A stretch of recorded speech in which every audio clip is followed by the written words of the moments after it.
Desha_Shep was first. Oh, Desha. Easy first. Hydrate. Oh. Forgot to get more water. I do have... I forget exactly what it was called, but... some sort of fruit-based drink from Chipotle. So I guess that's what I'll be hydrating with. How's Bossman? Man. Annoyed I have to keep... Agua Fresca! That's the one! It's the good one! It's the one that everyone... Because it's something Agua Fresca, I think. But it's like... Yeah. That's the good one. That's the one you get. The other ones, the like watermelon lemonade, or they have some other stuff. It's like fine. But the Agua Fresca, a loathsome Chipotle eater, yeah.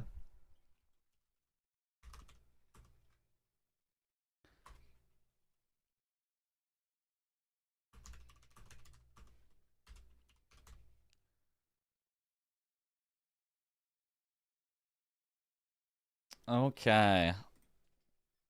Launch Elden Ring. French.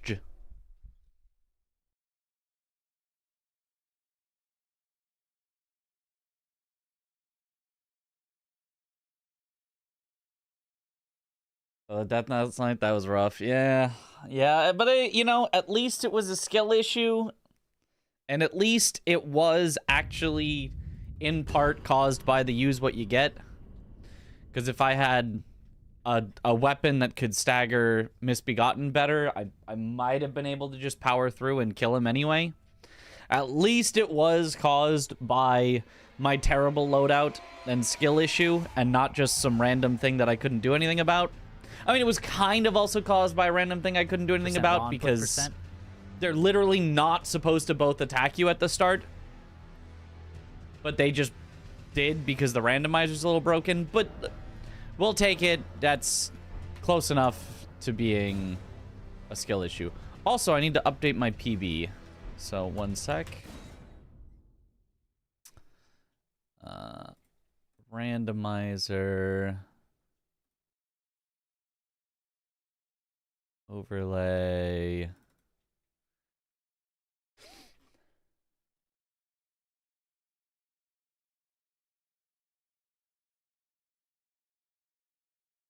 PB equals 1. I'm pretty sure we were at 130. Someone could double check that, but I'm pretty sure it was 130 that we ended at. Okay. And now launch it up. I was back this morning because I fell asleep with your stream open. I have not watched it back yet. I was kind of going to before stream, but didn't end up doing it. I was like, I should mentally prepare myself by watching it before stream, and then I forgot. Yo, thanks for the good luck. Rooting for you, but also here for the game's BS and nonsense. Well, you get a whole lot of that, so that's good.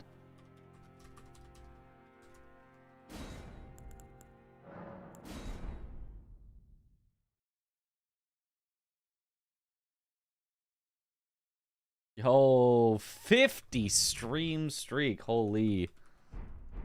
And you have a prize from the prize box? Ooh, sorry. That's actually reserved for 3,000 stream streaks, actually. You're gonna have to keep going. And then maybe you might pull out a bouncy ball or a sticker.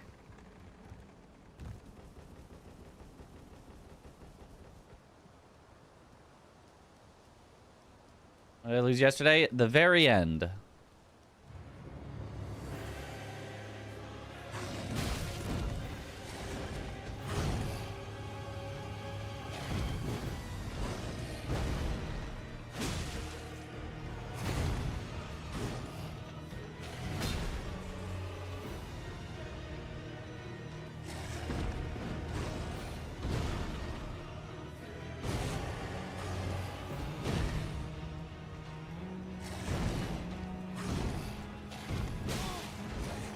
Yeah, very delayed.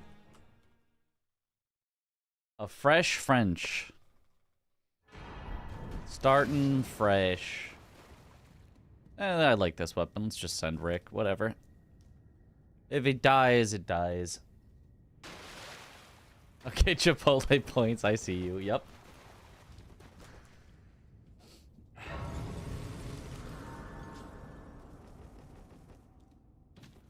Exactly. Do you edit the boss overlay?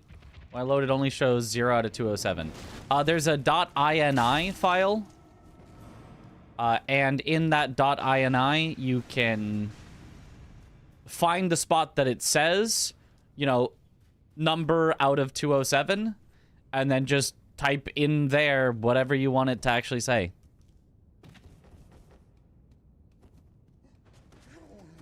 I don't remember exactly what it's called, but it's, you know, something equals, and then it'll say, like, bracket number bracket out of 207. And then you just adjust that.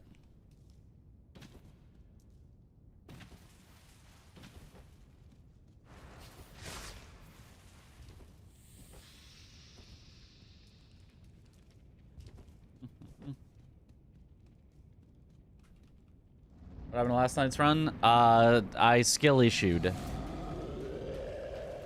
on a buggy duo fight.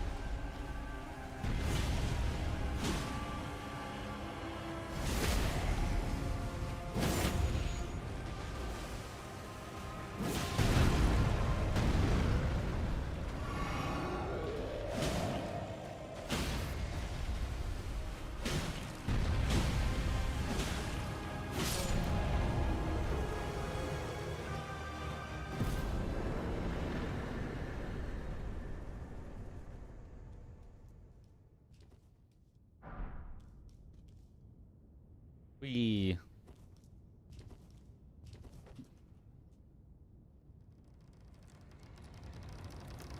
I wonder if we should just, like, always kind of speedrun the start. Since there's not much to lose.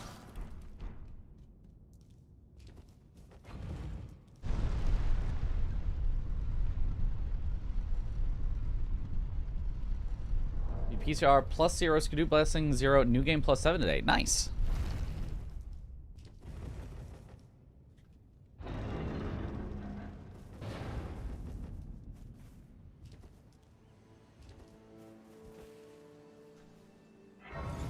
Died.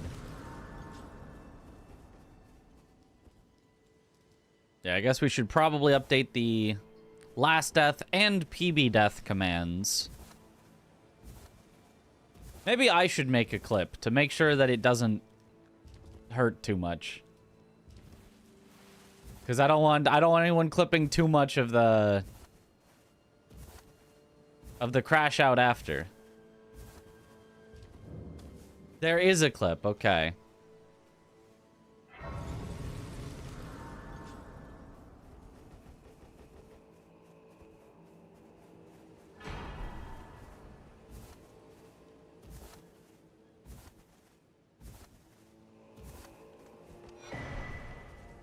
Vacuum slice. Smithing 2 is... Ah, one of our great stars is locked away forever. So sad.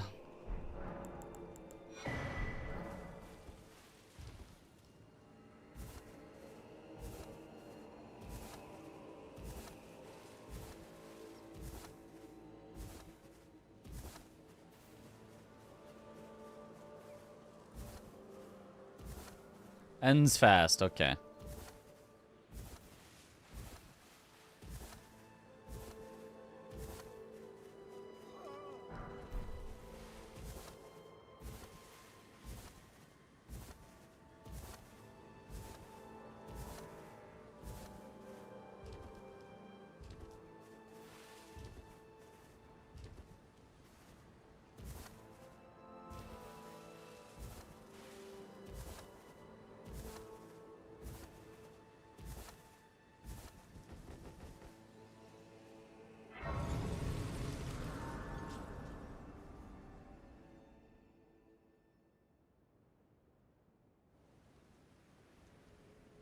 Hey sir, but you, I can turning to aid you. You need O to the foot. Then it summoned me. I bequeath. It will some torrent. Treat him with. All right, I guess real quick, let me see the clip so I can assess for myself how bad of a skill issue was this. It's gonna be bad. I know that I'm just bad, but let's see how much. Was it 70% my fault? 80% my fault?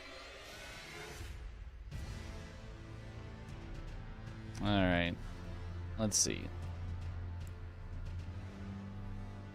Got hit once. Got the stagger on him. Not bad. I'm forced to roll. Yeah. Oh, God. Yeah. Yeah. And then comboed. And yeah. Okay. That was like 10% my fault. Wow. That's actually so bad.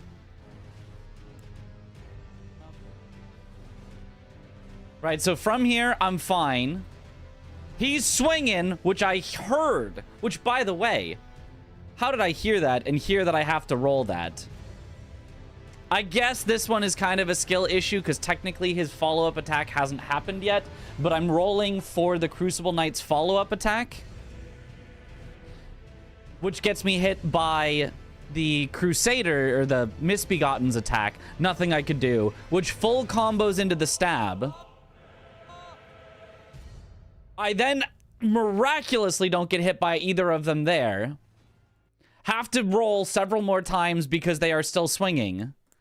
And then, because we're in the Forbidden Lands, I can't look at them while running away. Otherwise, I will fall off the edge because the Forbidden Lands is like a thin passage that you can fall off either direction. Technically, this spot is like a little wider, so maybe I could have. But I turn away so that I can run, not run into a tree or anything. And immediately slammed as just the follow-up to the end of the combo that they were doing. Yeah. Yeah, that was truly just horrendous duo. Like, the fact that I even get that dodge while not even looking at him, just because I hear the swing behind is, like, already like, damn. And then, yeah. And then from there, it's just a full combo. It's just bop, bop. And get away from as much as I can. Somehow avoid that swing. Bop. And just dead. Yeah, if the rats had come in, it definitely would have been possibly fine as well. Yeah, that's pretty bad. That's about as bad as the Aggie one with Gaius, where another enemy came in, hit him as he was rolling for Gaius, so then he got comboed by Gaius. That was about that bad. Yeah, pretty bad. It's a nearly impossible situation. Yeah, the way to deal with that situation would have been to not get in that situation in the first place. When I summoned the rats and they just weren't arriving, just leave. The correct solution was to simply turn around and walk away.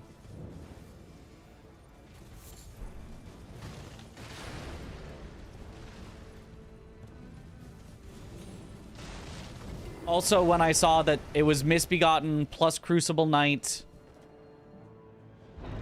and they were both immediately aggressive instead of the Crucible Knight only becoming aggressive at half health, also time to leave.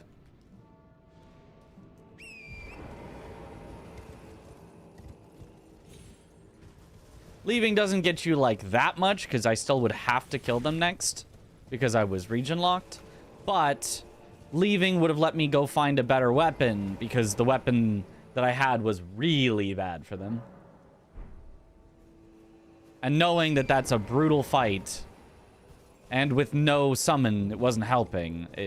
Leaving would definitely have been the play. Oh, Smithing Stone 1's already. Huge.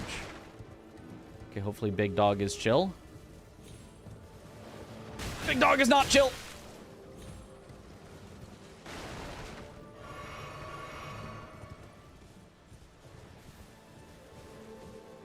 Of the run die? We've got commands for that.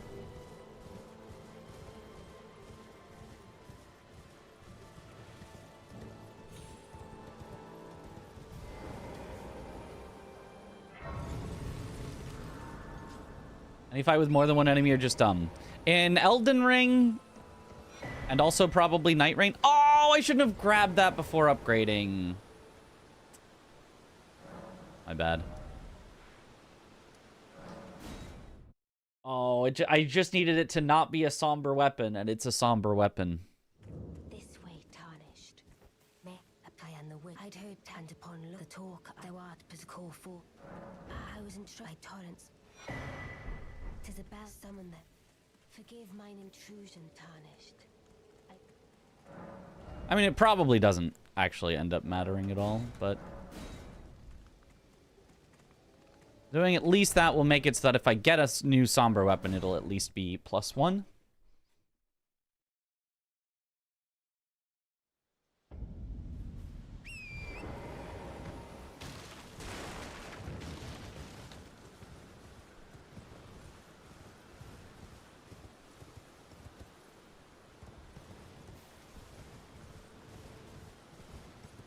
Yeah, FromSoft's got a real problem with multi-enemy fights where they just don't know what to do with them.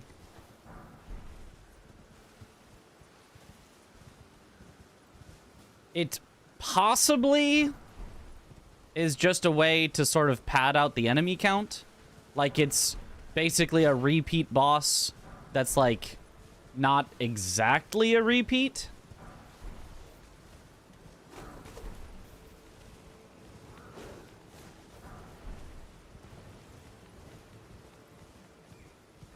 Hey, this has got impaling thrust.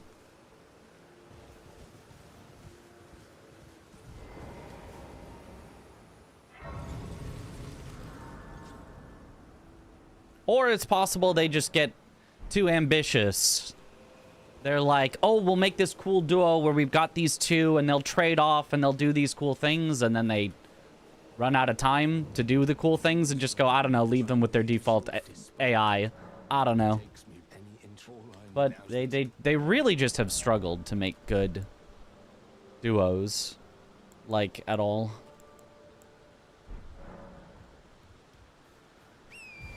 It is truly the rare case where they find one that's actually good. Is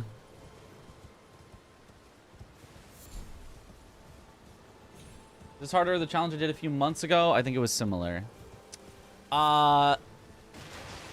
So I think you're referring to the Randomizer all bosses Permadeath Regionlocked, which was exactly this challenge, but without the use what you get. So this challenge is just a little harder. And I did do that previous challenge with one single death. Unfortunately, not 0. But it was one death to... I forgot...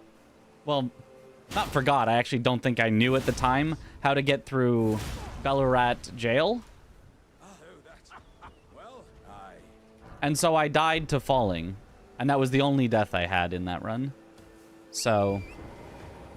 this run is harder, but not significantly so. I just need that same run, but now I know how to get down Ballarat jail.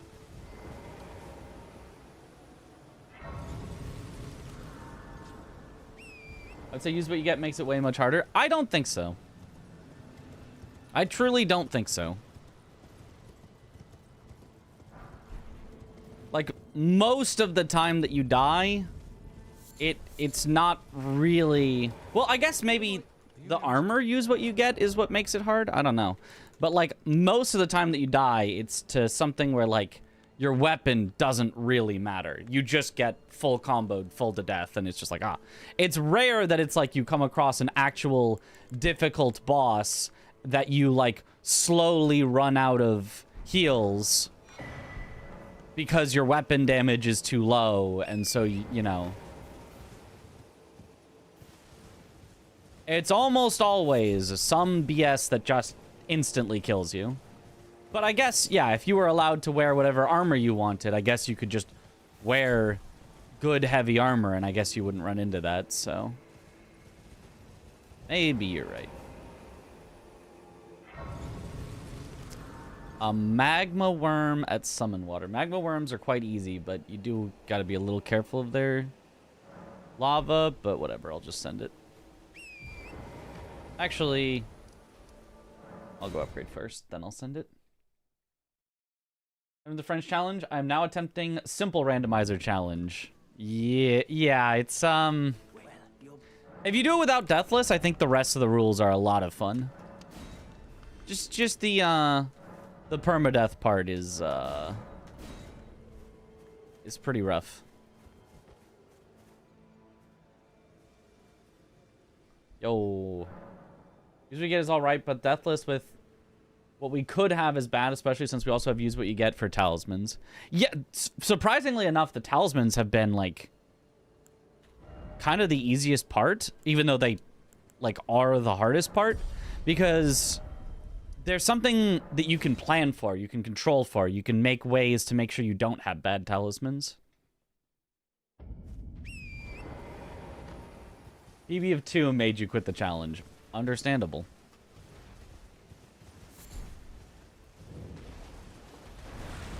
Like, I think we have, I guess, once died to having bad talismans, which was our previous PB, our 121, where we had 2 bad talismans at the same time, and I went, it's fine, and went through one of the most dangerous catacombs, and then got a DLC scaled enemy with Royal Revenant.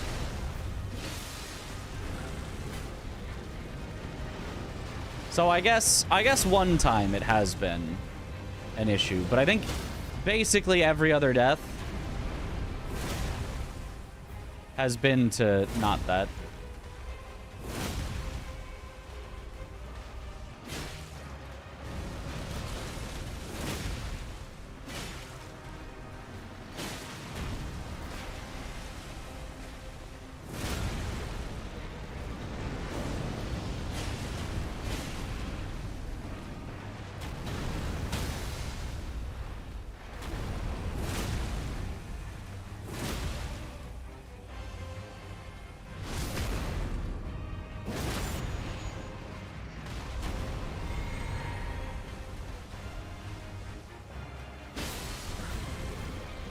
It's the stander.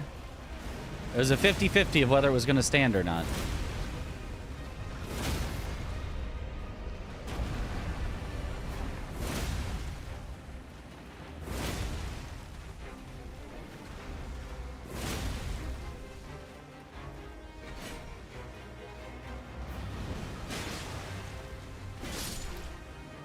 Easy.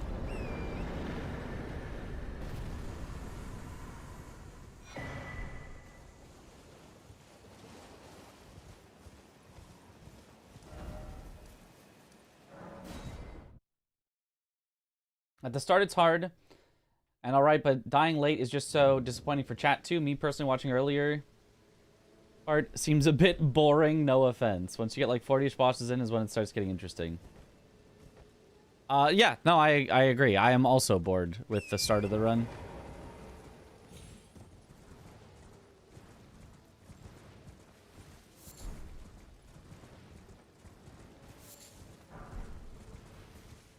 I mean, the start of the run is kind of the most interesting, actually, part of the run.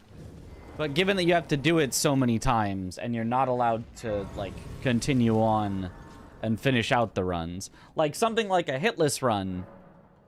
Obviously, at a certain point, people will reset when they get hit. But you don't... I mean, I guess, technically, I probably could as well, just for my own sake, decide to continue after I die. But... in hitless, oftentimes it's like, oh, I'm trying to get the number of hits down. So you will finish out runs in their entirety, even with 1 or 2 hits.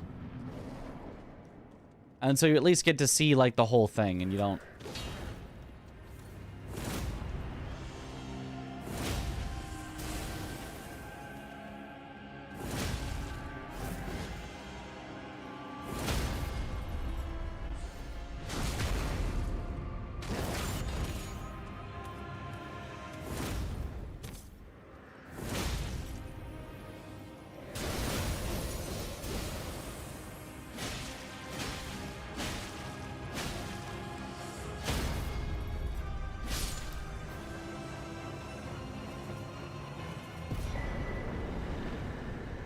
Okay.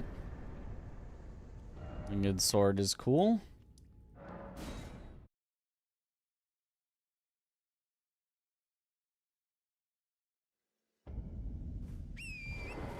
This brings a level of enjoyment to the challenge. I think the audience brings a level of their own enjoyment for themselves to the challenge. I don't think having an audience makes doing the challenge enjoyable. I mean, I think streaming in general is enjoyable, but I don't think that this challenge is more enjoyable as a streamer than doing almost anything else as a streamer. But like, I do want it to be done, so I will continue to do it. Just a regular torch. But I don't think that all of a sudden it's my favorite thing to do because there's an audience. It's one of my less favorite things to do.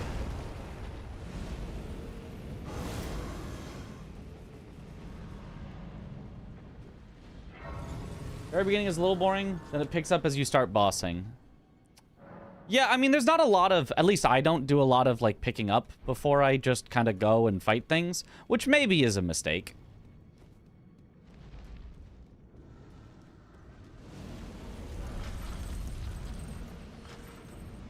Do I care that it's a mistake? Not enough to change what I'm doing, but... Oh, another magma worm.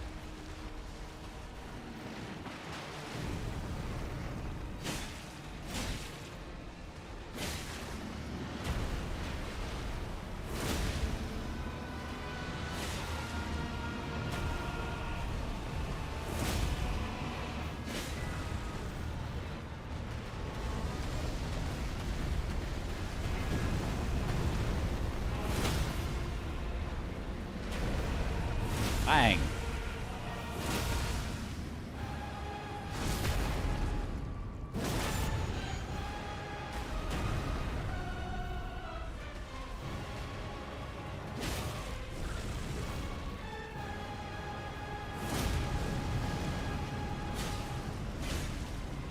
This is very awkward positioning.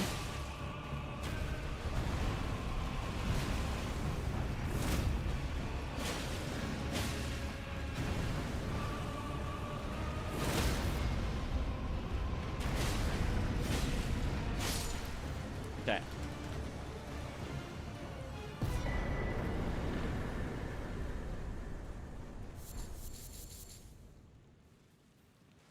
All right.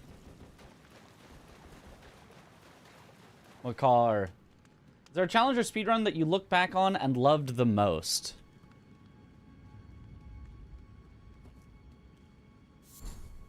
I mean, pretty much anything in Sekiro. Blindfolded was really cool. Blindfolded was also tough, but like,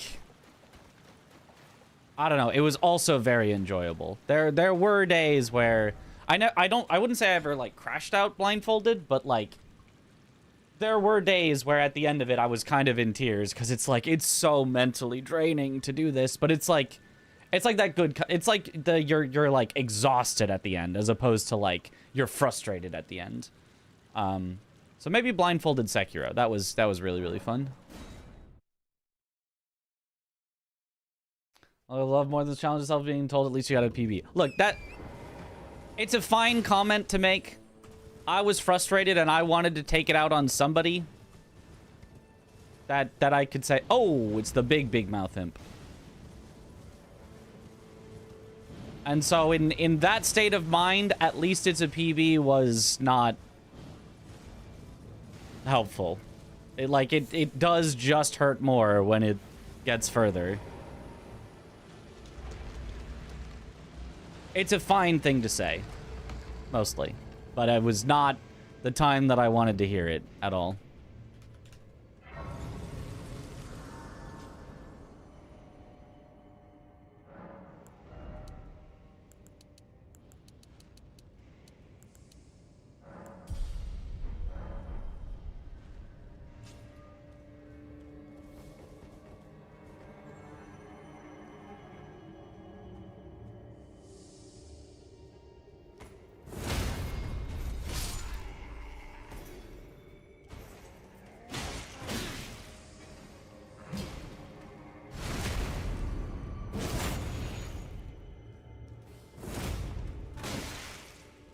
Stop that.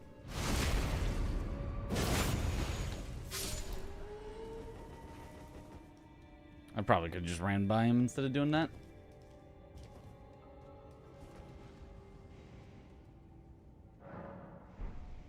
PB itself wasn't that much better. Yeah. Again, no, it's just like PBs in this don't really matter. I have it up because, you know, it's something people would ask about. I think it's... There's nothing wrong with tracking it, but it also is just, like, meaningless. You either win or you don't.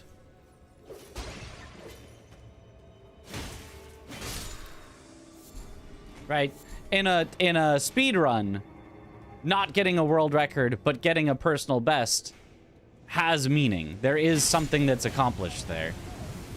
Your spot on the leaderboard could go up. You know, like there is something there. A yes or no binary challenge. Especially one where, like, it doesn't... Like, getting a larger number of bosses is not necessarily... Ow. Like, actually more likely to be closer to the end.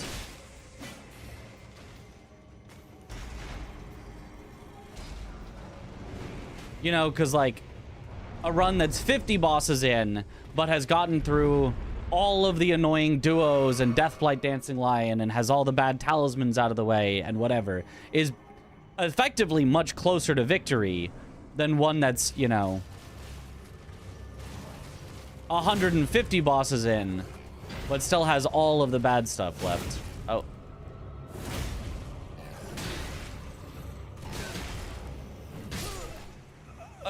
Okay, my roll button just doesn't work. That was 3 times in a row that I pressed roll and it just didn't happen. Weird.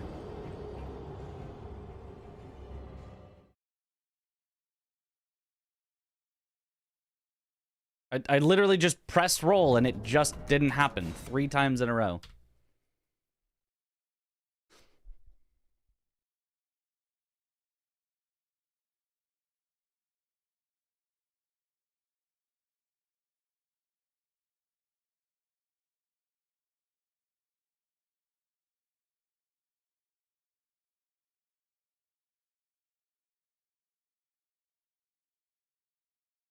Or yeah, even hitless PBs. If you do it as like full game number of hits you take over the full game, even getting a PB in that is meaningful because going from 5 hits taken to 3 hits taken is actually closer to your goal of getting 0 hits taken.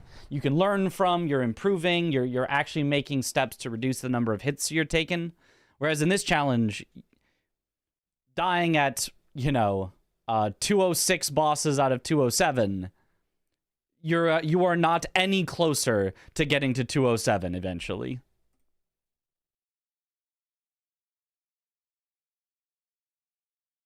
Plan on playing any Night Rain soon? Yeah, probably tomorrow. Chris said we could practice some trio speedruns. So we'll probably be doing Night Rain tomorrow. Couldn't roll because the heavy door opened, I believe. Did I never get rid of it? I'm pretty sure I got rid of it, right? Didn't I? Because I pulled the lever way long ago. Did I just not press anything? Was it on the screen the whole time? Surely I got rid of it.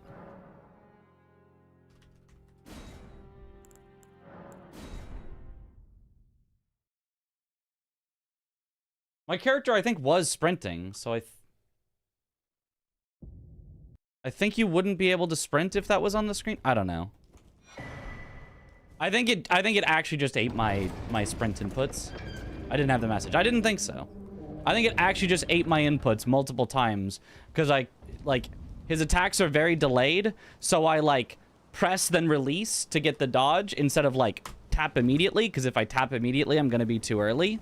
And I think just 3 times in a row it was like, ah, you have sprinted for 0.000001 frame, so you are not allowed to dodge, is I think just what happened.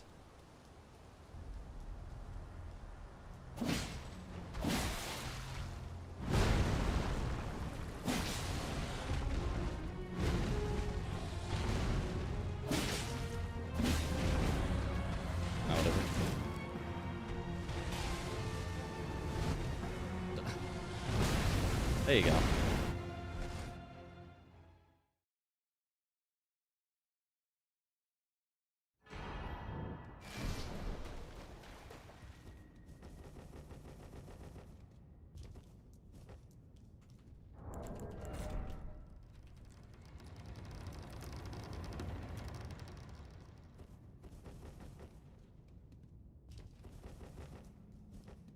Oops.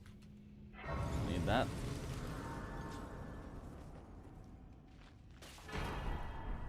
Oh, wow. What a starter pack. Pants, chest, and a remembrance.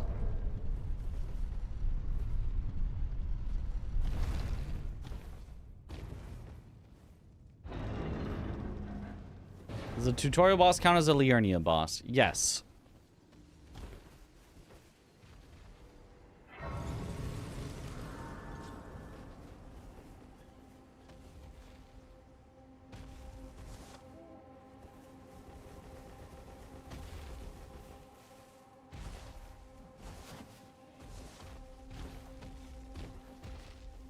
Remembrance for early upgrades, yeah? Hopefully we can get weapon upgrades too.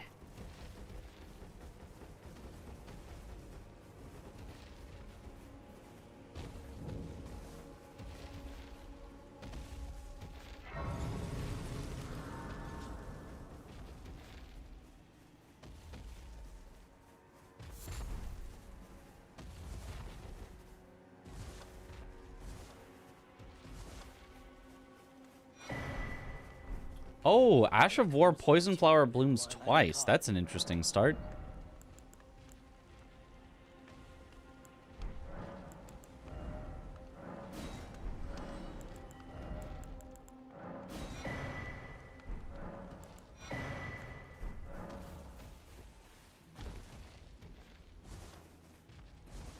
Is it run today? I don't know. Just started.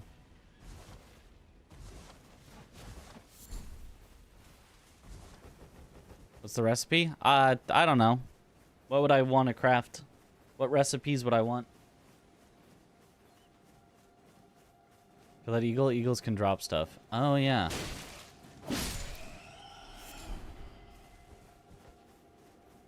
Eagles or eagle replacements?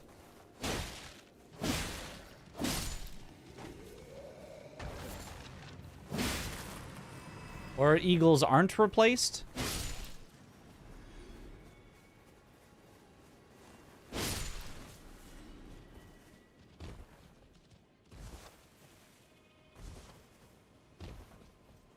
I think this critter can drop these bones or flesh. Yeah, I don't really care about either of those, though. Oh, they can randomize with things that can drop stones. I see, yeah. So you could get... I see, yeah. Or gold tenders. They serve it you. I can play turning to aid you. You need to the foot. Then it summoned me. Ah, I bequeath. It will summon torrent. Treat him with. Shall I turn? Let my share them with me. Your thoughts, your ambitions.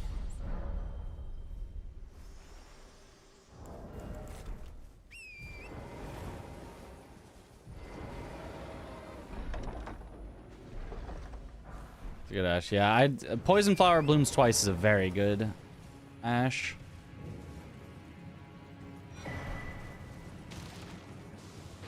And now a helm. Okay.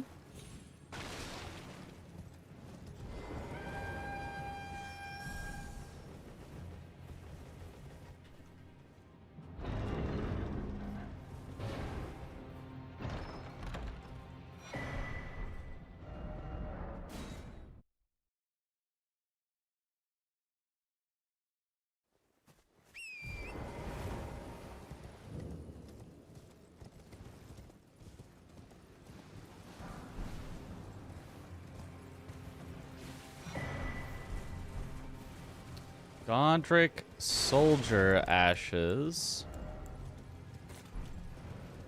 are cheap enough I could summon.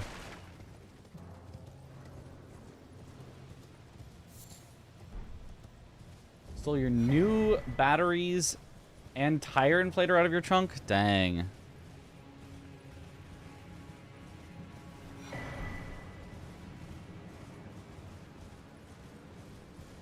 The enemy can drop something like, say, a Lordsworn Greatsword. Are you allowed to go and kill it to get rid of a bad weapon? Yes.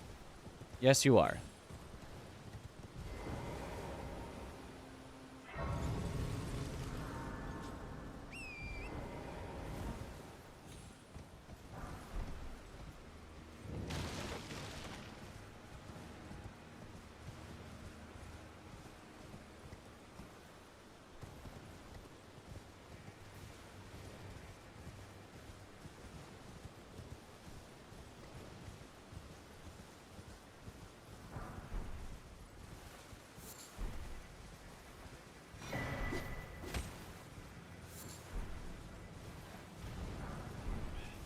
Ooh, smithing 1. Just need 1 more of those.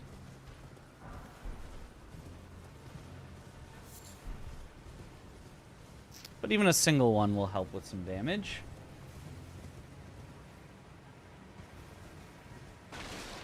A tier list for summons lying around. That still would be nice.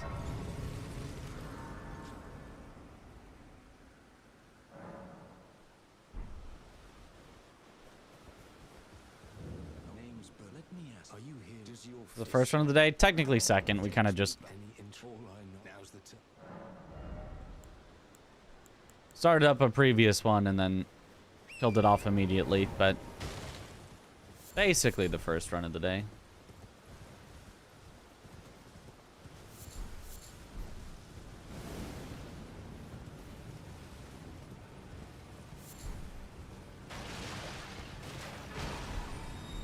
Dragon King's Cragblade, okay.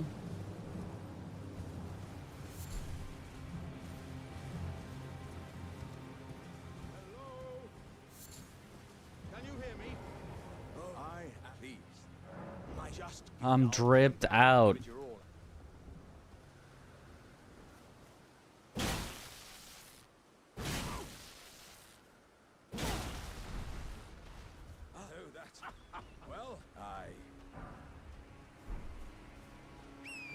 Thank you. Haven't user tested all the summons. Just know of a few good ones. Yeah. It would be nice to know so that I could make informed decisions on what summons to upgrade.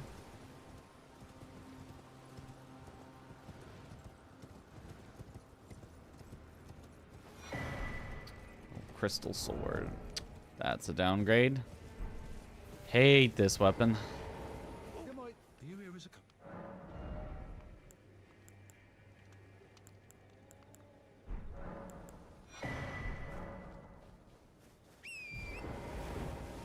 Obligated to go to the coffins immediately. What would happen if you wanted to save checks in case of a bad weapon?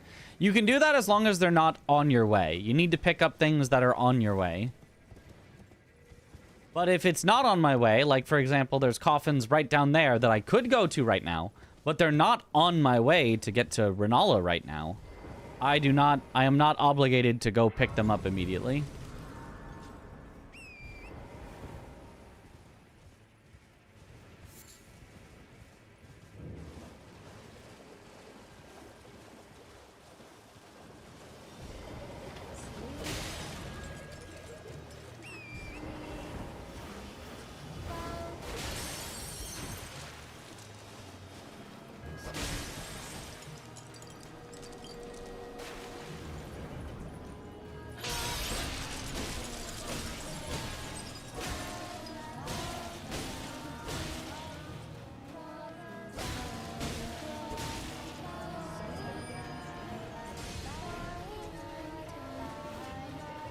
Or like a 4 or 5 cycle.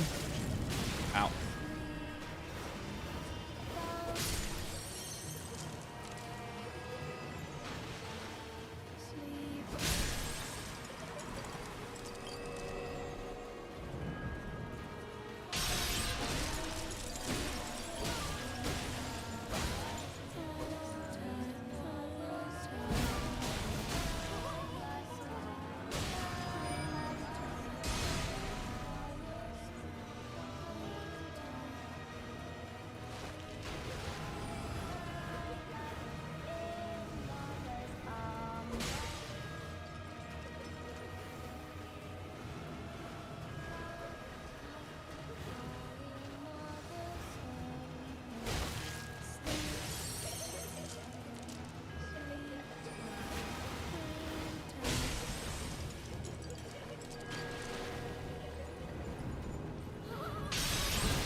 Looks like it'll be a 5 cycle.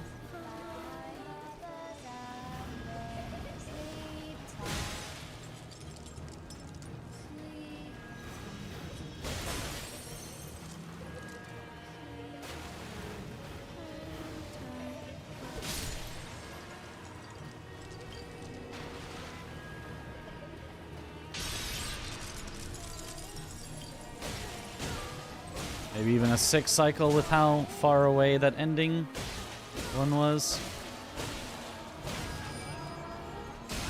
Up.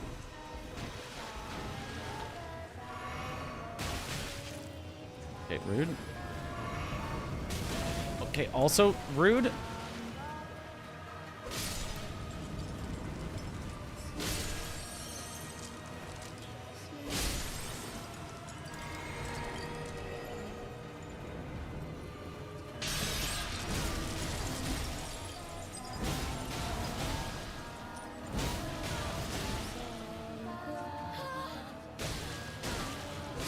Okay, 5 cycle. As good as I could get there.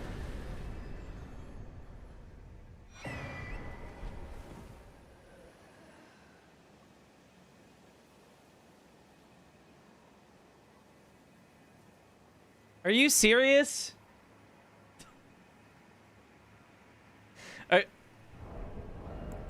We're being serious, right? I have 3 talisman pouches before a single talisman. My first boss kill gave the worst possible thing twice. Gave double of the worst possible drop.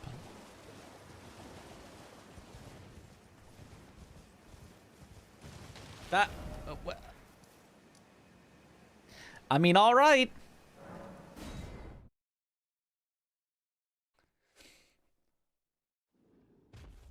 This way, tarnished. May I have a word? Apply on the wit. I'd heard tand upon the talk thou art as the call for. I was in stride torrents. 'Tis a bell summoned there, the spirit now it is that. Forgive mine intrusion, tarnished. Wait, well, you're back. I don't need anything from you. This is only 1 pouch left. That's... You can't... Apparently, according to Forza, he's figured it out.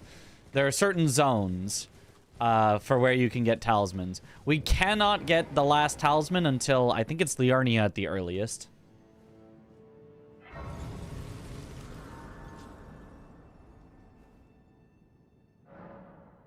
The bosses only appear in some regions, or is it truly random with them showing up wherever? Truly random. They could show up wherever.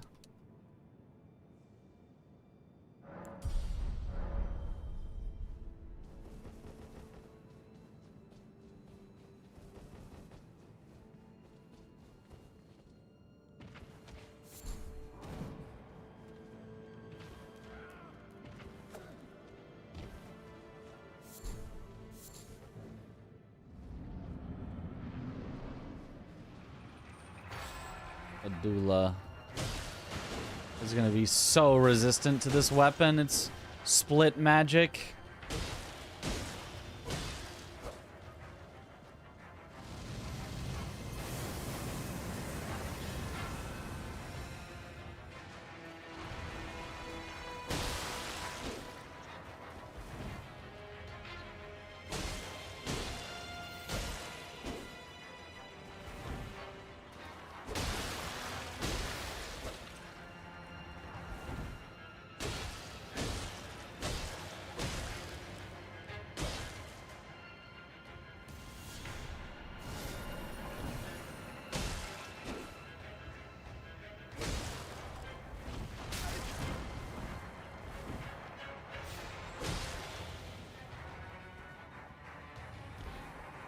Aw, no riposte.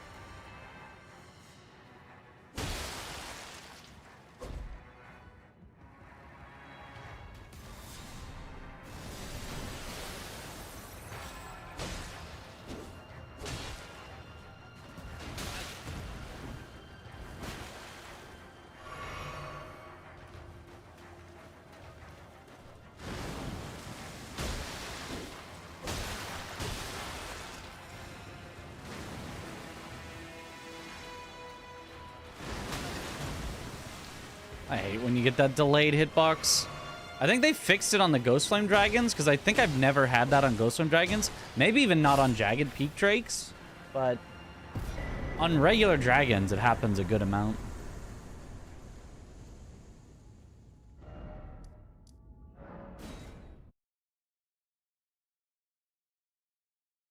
Two bosses, too high magic, resistant magic, and we have a crystal sword. Yep. I mean, I guess I could and probably should just go get something else.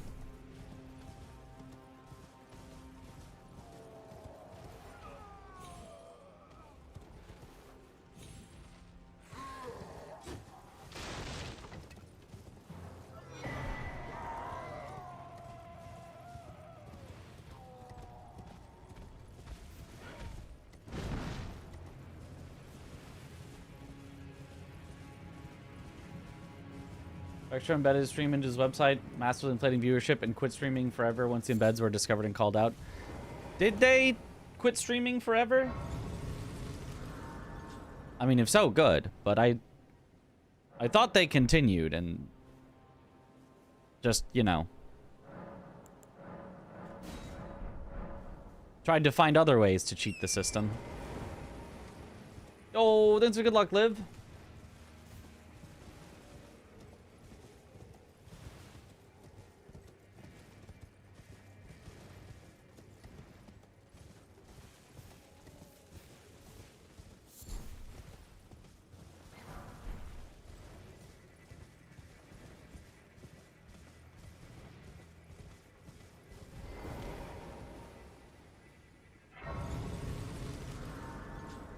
Doesn't need luck, he needs a miracle. No, just luck would be fine.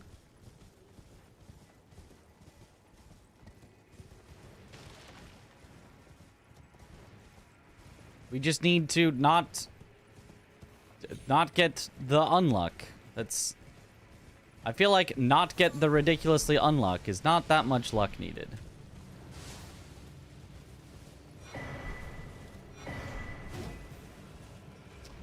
Okay, Torch Pole is even worse than our Crystal Sword.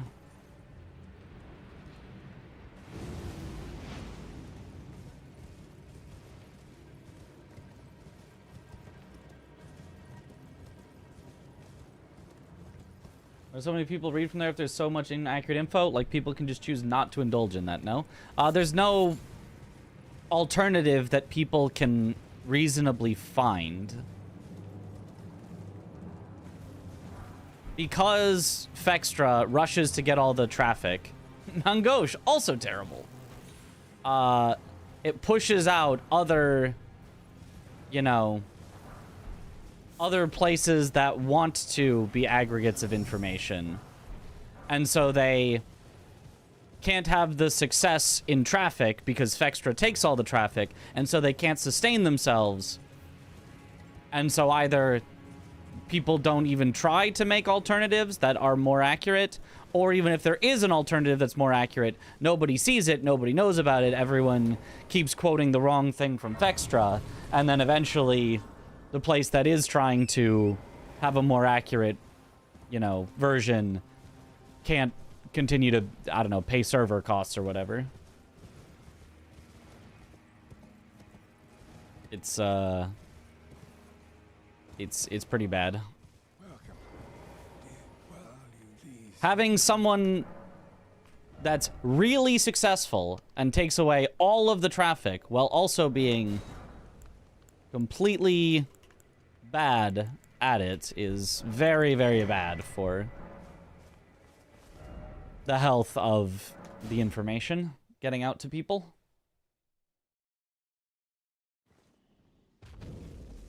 Much worse than if they just didn't exist.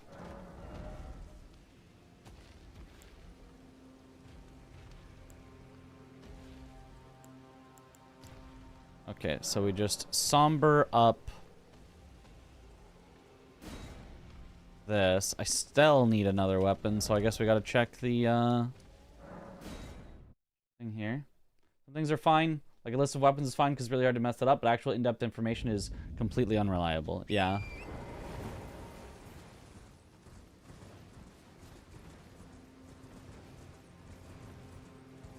Weapons and locations are pretty good. Yeah. Now, at this point, eventually, it's been corrected enough times.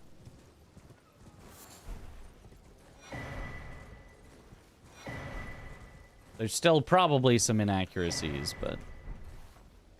Bear Claw's also terrible. We are getting... Oops, all terrible weapons. So many stone sword keys, though.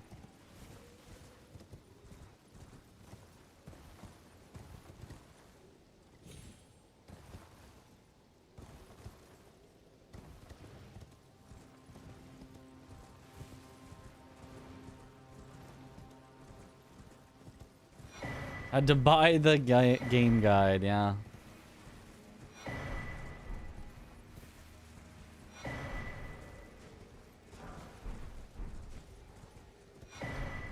Hey, are we actually going to end on a good weapon?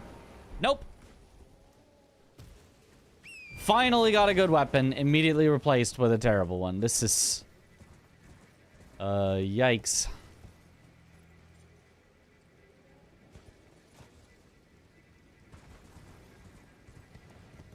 We are going to end up going through the entirety of Limgrave at this rate.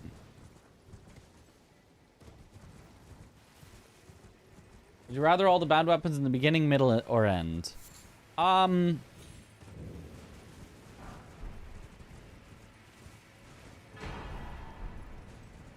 of middle or end, I kind of want to say.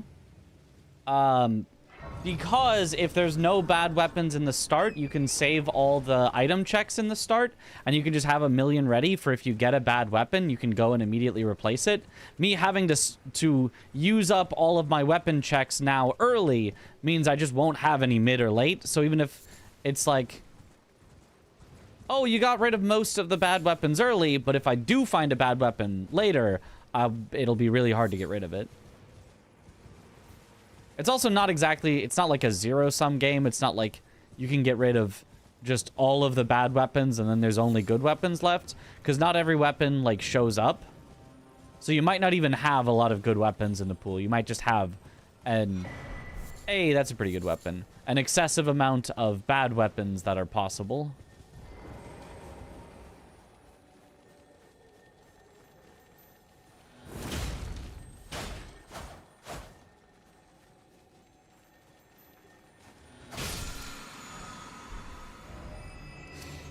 Okay.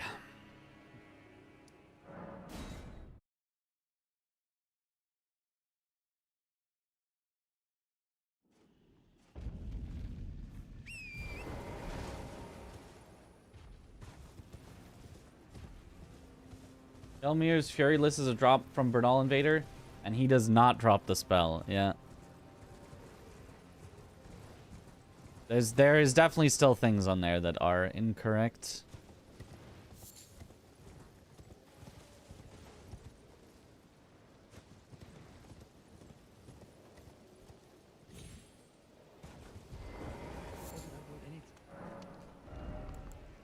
Hey, that's exactly what I was looking for.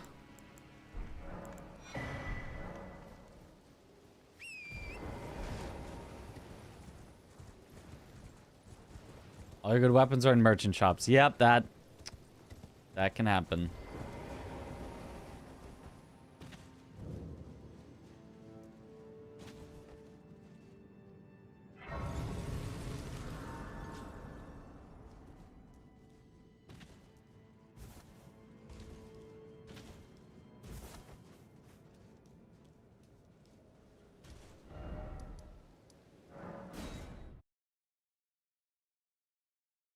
If you as someone would go to Fextra, if that's the case, I'd prefer the alternative of just asking streamers, people who are knowledgeable, if I was truly desperate for info. I mean, it's tough to do, and it's not... And it's only assuming you're in a space where you could find that. If you're just playing the game on your own as a person, let's say your friends don't play, or even if they, you know, did play, they're not, like, super knowledgeable about stuff. Because most people just aren't. You don't watch streamers because you're just a normal person. You especially are not going to, you know, go into a streamer's chat and be like, hey, actually, where do I find this weapon? You know, or where do I find this spell that Hyperion pointed out? It says the Bernal Invader drops that he just doesn't, right? You're just gonna Google it, and Google is just always going to take you to Fextra.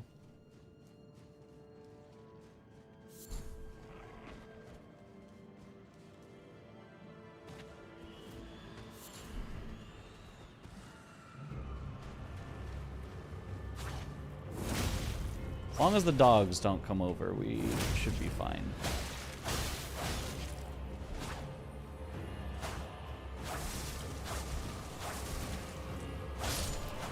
Alright, the dogs did not come over and we were fine.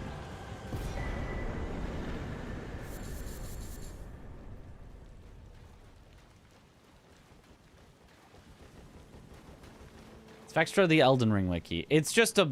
It's a wiki for a lot of different games. It is one of the... There is not a single wiki, but it's the one that will always show up first on search results. Excuse me, what do you mean I'm in combat? What do you...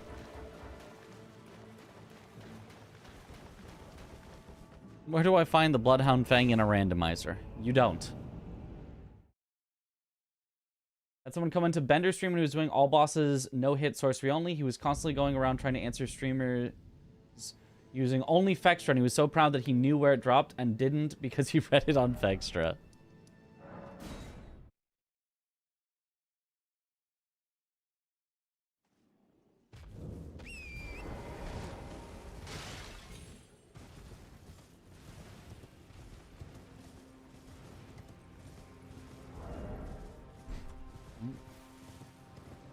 So 35. It's another 7. 42 at least. Yeah, we've got some wiggle room. We're not that close to heavy, despite having a pretty heavy chest. It's pretty nice.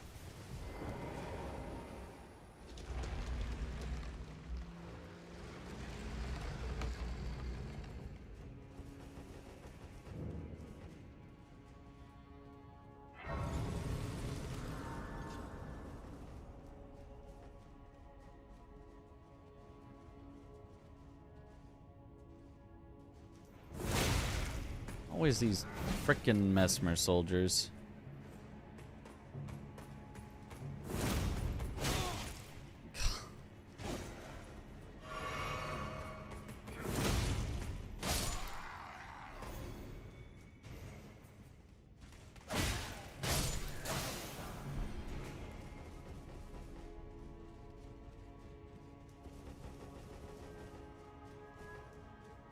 Those use fandom when you need a wiki? Yeah.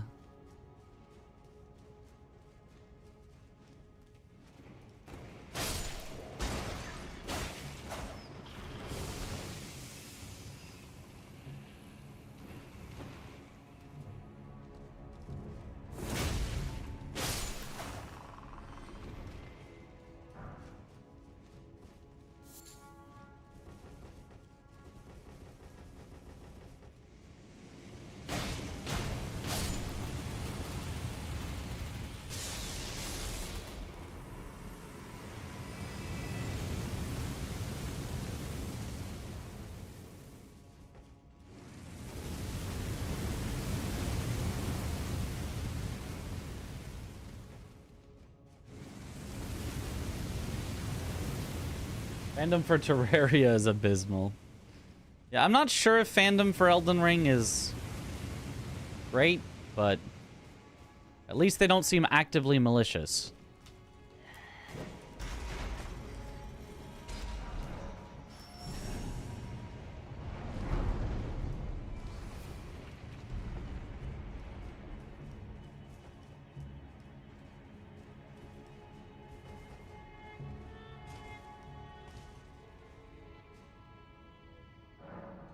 William Loyce walkthrough starts repeating itself and says needs improvement. Oh no.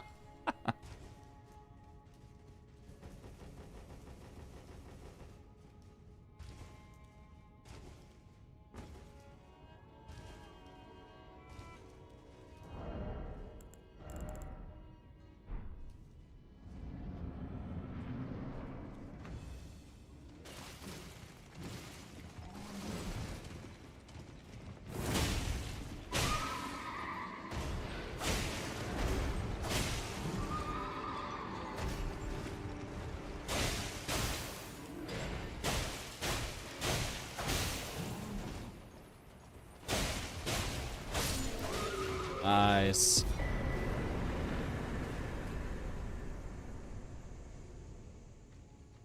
Surprisingly good, just weapon.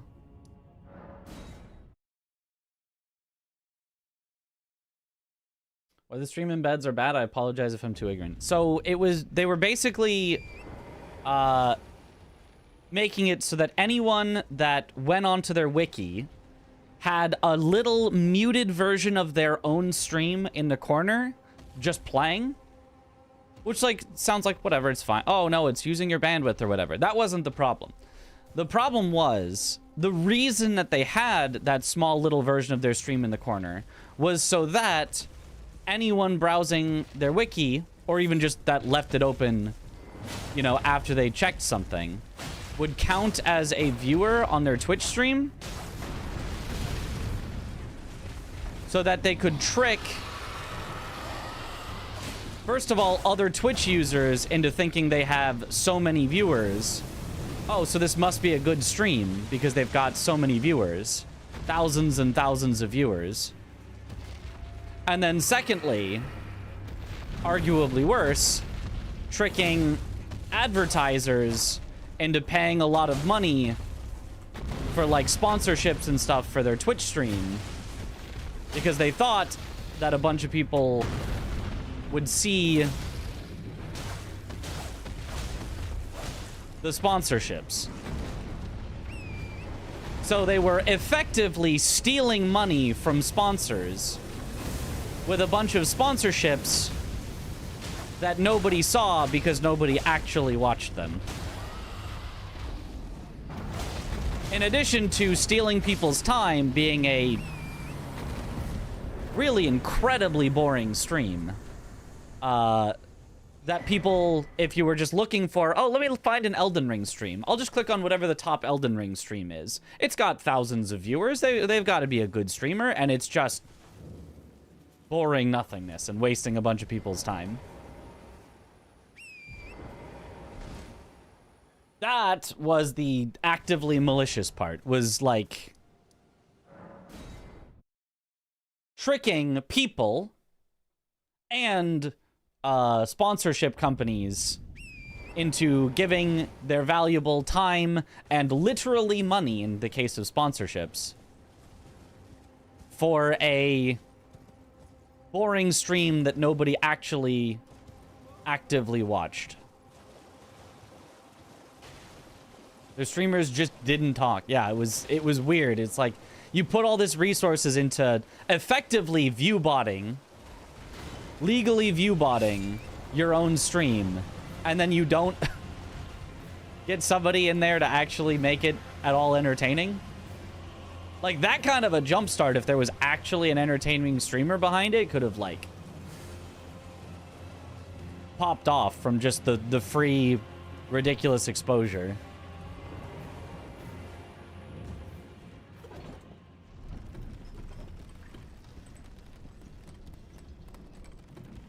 So more than 1 minute from you, it's on you, though? I mean, kinda. Sometimes you've never clicked on a stream and they're, like, not saying much for the first minute, but you're like, it's the biggest stream on the entire Twitch platform right now of Elden Ring. It's gonna get interesting eventually. They're gonna do something interesting. Like, there's a reason, surely. You've never clicked on a stream and in the first, you know, minute, there's not too much going on. Maybe they're just in the middle of a boss fight or something, and then you're like, ah, it's gonna be funny after this, though. Like, I've absolutely clicked on, just various streams and been like, let's see what's up.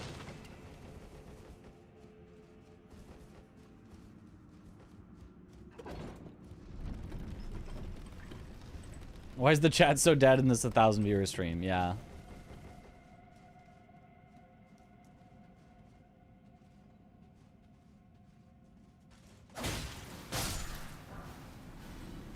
Okay, I do not want to face off with that ant. That is not a small ant.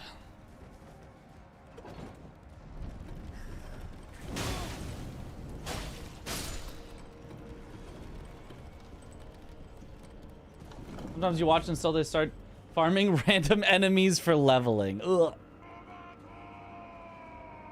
Is that a ghost flame dragon? It's some kind of a dragon. Regardless of who it is, Did you we know should Miyazaki be fine. himself watches and sponsors Fextra? Ho ho.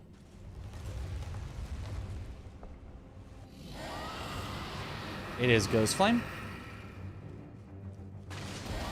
They aren't talking much at all. You leave. Exactly, but do you leave the instant that you click on a stream and they're not currently at that moment talking?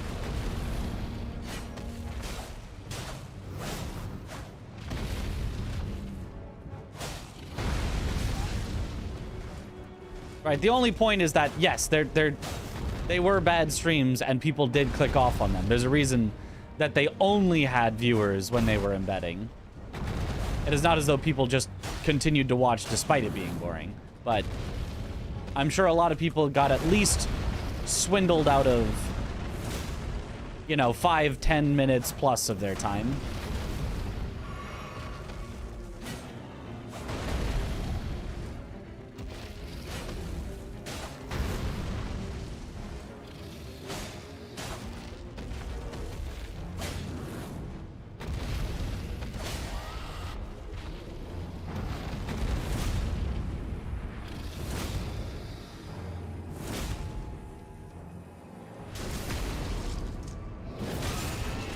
Around 5 to 10 minutes. See? And doing that to thousands of people checking out, trying to browse for Twitch streams. I feel like that's pretty harmful. Oh, it's the summoning one. Oh, in a tiny little cave? When I have a not very upgraded weapon? Oh, boyo.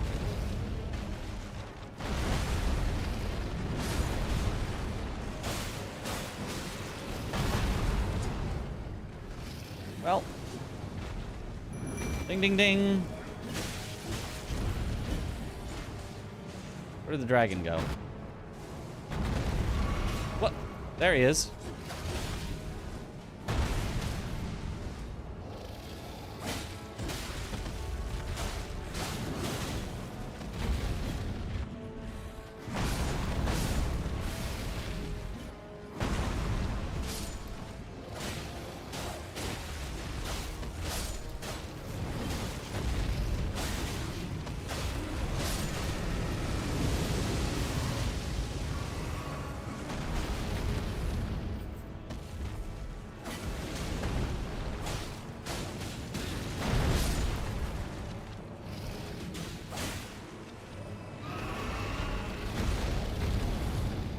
At least those summons don't do a lot of damage.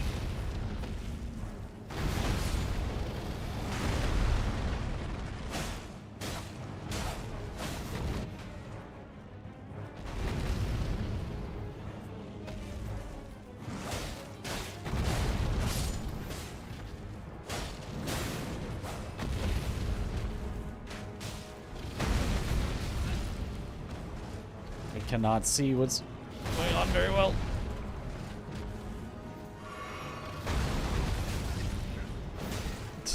This is going great.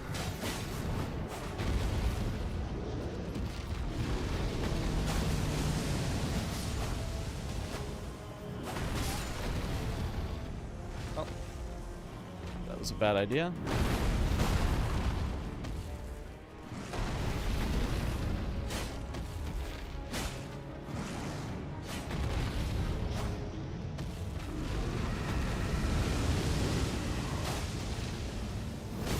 I can't see. He keeps doing it in such a weird spot. Where to get behind him, I have to go where I can't see anything.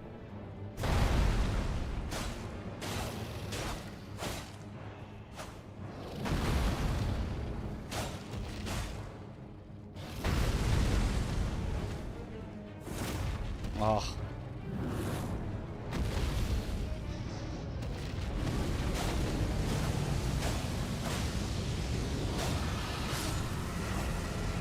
Oh my gosh. What a bit of a disaster, but we made it through. Really bad weapon for that fight as well, but...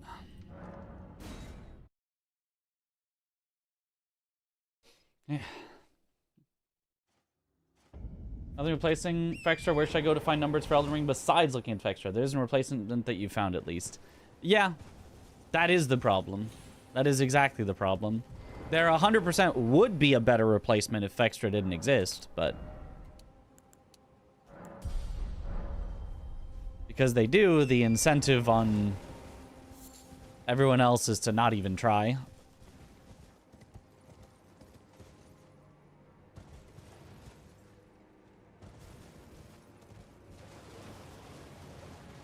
Wicked is only really complete for the Dark Souls games, yeah.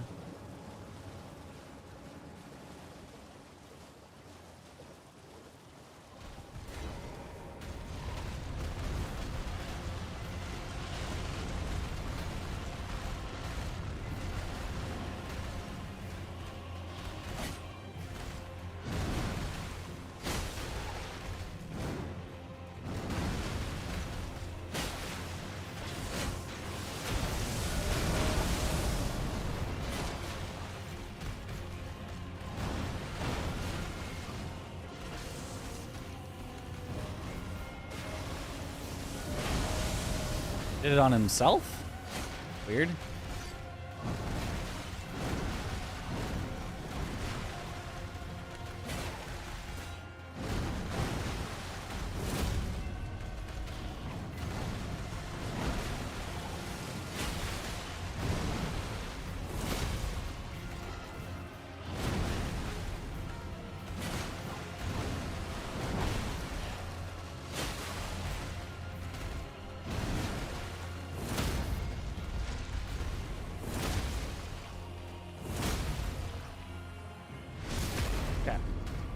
No.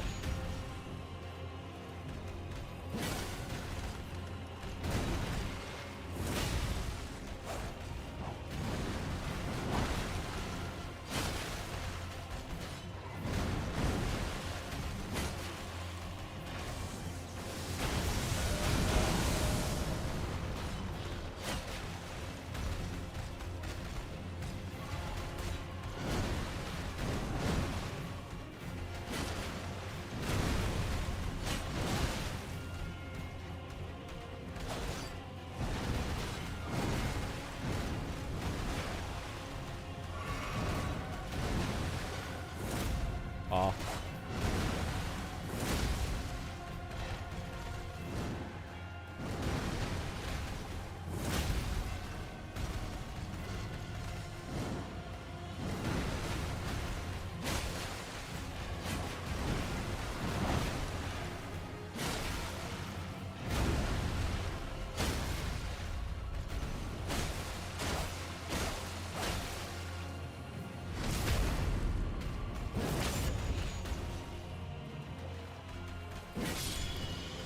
Got him. Nice. Get my location and boss information from Gino Machino videos. The perfect spot. Okay, we've got a bad talisman, but we're already 1 into replacing it. I just need 2 more, and we can get rid of the Magic Swarp. Magic Swarp right now is kind of okay, because at least I'm using a split magic weapon. But taking more damage is pretty bad.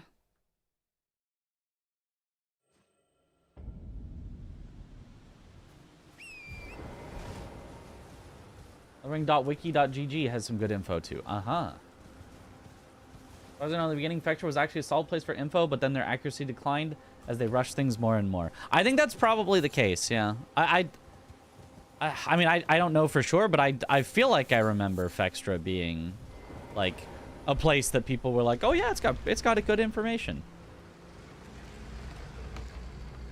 2 pouches this early is kind of scary. We got 2 pouches on our literal first boss that we killed. We killed 1 boss and got 2 pouches. It was wild. So yeah, it's pretty scary, but we're fine for now. And yo, thank you for the good luck. That is rough, yeah. That's probably the silliest start I've ever seen.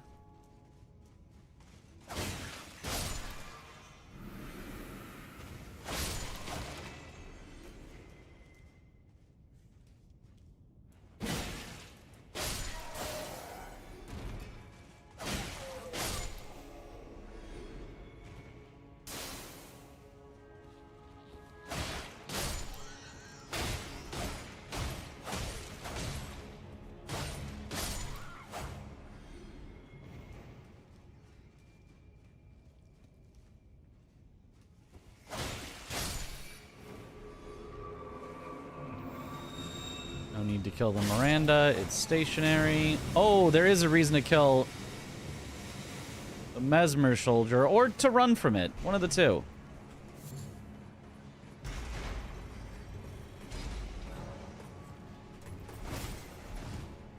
We'll just run from it.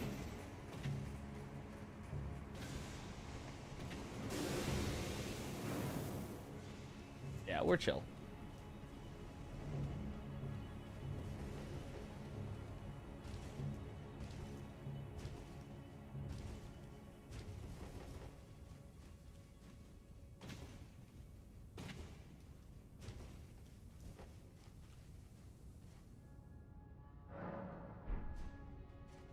The Google sheet that had all the info you needed from your 100% in Soulsborne Elden Ring. So I'm not really referring to any wiki at all. Yeah, there's a really, really good sheet that has all the info. It's super, super good. Love that. I always have trouble finding it again. Maybe I have it bookmarked. I'm not sure if I have it bookmarked.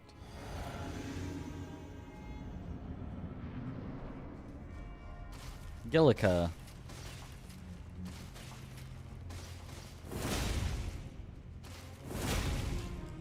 Yep. She's feral.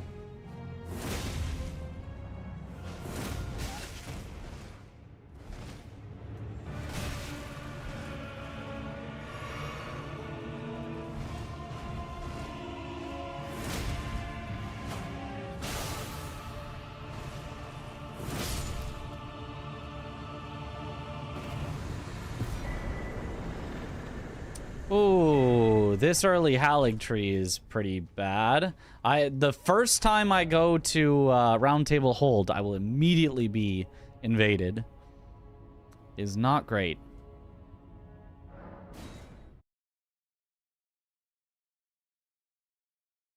Bushy's one-shot challenge video. He loves them spreadsheet. Oh yeah, they're so good.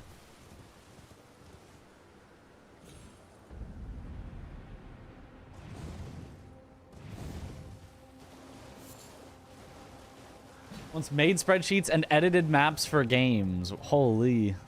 It's like moderator training. Sort of.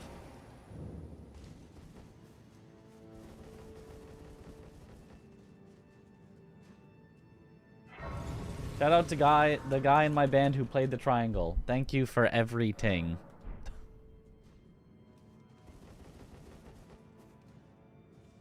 What was Ensh's deal? Do you have any closure on that? I think it's Gideon sends him after you as you're discovering stuff because you continue to struggle unto eternity. I think. I don't know.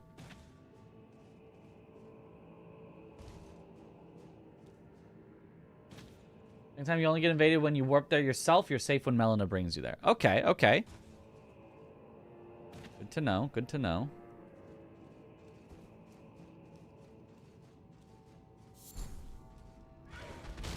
Ah! Scary Anirielum bird.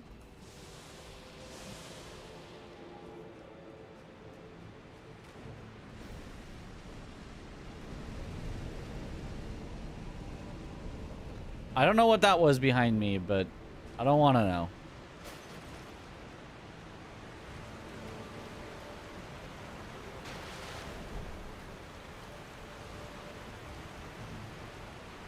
Oh, jeez. Oh.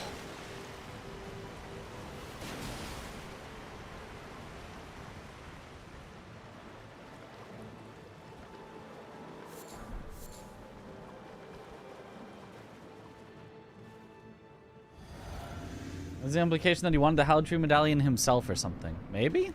Oh, our third magma worm already. I think this is all 3 standing magma worms already.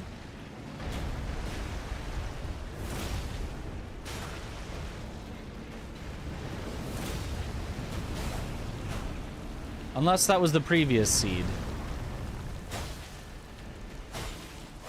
Which actually it might have been.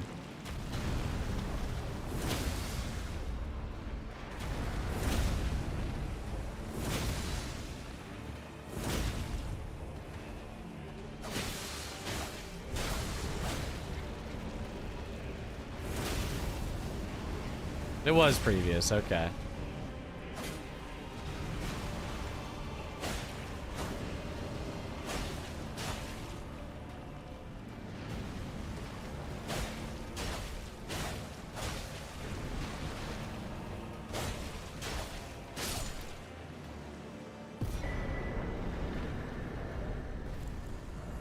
Okay, our bad talisman is out.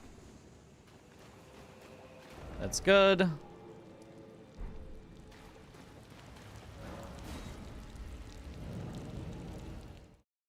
Are there more than 3? There are 4 magma worm bosses, 3 of which stand.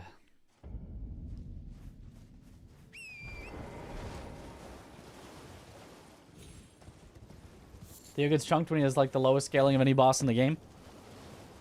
I mean, it still took a good number of hits, but you can take him down pretty quickly. It's easy to stay behind him so they can't do much. Swaddling cloth is interesting. Yep, definitely interesting.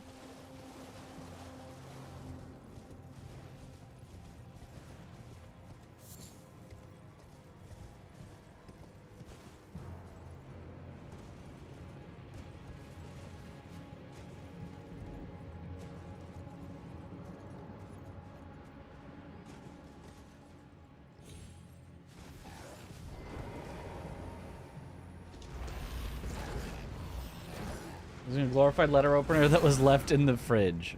But it's like a good letter opener.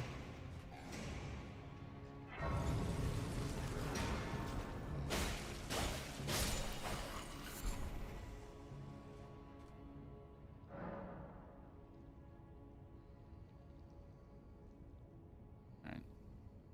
Second, I had a Discord ping. I just wanted to check what it was. It's just an at everyone.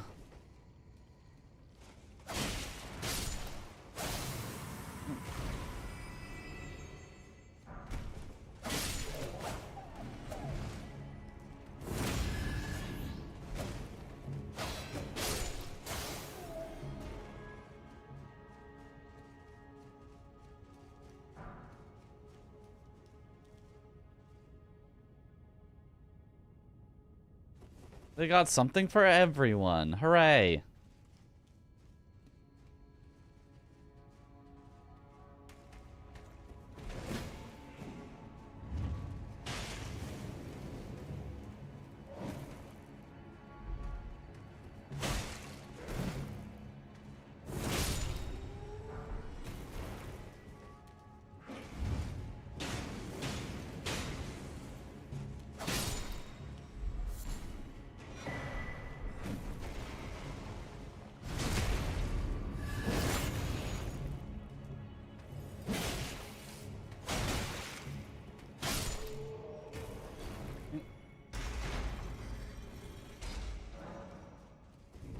Almost cooked me with the guarding R2. The guard counter?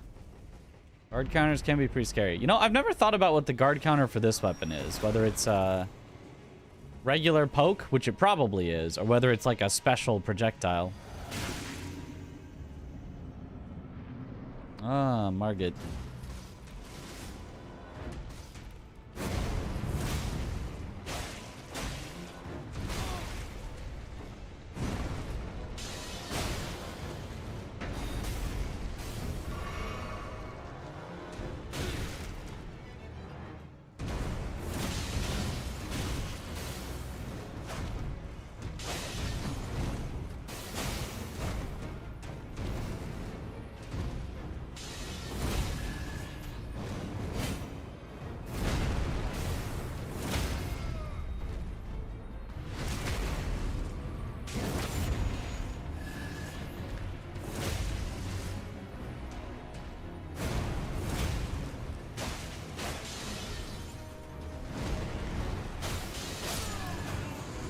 Okay.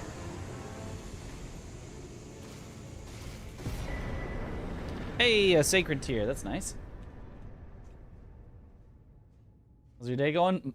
It's going okay so far. It's going all right. Could be better, but...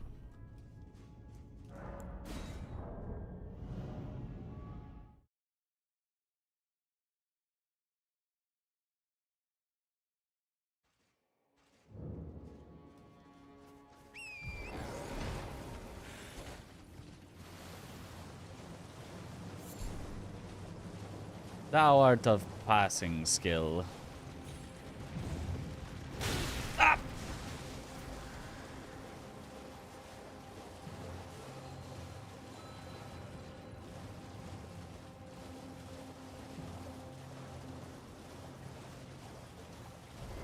Heavy, a door has opened somewhere. It always does. Those darn heavy doors. What if they just stayed closed?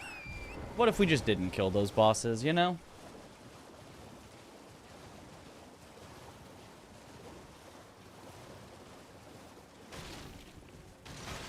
Which hates you with the audio bugging constantly lately. Oh, that's weird.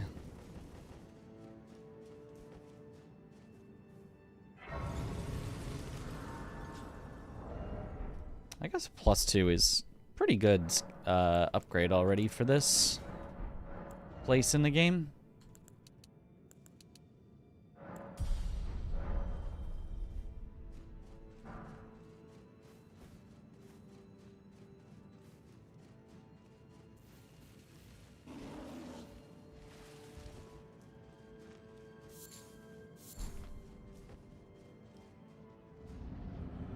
Do be a somber weapon, yeah.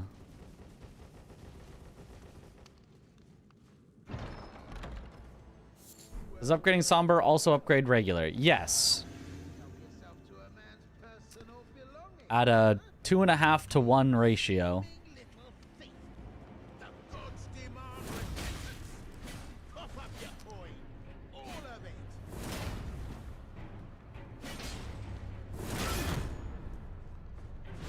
Stab.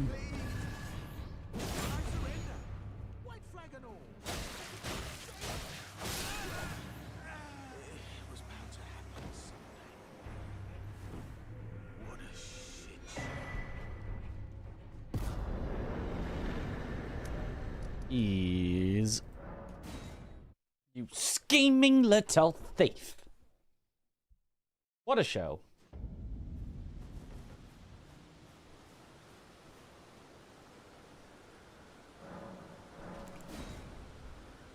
You have to kill him in this challenge. Yes, he is a boss.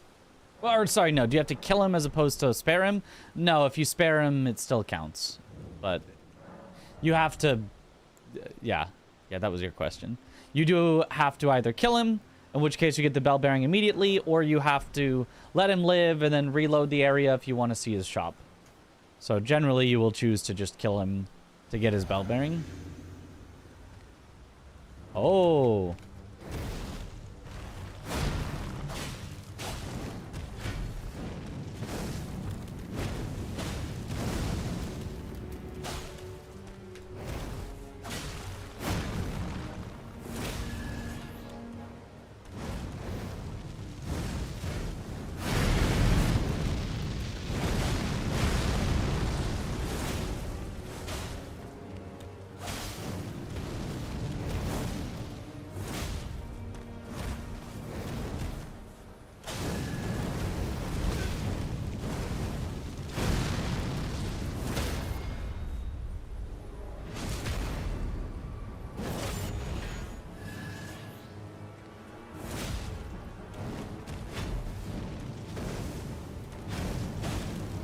Whoops.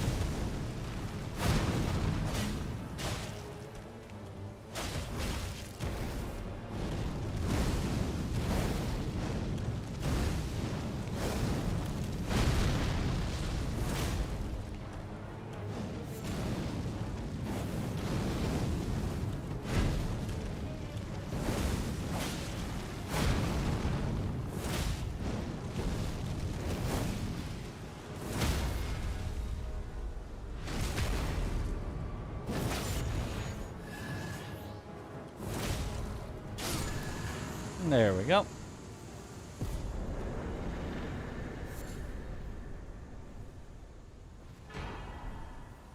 Curse Mark of Death. That's what we need for eventually killing Fortisax. Last time we met, I was the victim. Now I am the impaler. The impaling thrust! Ooh.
to it was a little too much.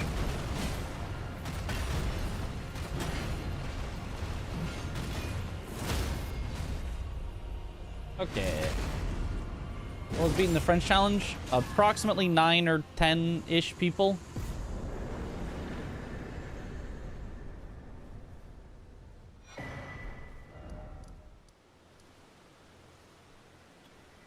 Okay, very nice. I guess while it's night, let's do the other night ones. Doesn't Midra need a big arena? I don't know. He shouldn't. He works pretty fine in a medium-sized arena. Maybe not like a tiny arena, but like I don't think Midra needs that much space. Like his transition does need some space. So maybe Matt did decide he needs a big arena. I'm not sure.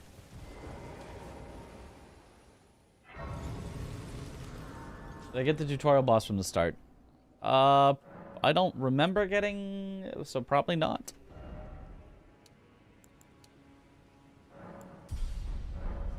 But not sure.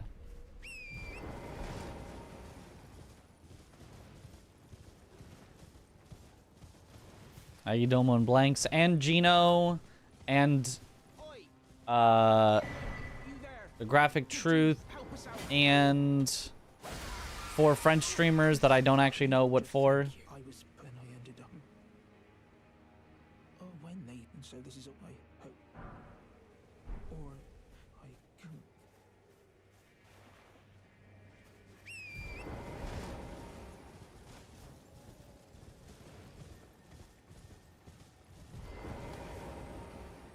Sussed.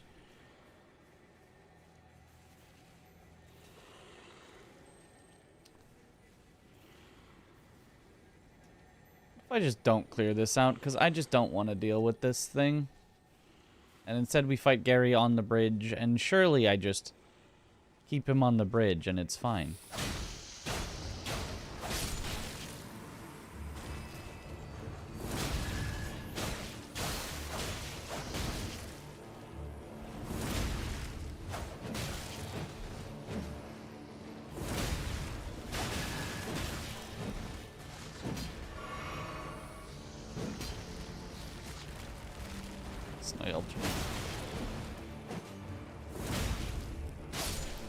It was fine, huzzah.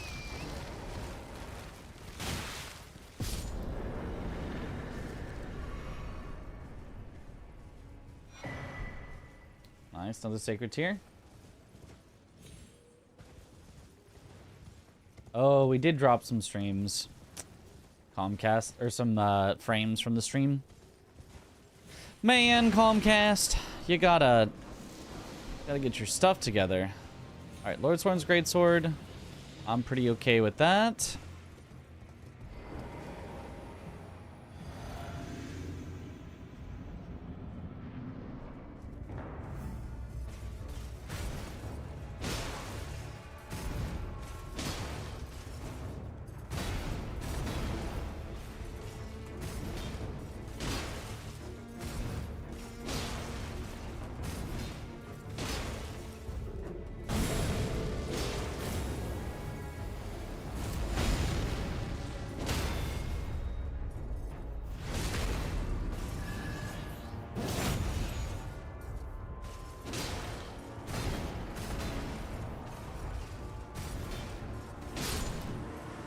Nice. And the Mesmer fight into a slideshow. Oh no, it was that bad? I am slay you here. I dare say you're too well, but one must. I was ex as a revive you still. Very well, but I refuse to anticipate.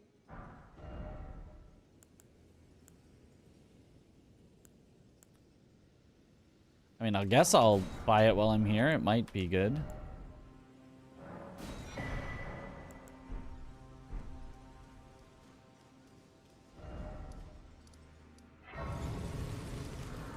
Yeah, I've not gone back for Rick yet.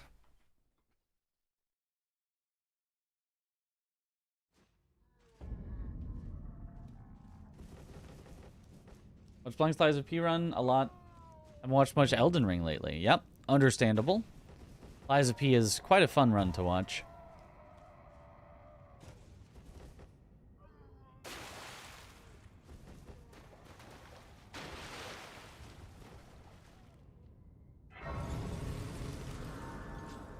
Gonna drops on your end. Okay.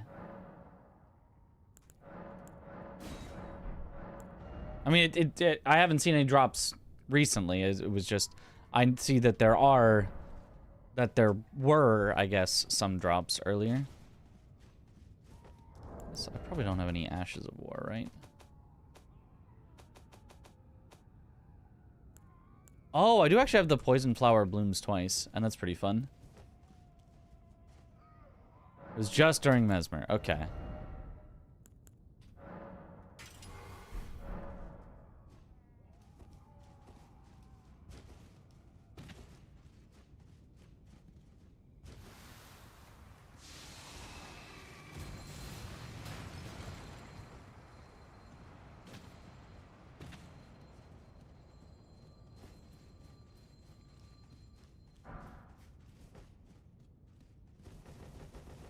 You made the great axe from Souls games. Nice.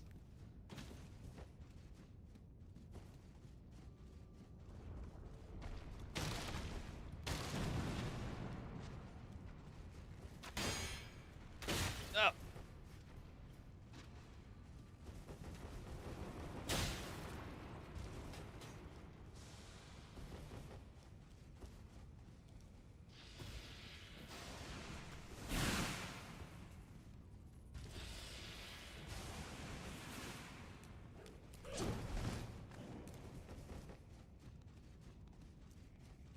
Okay.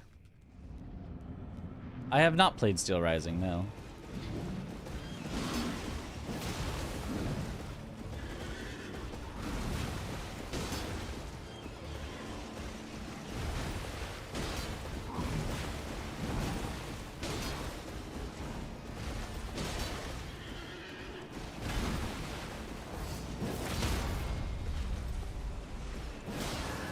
Did it not use up the poison there?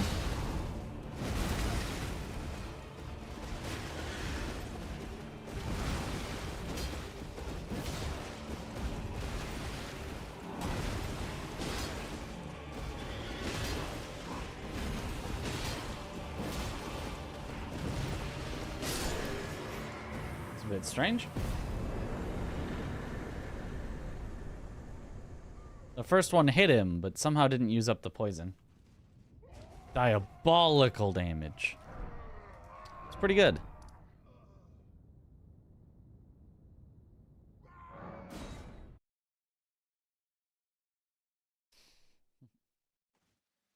Go to the Ash of War. It's a good one.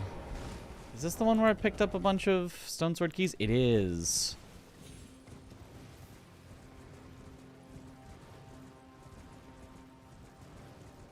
That name goes hard. The poison flower blooms twice.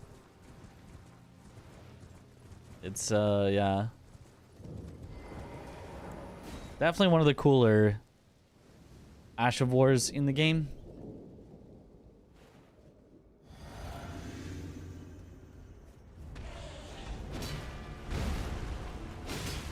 Are death birds poisonable is the question. Are they truly undead? Or are they just birds that are death-like? Because I don't think you can actually poison undead, but...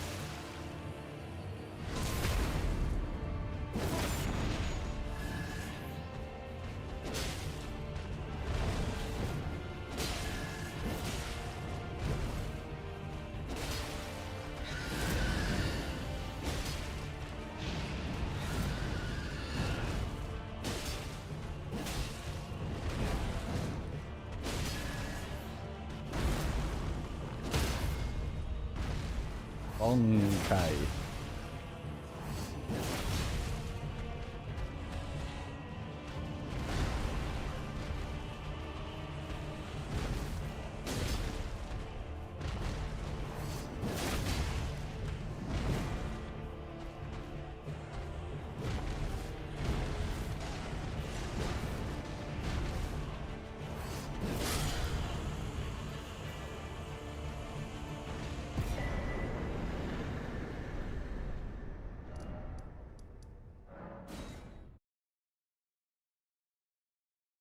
It's rottable. The L2 deals rot, I think. Yeah, it's just like spamming the L2 is kind of weird. I like hitting them with poison until the L2 can use up the poison, and then doing that over and over. And that almost never actually inflicts them with rot, but...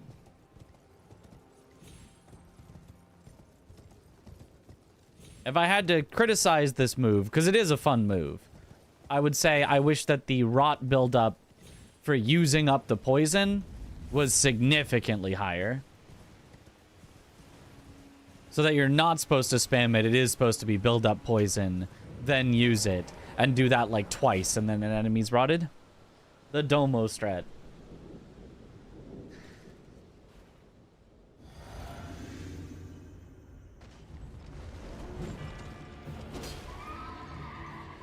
Instead of like, if you want rot,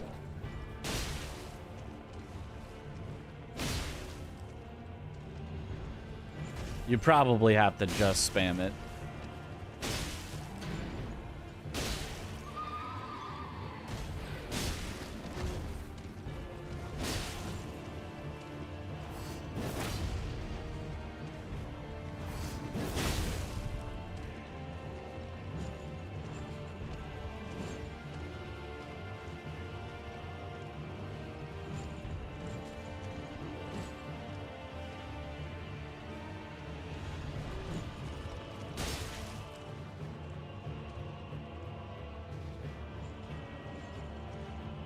God, these Knight's Calves are so annoying.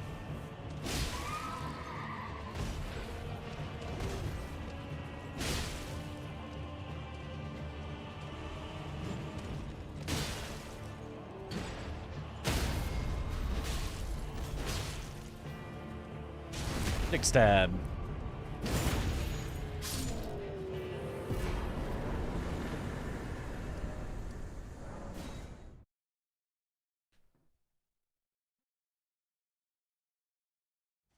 At least 10 people have beaten the challenge? As I know of 9, but it could be 10 for sure.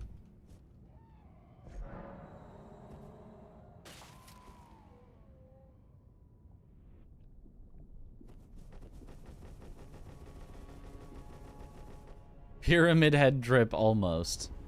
Similar.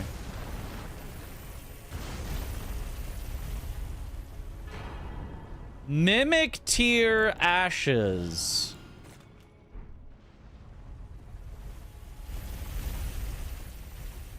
Okay, if I need a summon for something, that's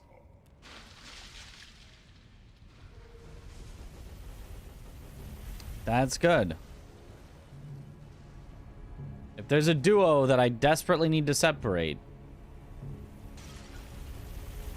like a Crucible Knight plus Misbegotten, that will do a better job than most others.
Okay. Easy.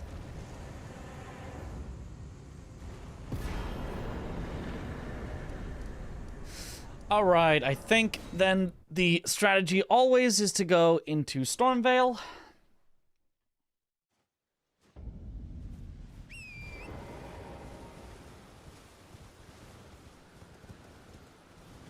One of the rats, their spawn location is a set position rather than next to you. So in certain arenas, they just spawn right next to the boss before you want to engage them, and in other arenas, they spawn so far away from the boss that they never even make it there by the time the boss is dead. Or you're dead. So unfortunately, any summon with a set location, I think, is going to be pretty bad for us.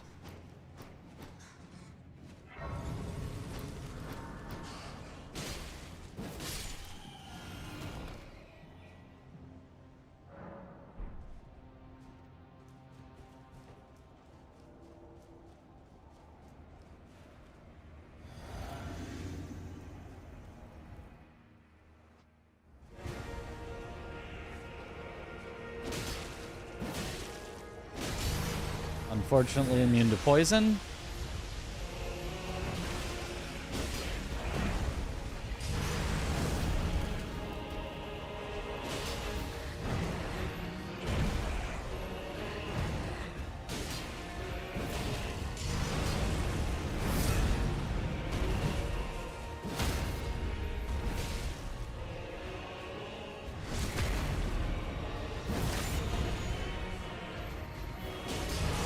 Yeah, Moog took over for Margit. Margit was out in a cave somewhere.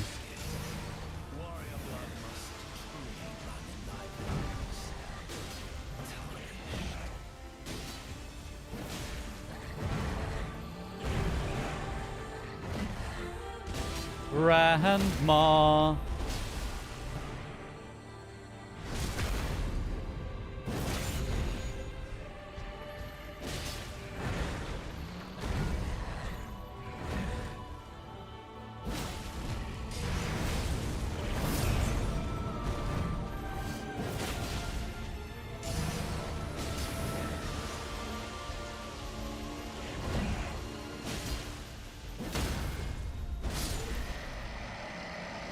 Nice. Fine Crucible Feather. That's one of the bad feather, the bad Crucible talismans. So good to get this one out of the way.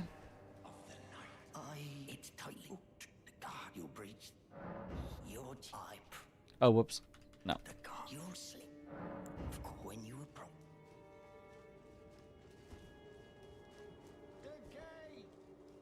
The guy...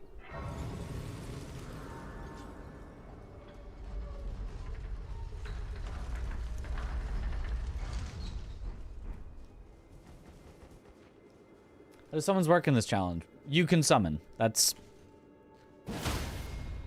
how they work. You can summon whenever, wherever, however you like, as long as the game lets you. Not every boss arena in the game is summonable, but... Okay.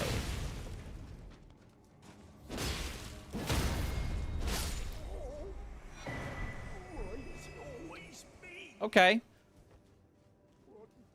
Ooh, I'm a little heavy load.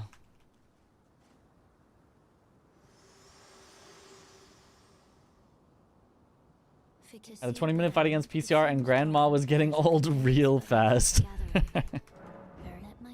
Well, yeah, Grandma does get old. That's like what she does.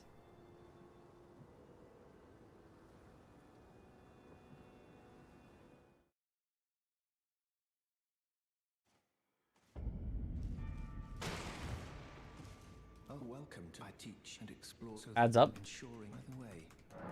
Most time you are well.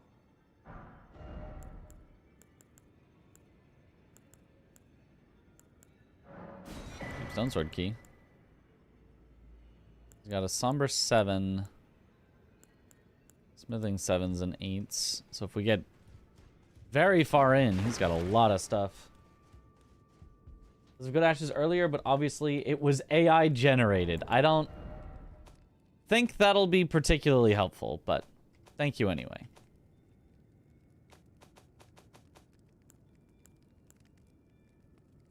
It's 3s.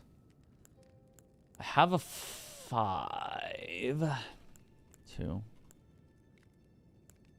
That gets you to 6.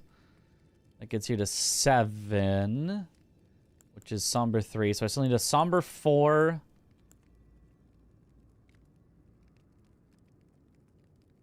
Or Smithing 3s. Somber 4 or Smithing 3s is what I need.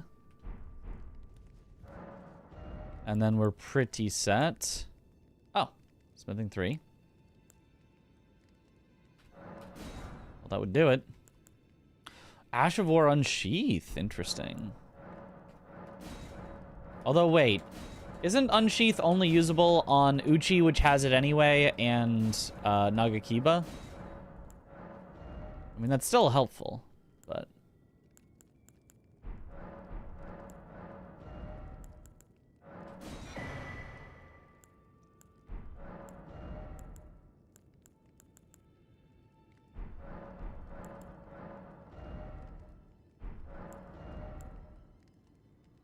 Okay, and we have smithing 8s. So I think that's all the 7s and 8s that we need. Corn, what on earth do you call that fashion statement? I think he calls it fashion. As he should. He's dripped out.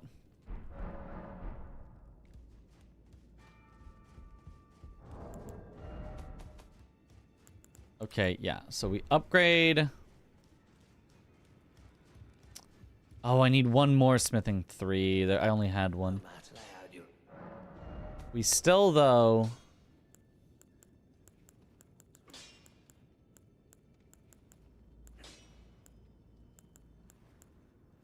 Yeah.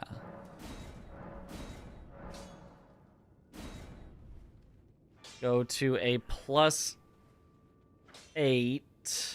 I need one more smithing 3 to skip the eventual Somber 4.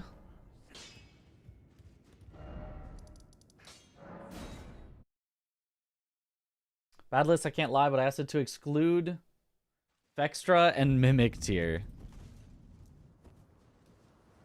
How do you... I don't know how that means, but if you know how that means. Rundown streams carried you through a really rough finals week. Thank you for the content. Good luck this run. Yo, thank you. I'm glad I could trade my own contentedness and peace of mind for yours, because it has been rough on me. Do all their katanas have unchangeable Ashes of War? I think so. Moonveil's unchangeable. Rivers of Blood is unchangeable. Serpent Bone is unchangeable. Sword of Night is unchangeable. Sword of Starline Sword is unchangeable.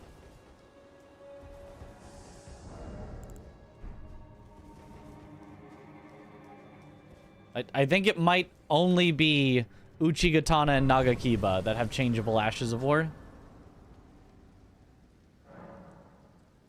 I think.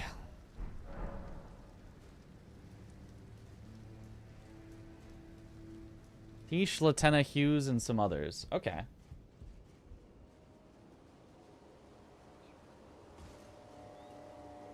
That sounds like a solid list, probably.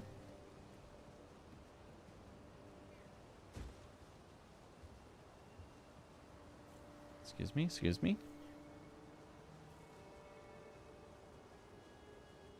Yep, only those two. I mean, if I find either of those two, having Unsheath is really nice. Because then I can change the affinity. While giving it a goated Ash of War, but...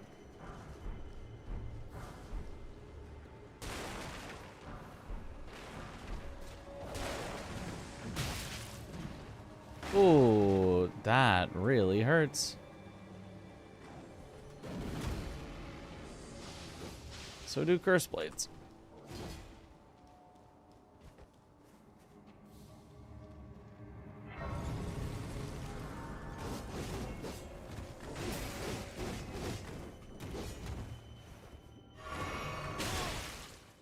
Ah, but he went away so I can rest. Still don't get why Serpentbone Blade can't have its ash changed. Right? Why is Serpentbone Blade... Is it even non-somber but can't have it changed? Or is it somber? Even if it is, like, why is it somber? It's... Ash is so boring. It's literally just the same as its charged R2. Maybe not literally. It might be very slightly different, but... It's effectively just... It's charged R2, but you spend FP on it. Smithing Stone and can't change and can't buff it. Like, why? It's smith it, like... Is that just like a bug? Did they just have an oversight and went, oopsies, people won't notice as long as we never change it in a patch?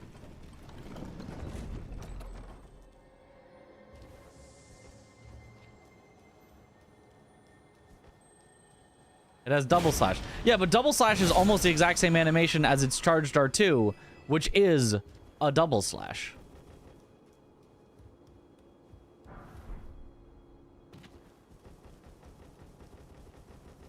Izaki had a half day that day.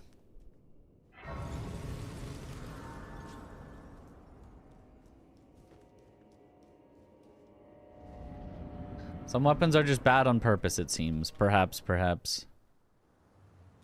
Oh, buddy. Okay.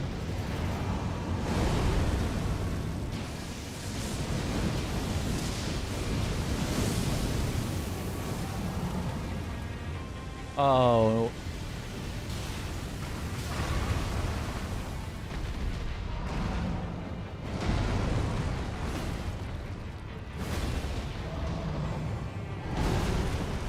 Oops. Me when I'm bad.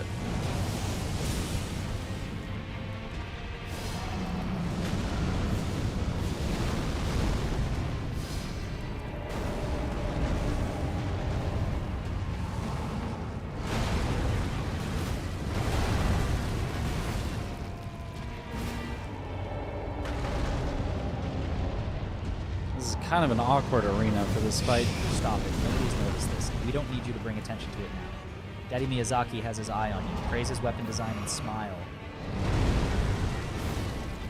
Yeah, great weapon. Love every weapon's good, actually.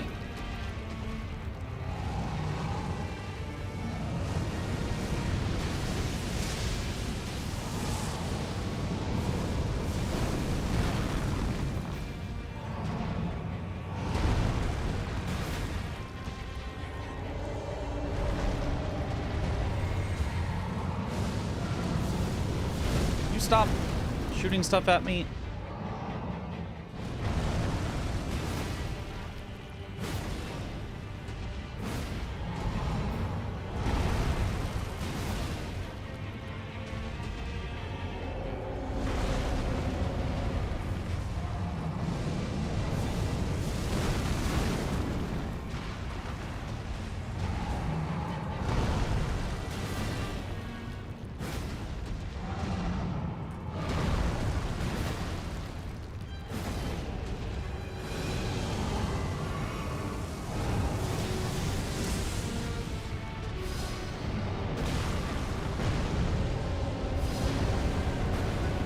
Oh boy.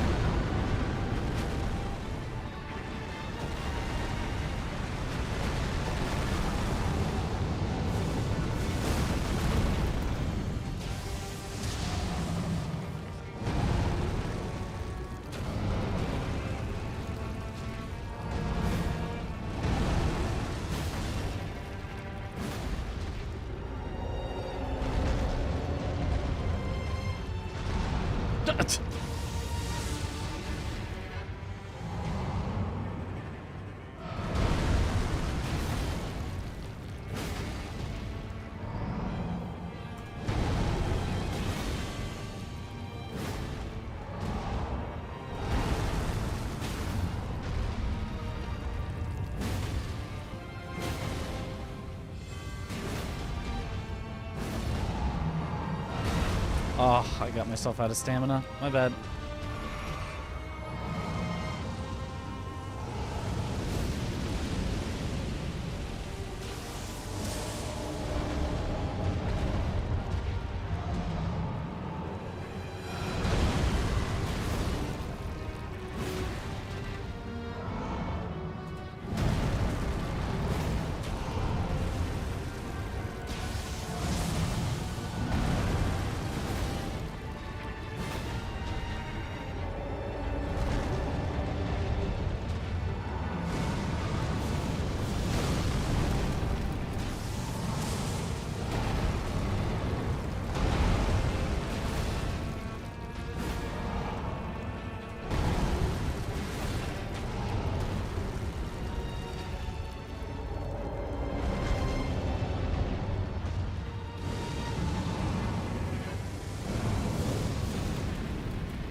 that took a while.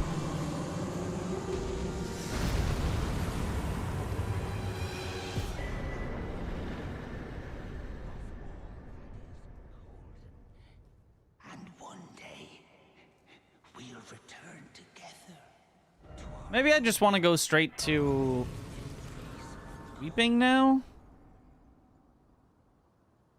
Like, I do currently have a bad talisman, and the earlier you do Weeping, the more flask upgrades you get. And I can't get a talisman pouch from Weeping because I already got 2 from Limgrave. So it's probably a fine Weeping play. Probably an okay fight for it. Is weapon damage bad, or was that because Fire Giant? I'm not sure. I feel like it shouldn't have taken that long, but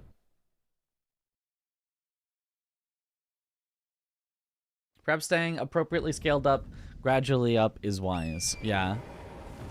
We also don't have an upgraded weapon yet, although there are a lot of item checks in Liurnia that maybe could get us there. There's also item checks in Weeping that we can go for. It's only 15% more damage? Yeah, but I mean, there's only 3 talismans in the game that are more than that. And they're likely to happen in the middle of a region rather than at the very end of it. The fact that we have the 4th worst talisman in the game at the very end of a region is probably good enough to just send it on Weeping. And there are other, we can save Raya Lucaria for later if we need to. We can save shoulders, knees and toes, head, shoulders, knees and toes and eyes and ears and chin and mouth and nose, head, shoulders, knees and toes, and toes. Knees and toes. We can save other locations. We can save Caelid, like non-Dragon Barrow Caelid, for if we have another bad talisman, I think would be fine. We can save Raya Lucaria. We can save Volcano Manor. Honestly, probably even Underground wouldn't be that bad, depending on when.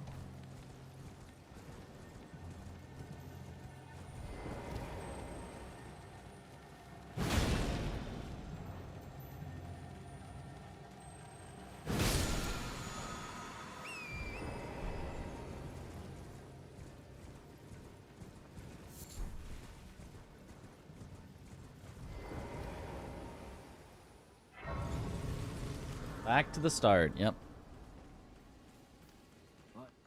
As we always are, eventually. Okay, good. That's exactly what I need.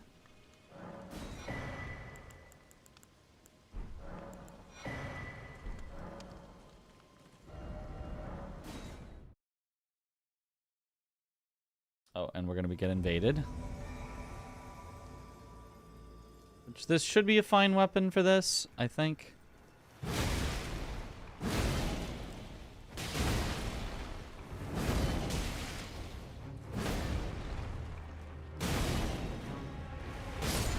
Yeah.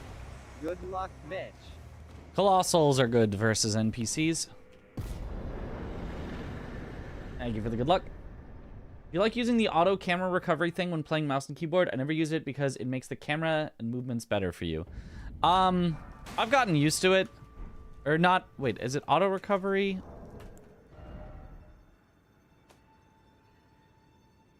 I have auto rotation on. I don't have auto wall recovery on.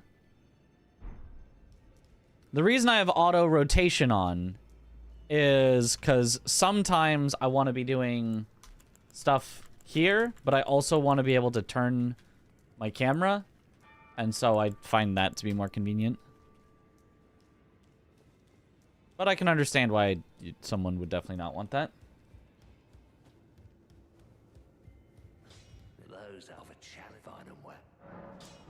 You turn it off if you're doing like oops, not Ashes of War.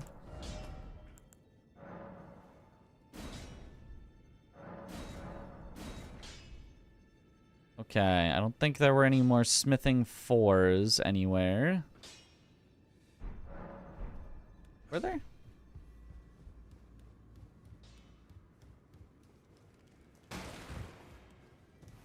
Well then.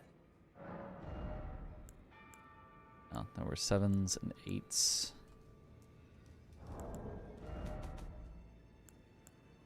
Okay, but now that would get us to the equivalent of Somber 4. We have 5, 6. 7 is buyable. I don't think 8 is buyable, but 7 Somber. 7 times 2.5... 17. Just needs 1, 6, and then 7s and 8s, which we do have. Yeah.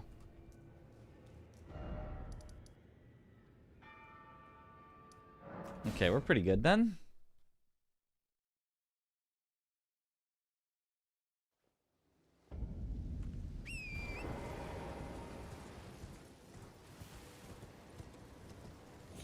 I just need a somber weapon into a smithing weapon, and then we'll be done. Well, done aside from the ancient, but that's like just whenever you find it, you find it.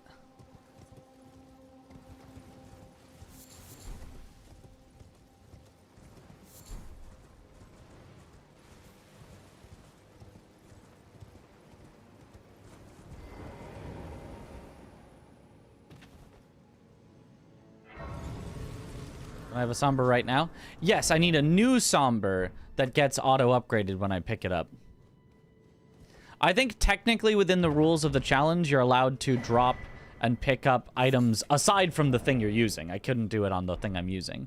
But, so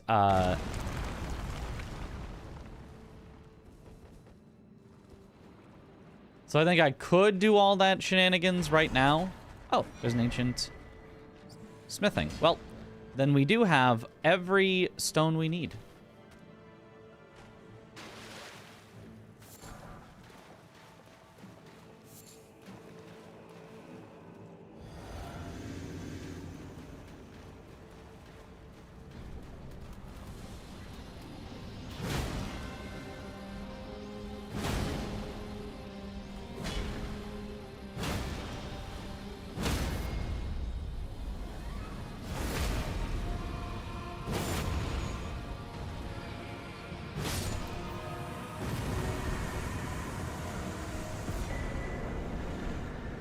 Ooh, blood-sucking tear.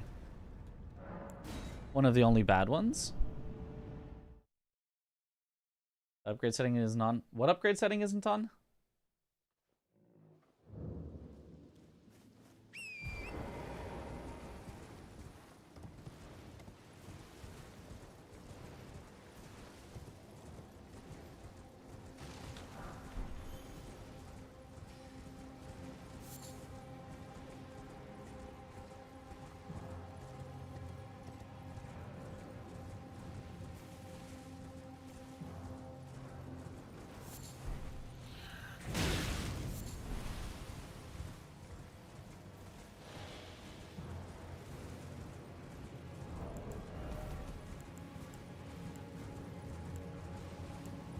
Actually, we could also just get one more smithing 4, and then we're also done. A smithing 4 or a somber into a smithing.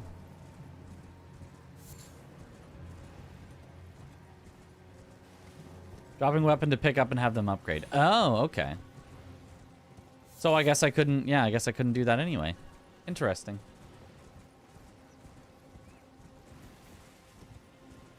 Can't drop weapons in the French challenge? I mean, I would think you would be allowed to drop weapons, but I guess if they don't auto-upgrade when you drop them, then I guess it doesn't matter.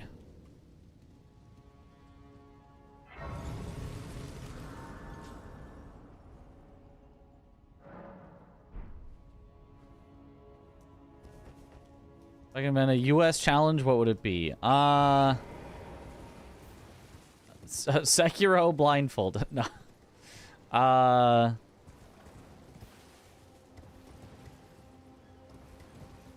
I don't know.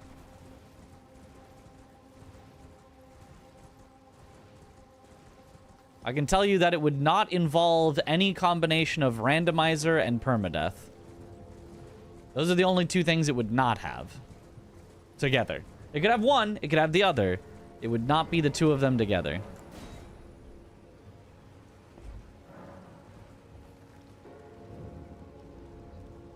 Dropping would require unequipping. No, I mean dropping a different weapon. I mean, I can just go, Mangosh, just put it on the ground. Like, oh no, I'm now not... Oh wait, if I pick it up, I guess you're saying it becomes my... Oh, it does equip. Okay, you're right. I guess that becomes weird. I guess you're right. That is kind of weird. Because when you pick it up, it does auto-equip it. You're right. Okay. So I could drop it, I just couldn't pick it back up.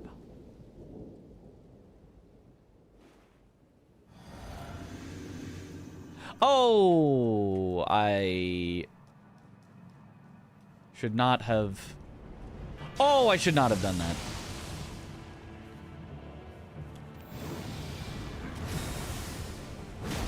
Oh, I'm gonna get...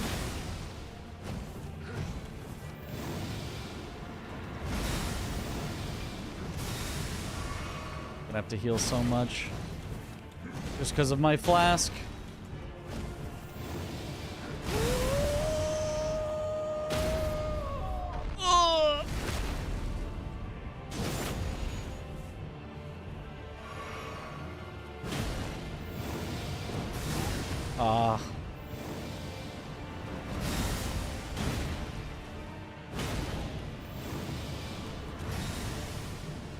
To heal so much, I'm actually just losing damage on the damage tier because of how often I'm having to heal.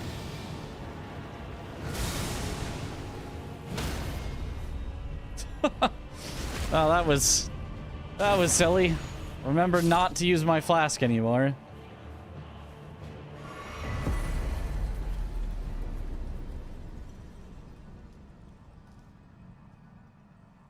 Can't pour it out. I mean, not... I could have Memory of Graced, but, like, I don't... It wasn't that scary. It wasn't like I actually thought I was gonna die, but it was like, that took longer than it needed to and was scarier than it needed to because of that.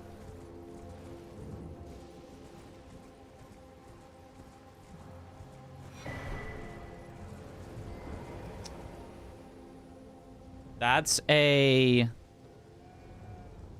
Another non-somber. Not what I need. Might as well unequip it for now, just to be safe. Cannot do that. Use what you get. Cannot unequip it. That is one of the auto-equip items.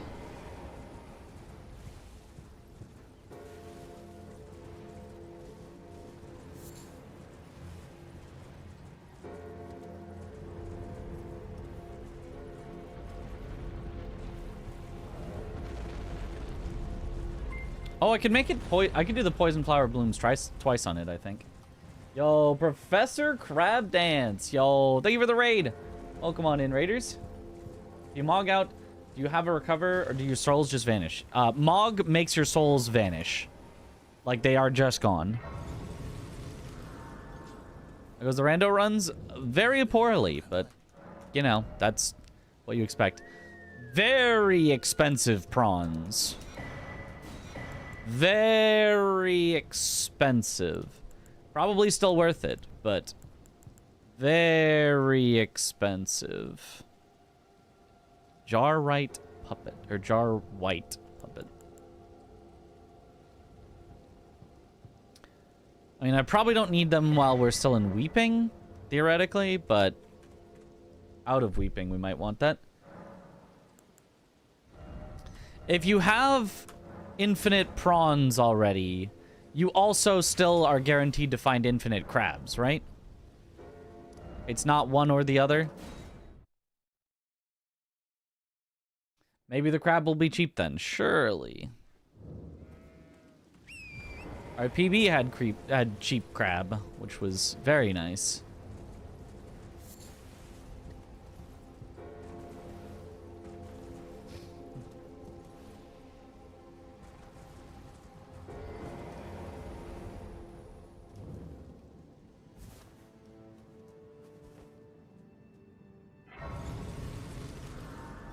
As far as I know, you always find both. I think so.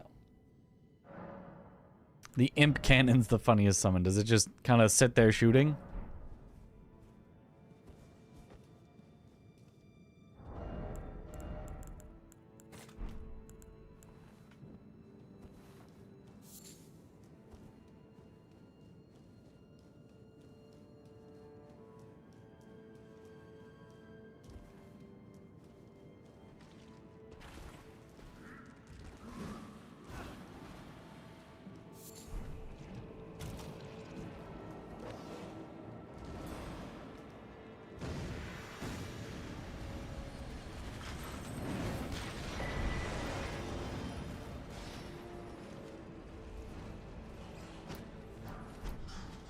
Ooh, Flame of the Red Mains. That's potentially an interesting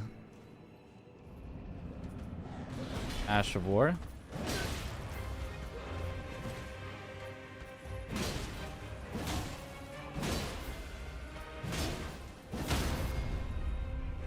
Bunkai.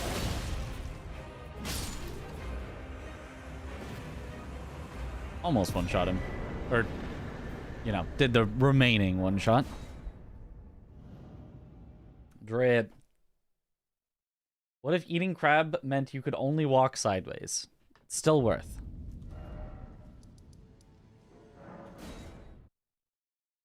Domo reference.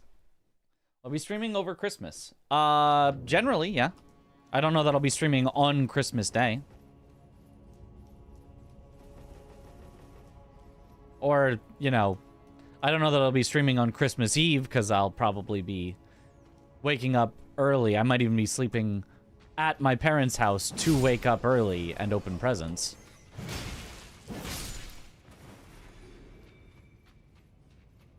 So it might be 1 or 2 days off stream, but generally I'm not like going on a vacation anywhere or anything.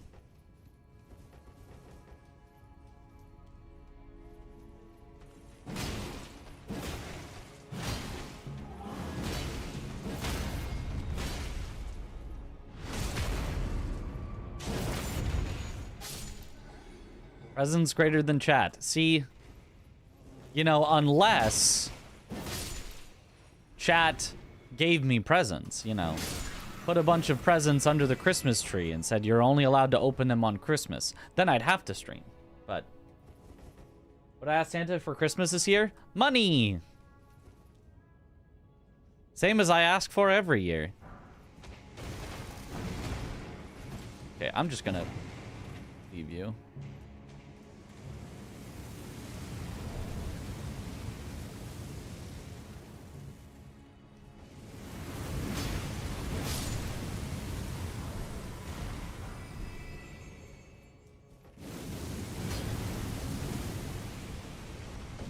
What sword is this? This is the Lizard Greatsword. It's a pretty silly one because it does this. Shoots out a projectile. Which honestly in this challenge could be useful. If I don't want to walk over and actually have to attack something up close.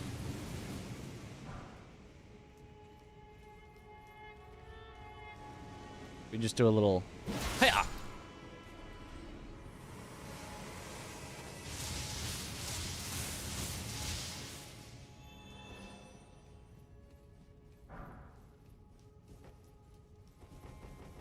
Helps with separating enemies as well. Yeah. Probably like, yeah. Very, very probably solid weapon in this particular challenge.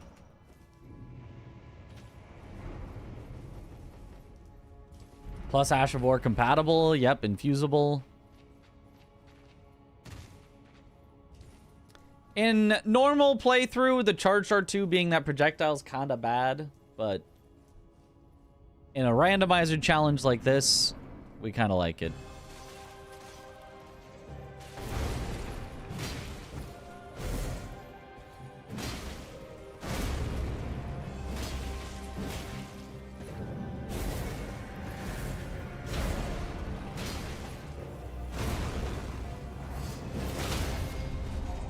Oh, now that's a Bankai. Radagon Scar Seal. Another pretty bad talisman to get out of the way.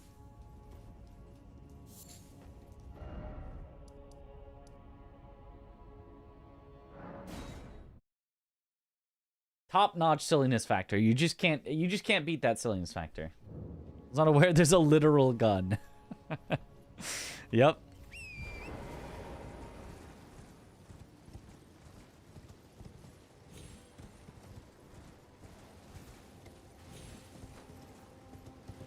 Lore-wise, it's maybe more of like a dart thrower, but close enough.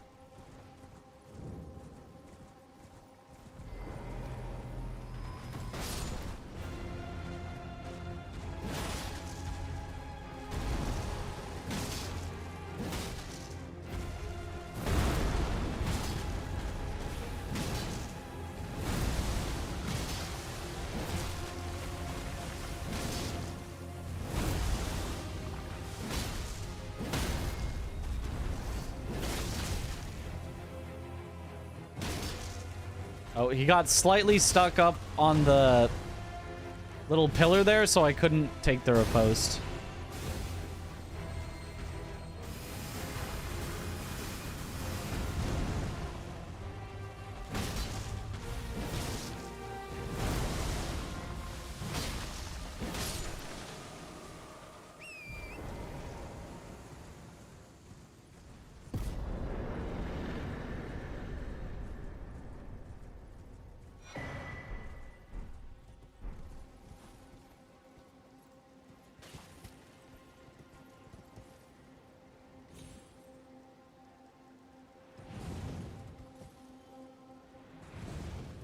Easy. Madness charm? I mean, don't know how I'm supposed to deal madness, but doesn't give defense down. No. It's just like Lord of Blood's exaltation.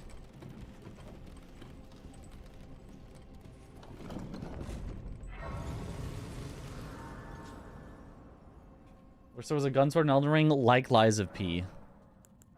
The gun sword is cool in Lies of P.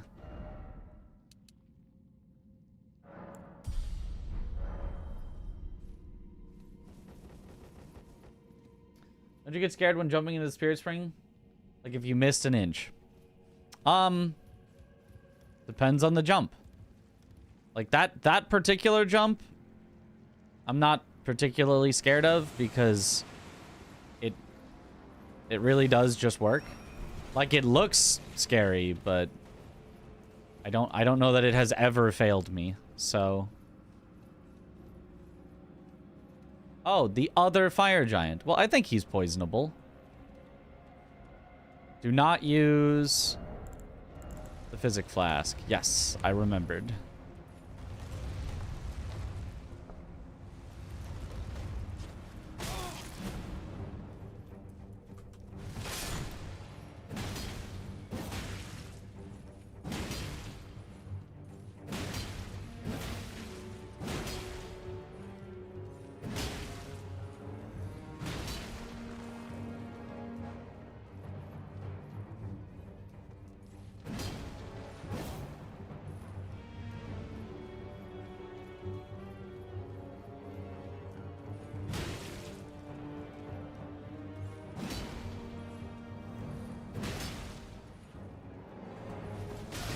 Up. Really cool.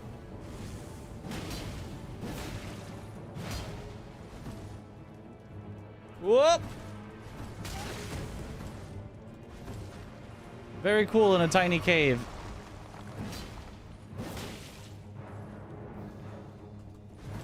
Oops.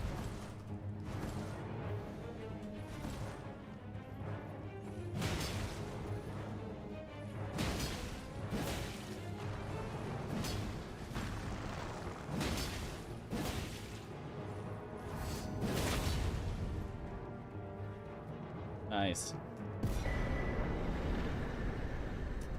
Vike's War Spear. I can deal madness, actually. With Vike's War... Actually, no. Vike's War Spear doesn't do madness. And no, it does. I can deal madness. See? And this is a somber weapon.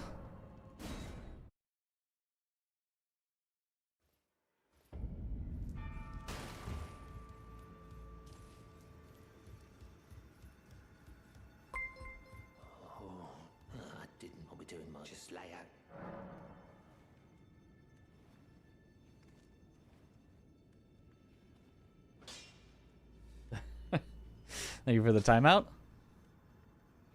Yeah, no religion. No religion in the chat.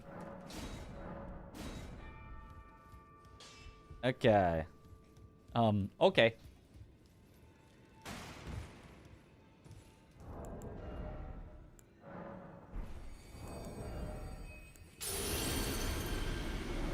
Oh, let me sell at Hugh.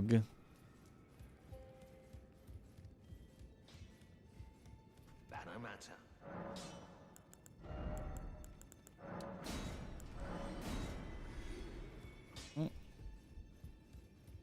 Had to be a bot? I guess. I guess you could have a bot giving out 1 bit to attempt to activate like TTSs or things from people. Got a somber 7. I can double check. I'm still pretty sure there's no somber 8s anywhere, but I can double check.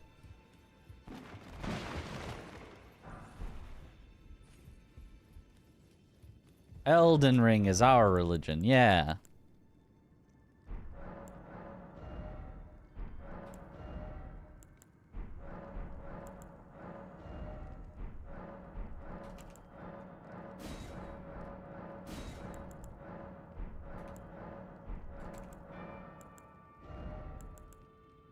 Another 7.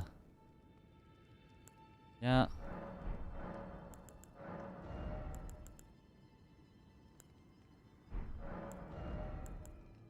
Okay. As I expected, no 8s. The 1-bit bot.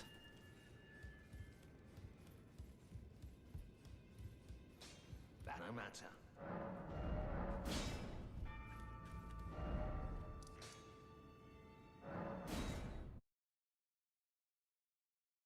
I spent more time playing Elden Ring than you have in church, yeah.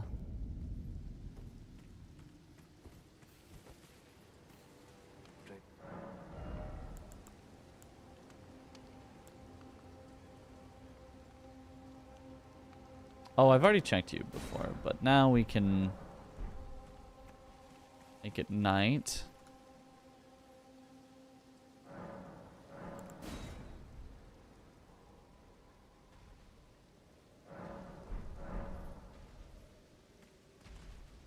Oh, another magma worm. It's always oops all magma worms.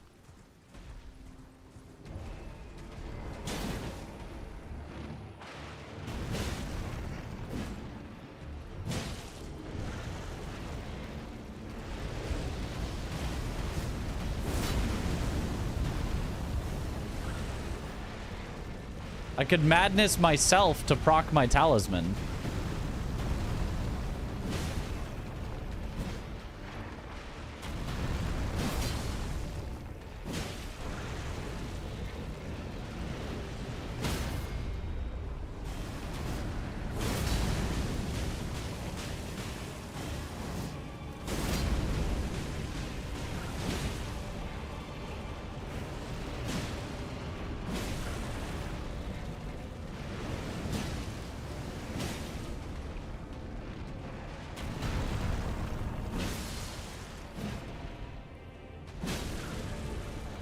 It's the stander.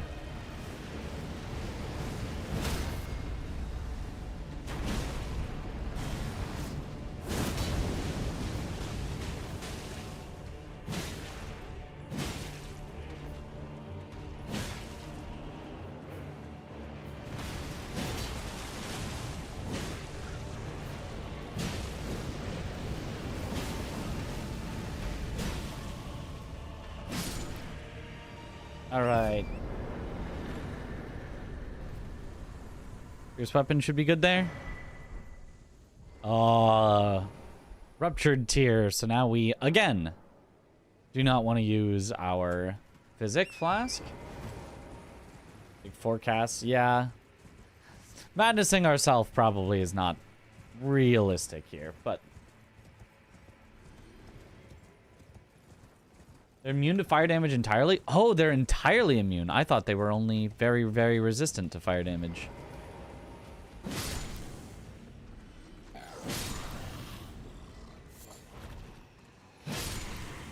But I guess they have to be so that they can be in the magma and not...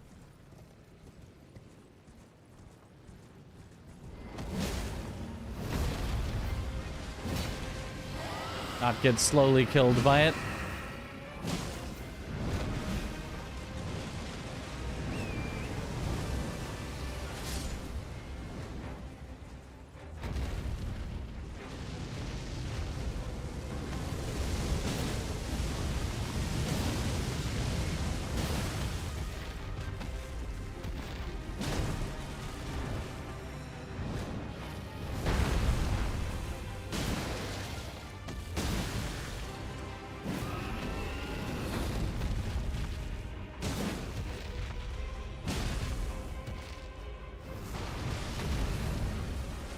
Oh.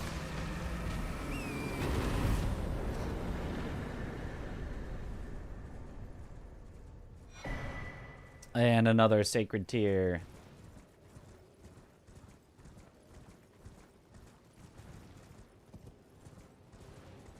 They spew magma, so makes sense, no? I mean...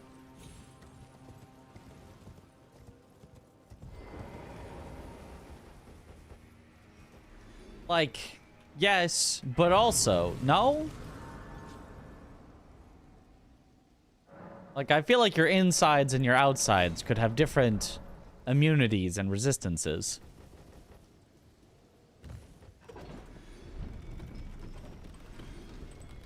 Oh, so good luck. Let's hope for no duo memes this time. There will definitely be duo memes. We have to run into every duo eventually. Let's just hope that the duo is not high-scaled in a thin arena where it's hard to get away, and both of them attack when only one of them's supposed to, because they're the most aggressive duo in the game. Let's just hope for not all of that. We'll definitely have some memes, though.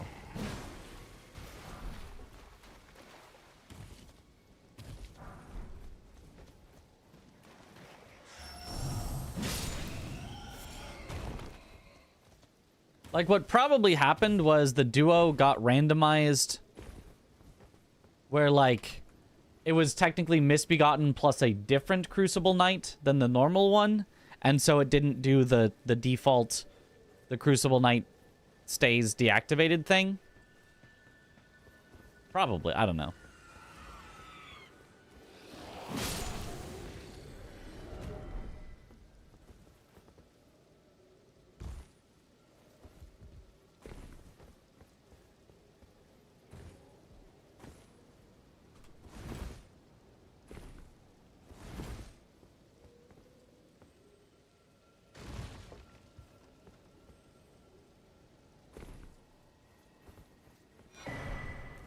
Oh, Dane's footwork. Last time we got some Dane's, or some dry leaf arts.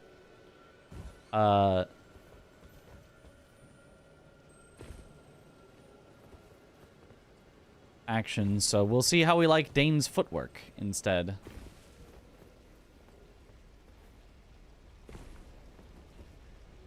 The Boston Demi-Human Chief Cave once, and both were immediately aggressive. It was a bad time. Yeah, that does happen a lot in the randomizer. That they are just both aggressive, and it's just a bad time. Why do you see me?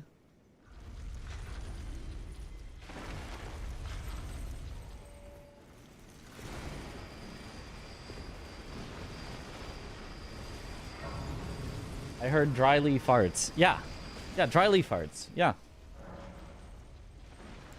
That's what that's what it's called, right?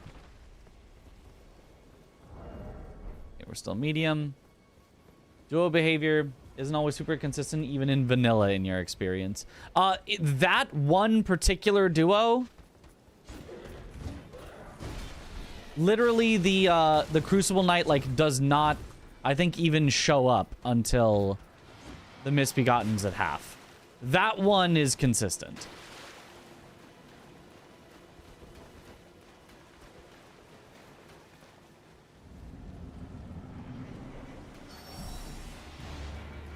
Okay, let's see how Dane's footwork does.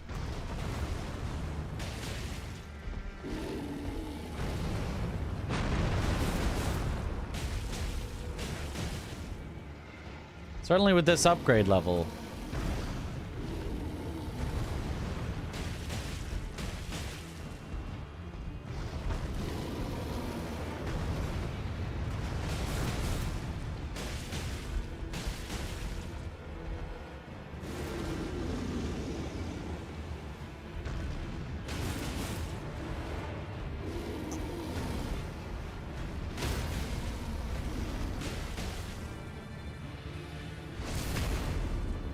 You ever just kick a bear? Like a lot.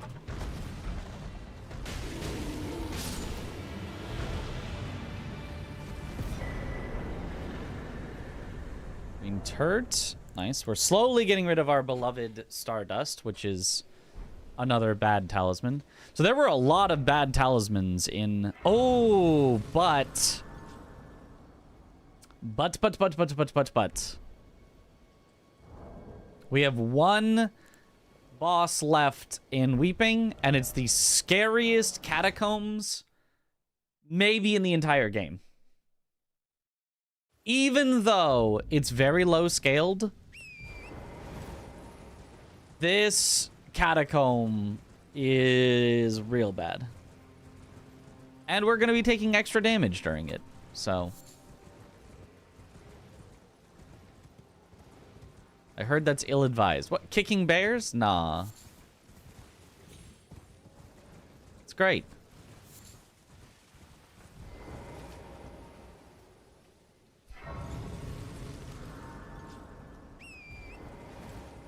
Scary is good for the bones, keeps them stiff. Look, my bones are stiff enough from all the scares we've had. Scarier than War Dead. The layout is much scarier than War Dead, but War Dead is scaled higher, so depends.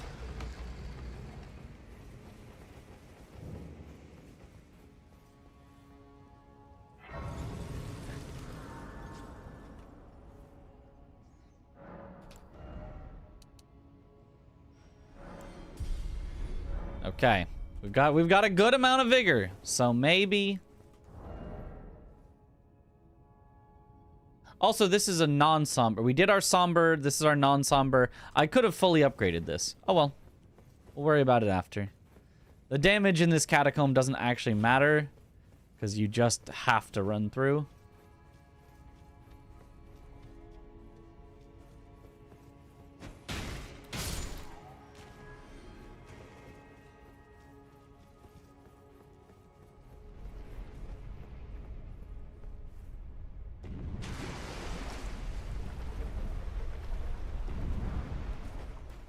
Okay.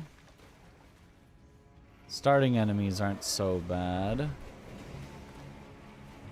What about the ending enemies? Okay, the bug I'm scared of. The rest is probably fine. Alright, we're good.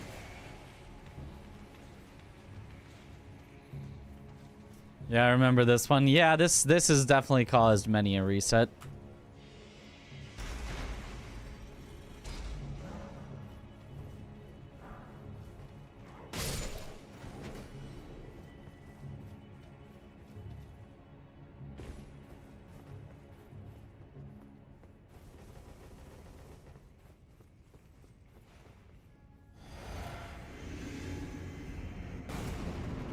Just explode as I go through the door. Oh! Okay, but we're powerful. Just knock them around. Okay. That works.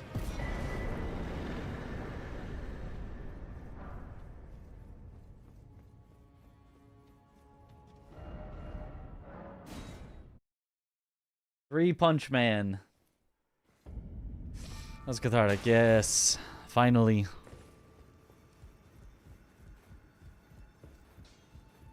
Well, I took you no matter. Lay out your own.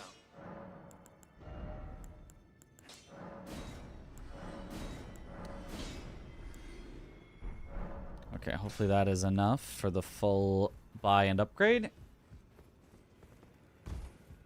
Full upgrade time.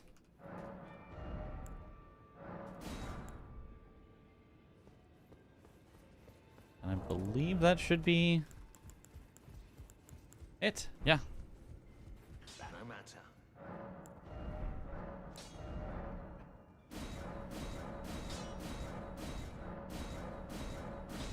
There it is, fully upgraded. Oh, you can actually do poison flower blooms twice on Dane's footwork. Or Flame of the Redmanes. Or kick. Do I want those more than Palm Blast? Them doing poison.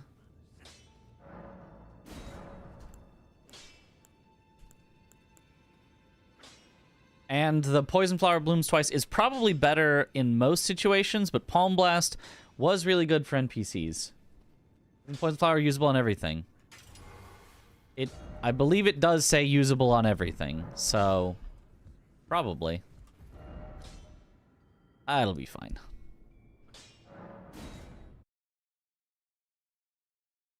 Poison Flower is very fun on Danes. Okay.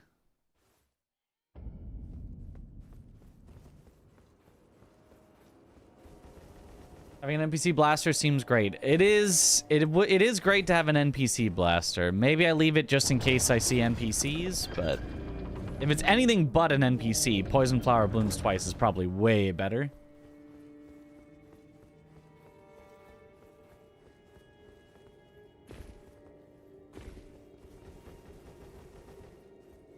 Poison hand occurs after going days without washing your hands. Yeah.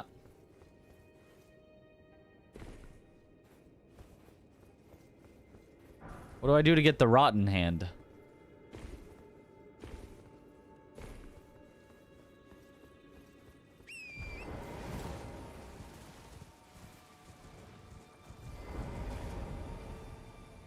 Years.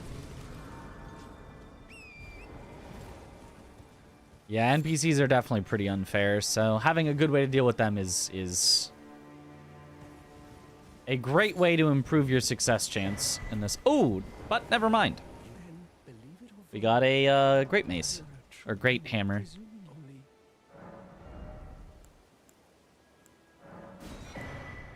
I don't know what these craft, but since I'm never coming back to you, might as well buy them. We still didn't get a Rot Wet Blade. Yeah, I was hoping we would get that in the DLC. Would have been cool.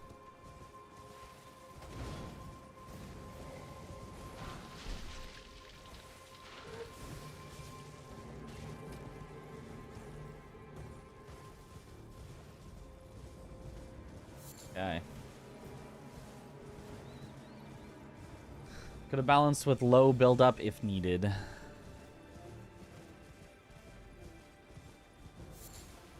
I mean, I don't think Rot...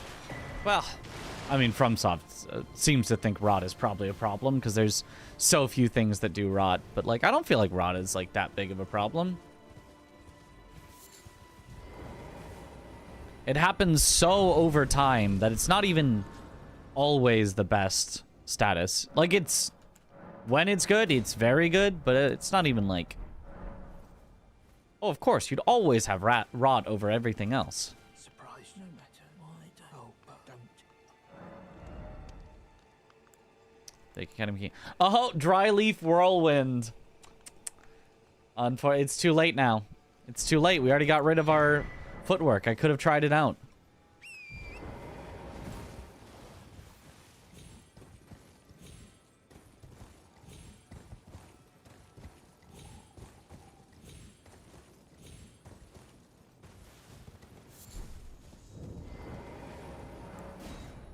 IKEA candles would smell so good in that.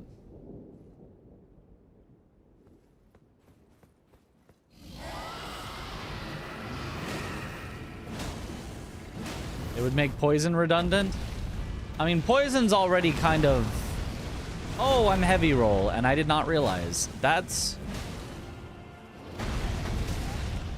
very bad, and the scaling on this is...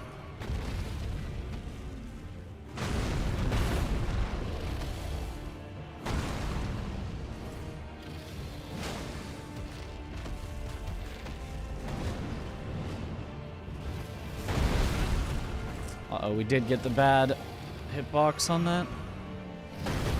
After I said I think it mostly doesn't happen on Ghost Flame Dragons.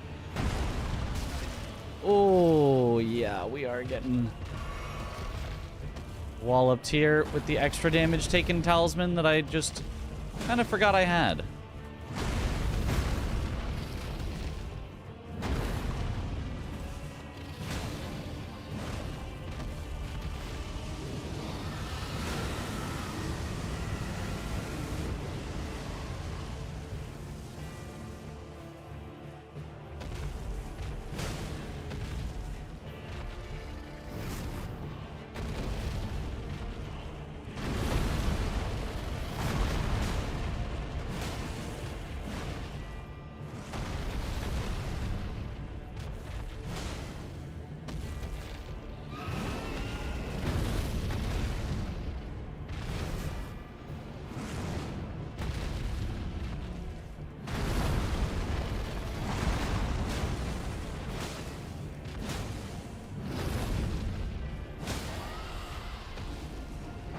Go. All right, we're fine.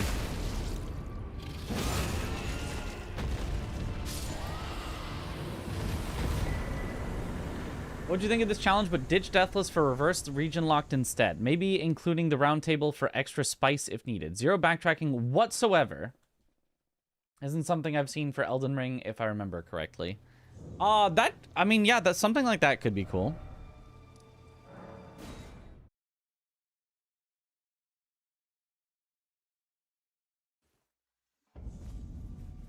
You enter a region and you are not allowed to leave it even going backwards to anything until you clear it out. Still heavy. I guess we gotta go exploring then.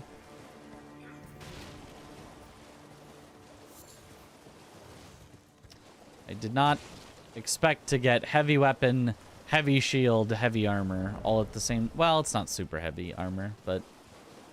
medium armor all at the same time.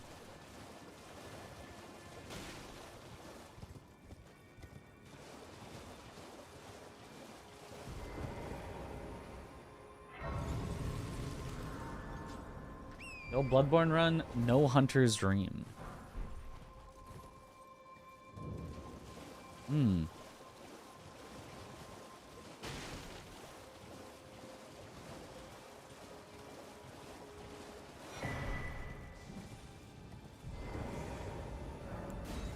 I mean, yeah, if you could only go to Round Table Hold once, you'd save it till you have all of the stones so that you could go back and upgrade all at once. You'd also get one free... You'd get some free upgrades in Limgrave. You'd get free upgrades as long as you're still in Liurnia, but once you're past Liurnia, you could only ever go to Round Table Hold once. Get your upgrades. Although, no, you're forced abducted by Melina, so you could never go back. So you'd have to finish your upgrades in Liurnia, or else you just don't have a fully upgraded weapon.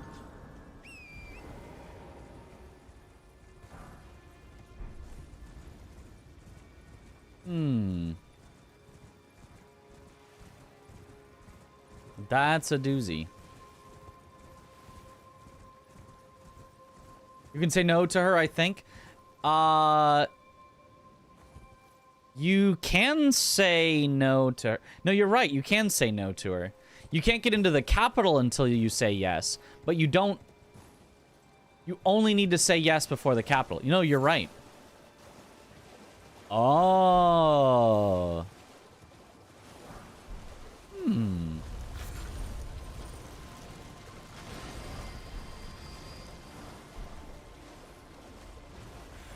So you'd have to get all your upgrade stones by capital, but I mean, like, you probably would. Like, we're fully upgraded and it's Liurnia, so we would have been fine in this particular run.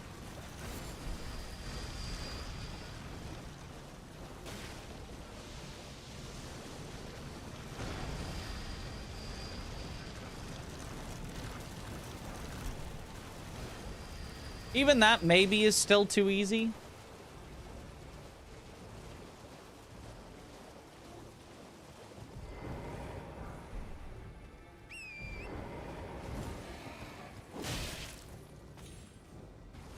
But still could be cool.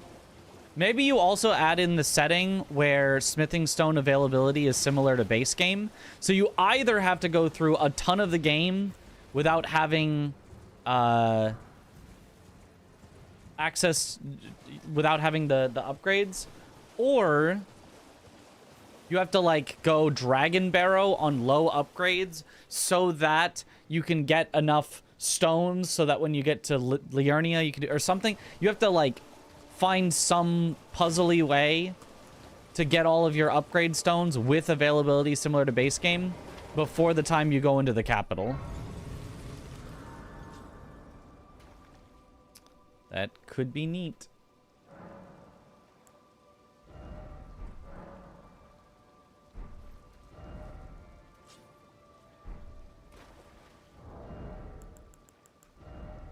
Yeah, I do have some runes. How heavy are we currently? 70 would be 49. I need another 7, so 80. We need to be at least 80 equip load. That's pretty tough. I don't think I can fight Estelle on heavy either right now. Anyway, I need to go to the bathroom real quick. I'll be right back. And I have already been invaded, so I'm not going to die here. All right, be right back.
I'm back.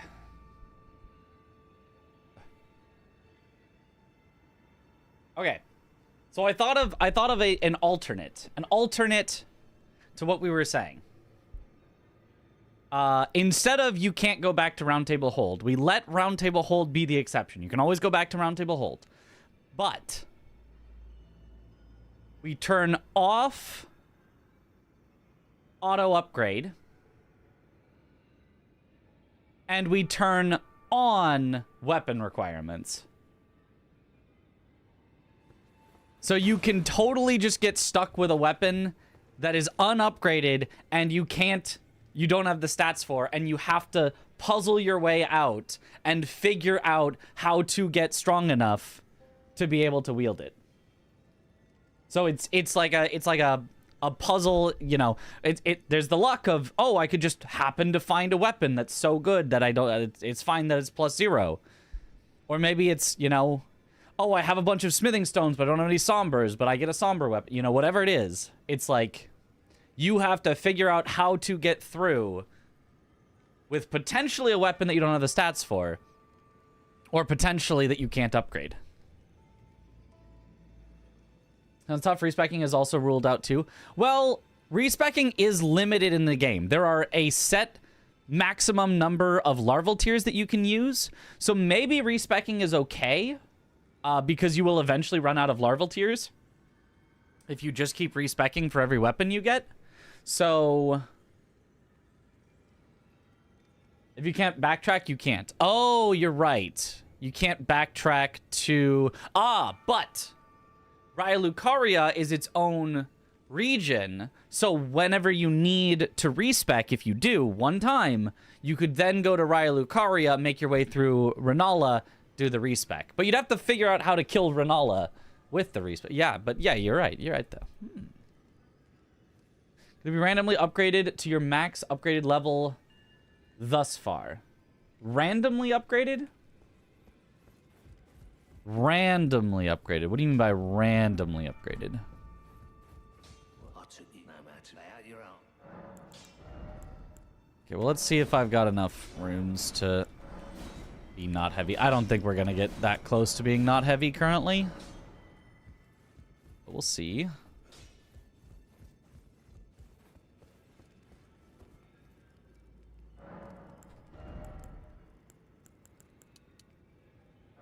Yeah, no.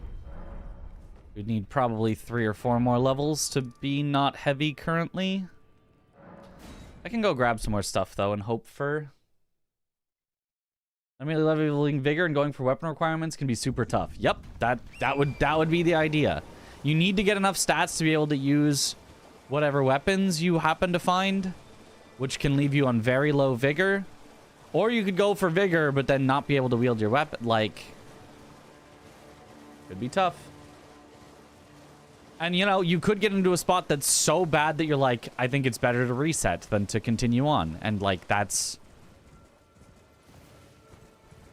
ultimately where some of the challenge is.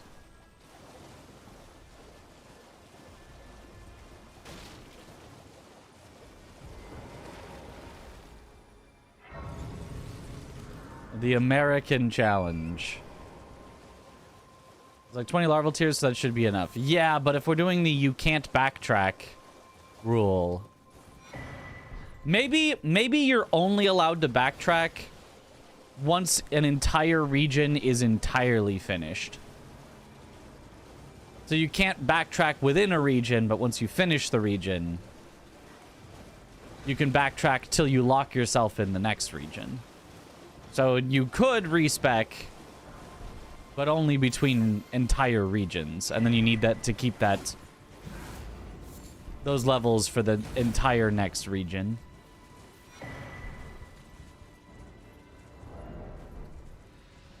Still heavy.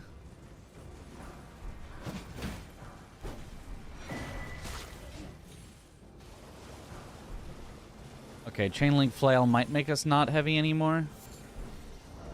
Hey, medium.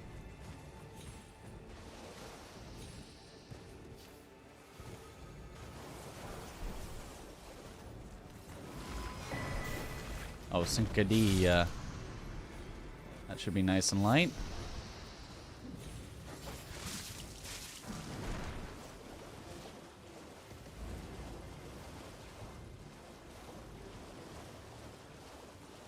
Okay.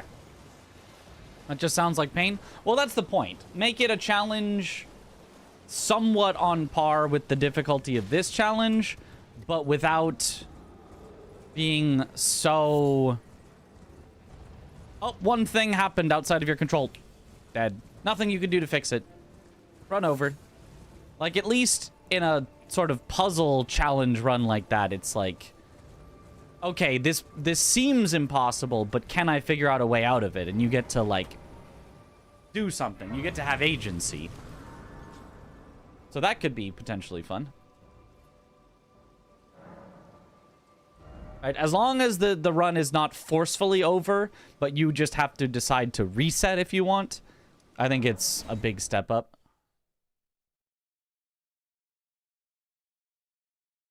The USA Universal Stat Allocation Challenge.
Ouch, that hurts.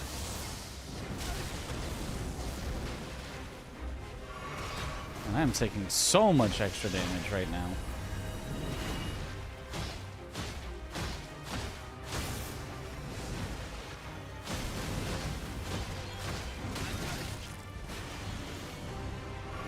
I did not realize how squishy I am.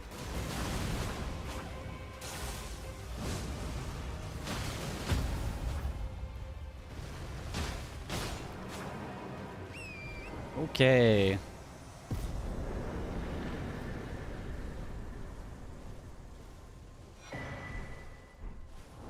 Personal charm. Hooray, it's gone. The bad talisman is gone.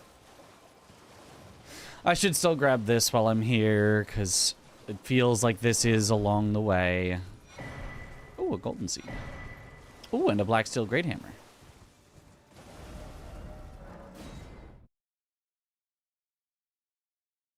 And why this fight on Torrent slaps? I don't know. I feel like that'd be tough to...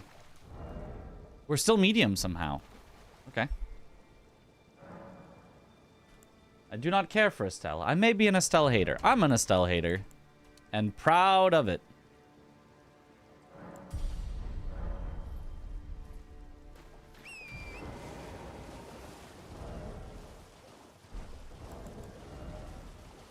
Yeah, our defenses seem fine here.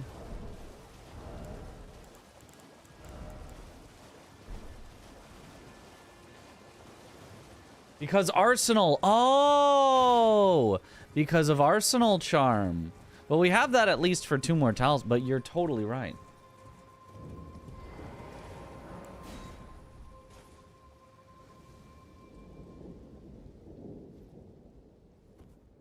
Russian challenges fist only speed run.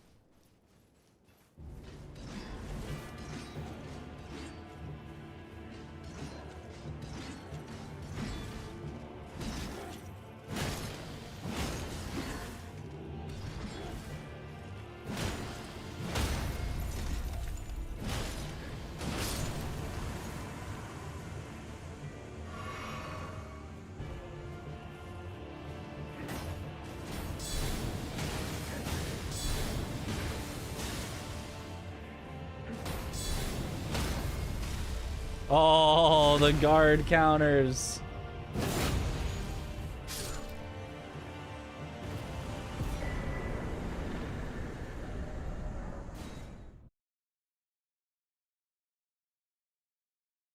What if you put weapons on bosses instead of talismans? What if you put both?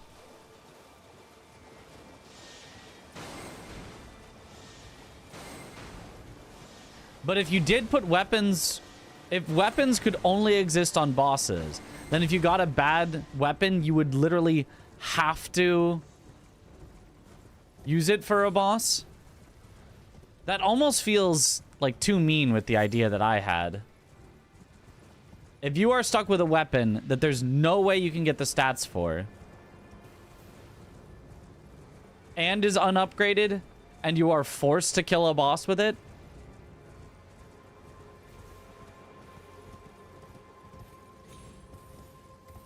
I mean, I guess you'd theoretically have your choice of boss, so you just need to find one that's easy enough that you can...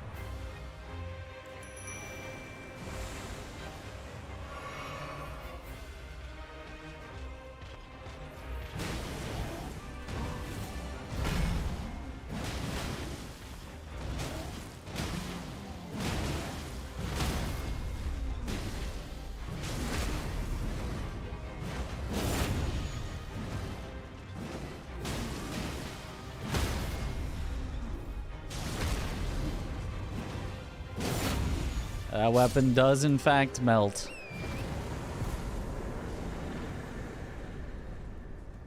I think that's probably how they forged it. Probably had to... Still medium. Arsenal's still here. Well, had to, you know, melt it and then pour it into a mold and...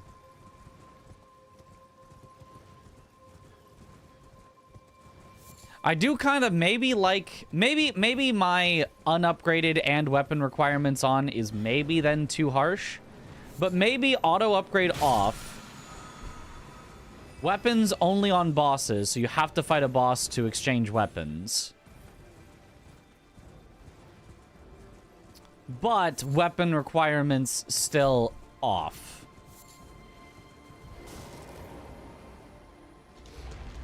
So that way you're at least stuck with a bad weapon that's as bad as it is, instead of a weapon that's unusable because there's not enough runes in the game to get enough stats for it, like Hand of Melania.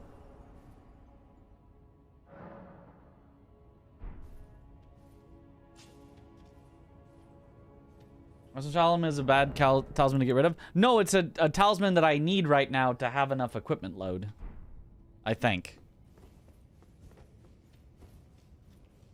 I think once it's gone, we might be heavy.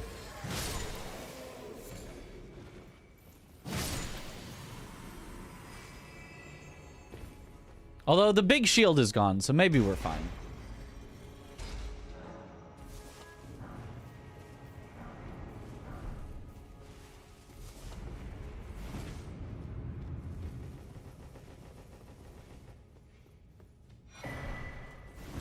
Rotten crystal sword. At least it's a little bit better than the non-rotten crystal sword.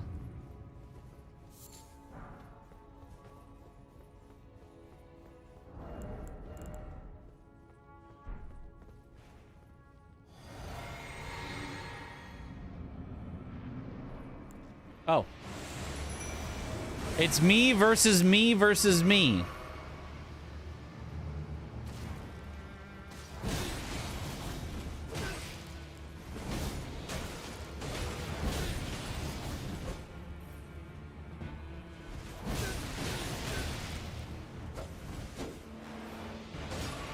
We got some Abyss Watchers gameplay going on in here.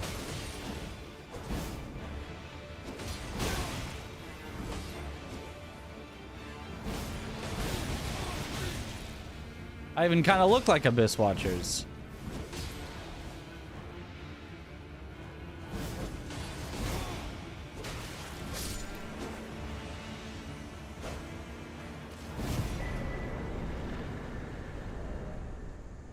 Oh, Arsenal Charm stays winning, stays in.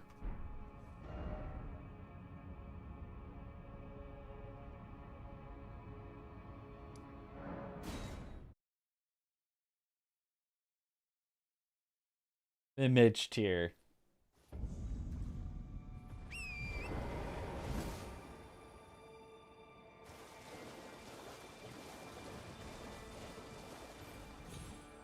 Where's phase 2? I am phase 2.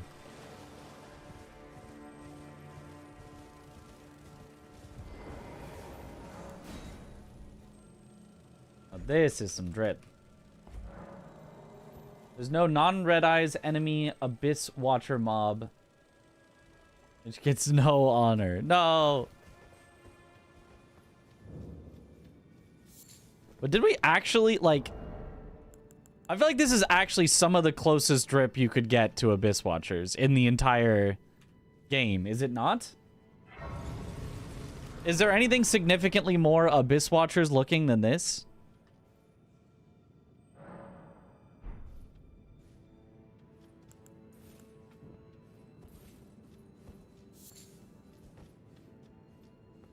Everything kinda matches. Like, it's not perfect, but like pretty close for what I think you could get. Maybe the astrologer staff. Well, okay, but that's... Yeah, okay, not the weapons, but the armor.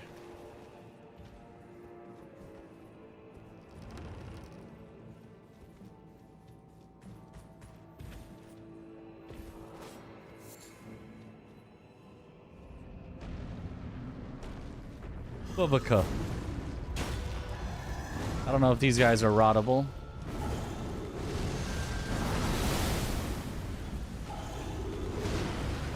I don't think it really matters either way. We'll be fine.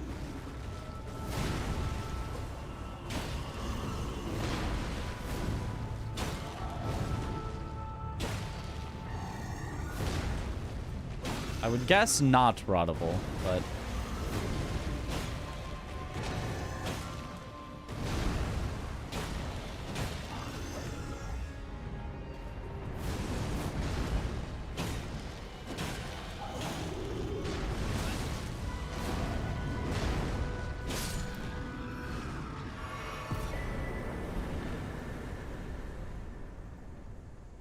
Indorot makes sense.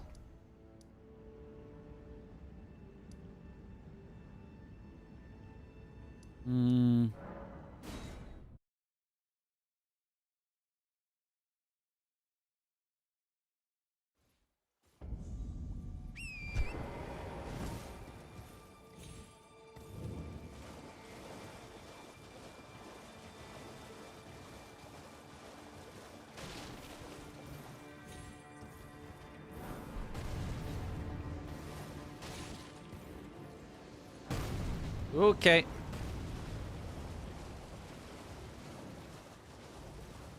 Rolana Helm? I feel like this is closer to Abyss Watchers than Rolana Helm. This one that, like...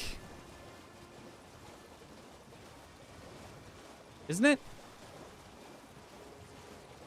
I mean, I don't have, like, a great idea in my mind of exactly what Abyss Watchers looks like, but I feel like this helm in some way reminds me of them. The, like, visor kind of going just down over the eyes. The, like, face covering. Like, it just...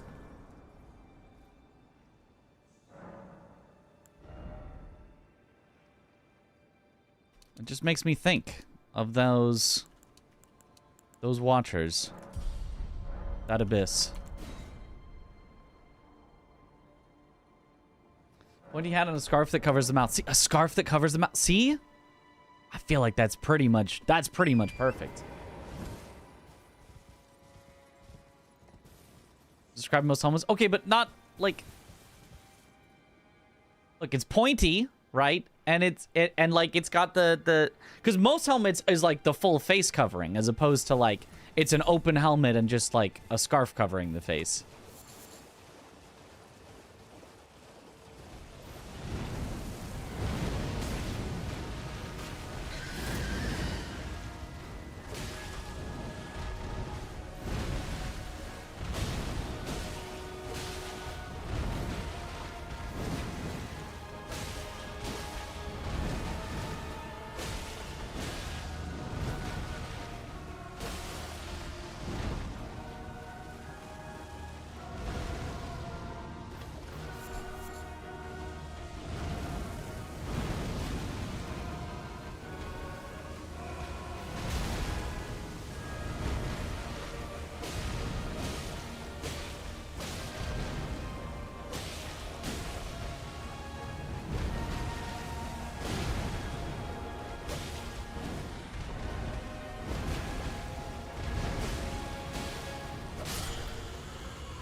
Ooh.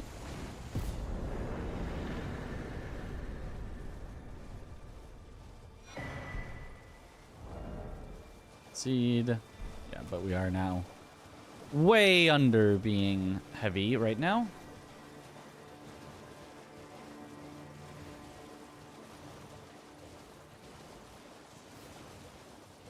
The Skyrim build run. You know, I'm not sure what that would be.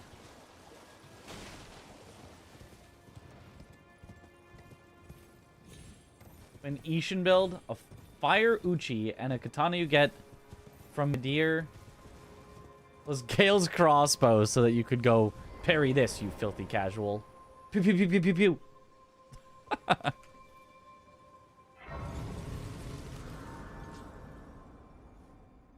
Bunch of roars. Oh, the dragon shouting. Another Deathrite bird. Try to send 53 on Skyrim again. Yo, I get to buy Skyrim again. What if the Elder Scrolls 6 was the Elder Scrolls Skyrim re-releases we made along the way?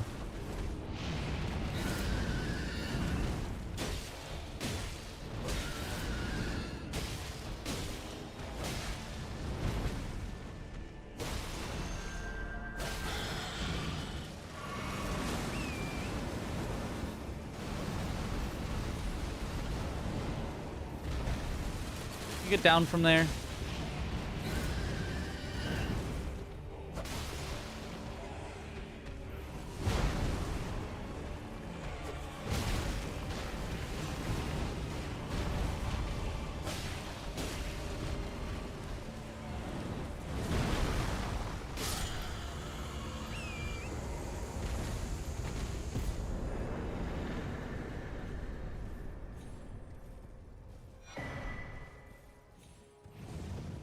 UK is apparently immune to all status. The more you know.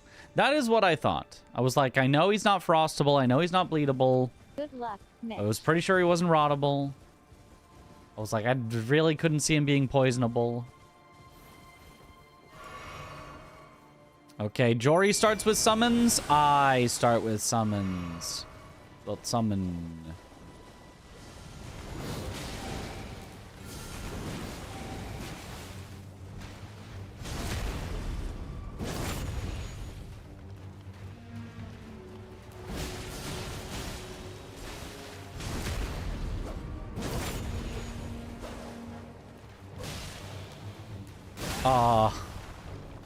A slight over rotation.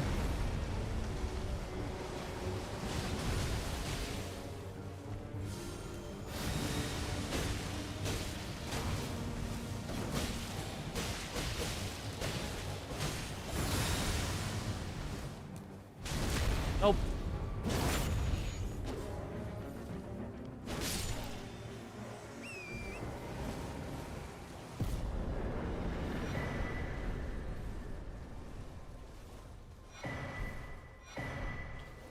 Stormhawk axe. Okay, that's a good one.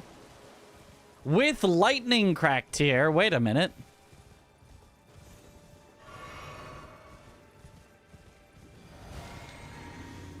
That's cracked.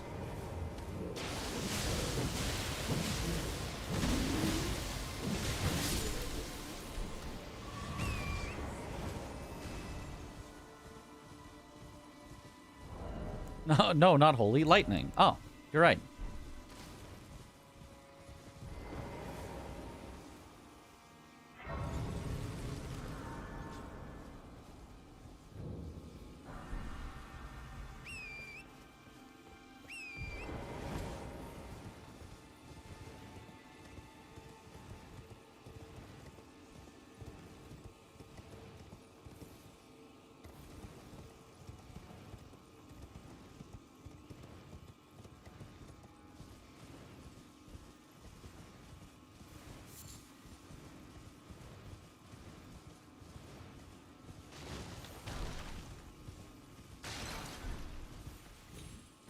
You think if Elder Scrolls 6 ever actually releases,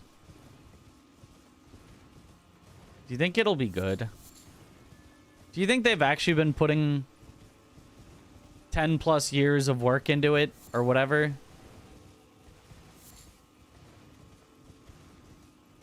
I hope so. No. That's so sad. We all know it probably won't be good, but we're all gonna buy it. I'll buy it day one. Just like GTA 6. Well, GTA 6. I feel like GTA 6 is gonna be good. I mean, I don't know that I'm gonna buy it and play it. I don't know that I'm much of a GTAer, but like surely.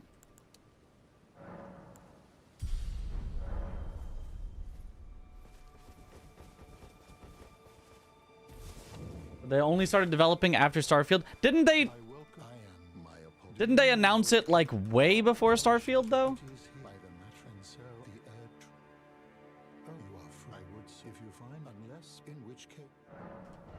Like before Starfield was even announced. You wish to know more, Lord Radic.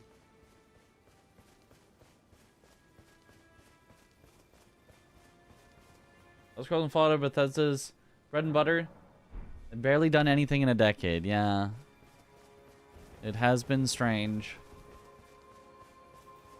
Wait for it to be a mobile game. Oh, God. Elder Scrolls Immortal. You guys have phones, don't you?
Yeah, let's do that now.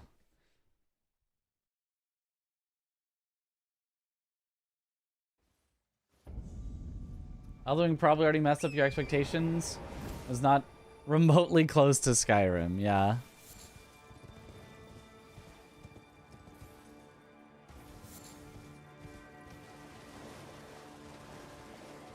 Elden Ring really did show.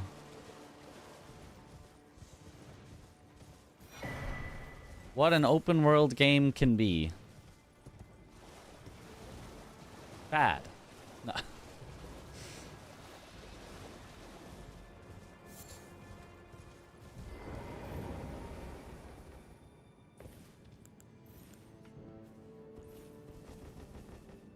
Who's my favorite to play in Night Rain? Iron Eye. Although that new Undertaker's pretty fun, too. Bethesda does concept work years before any major development. That's what the clip was. It was a clip to tell people they'll release it someday, because a lot of their fans started complaining about Fallout 76 after Fallout 4 coming before Elder Scrolls 6. Interesting. I'm playing Raider. Raider is a lot of fun. Raider's probably my third place, maybe second. Maybe after a while I realize I don't like Undertaker as much as Raider, because I do really like Raider. And then Wilder fourth for sure. And then there's a pretty big gap. I don't really know. Maybe Guardian after Wilder. Like, I don't think Guardian keeps up in terms of the is actually good, but is fun to play.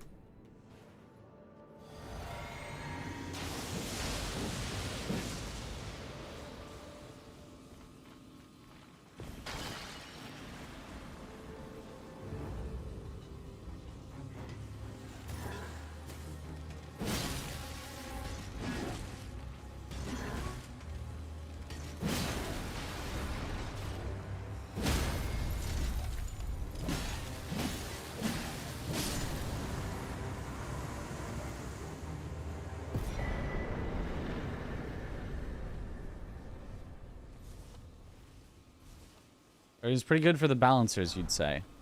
You know, I haven't tried Guardian for the balancers. I guess they're all just, like, easily blockable.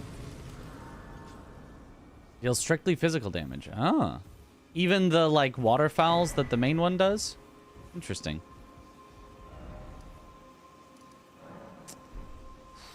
But now I got a bad weapon. Now I got a bad weapon.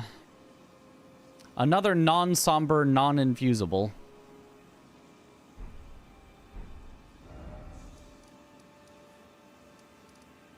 I guess I can see what's over here and always walk by if I don't like it.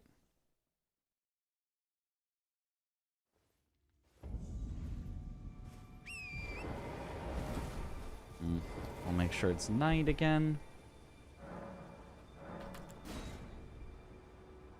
Izaki is kind of doing the same thing right now. Every time he does an interview, he mentions how FromSoft will still release single-player games in the future. Yeah.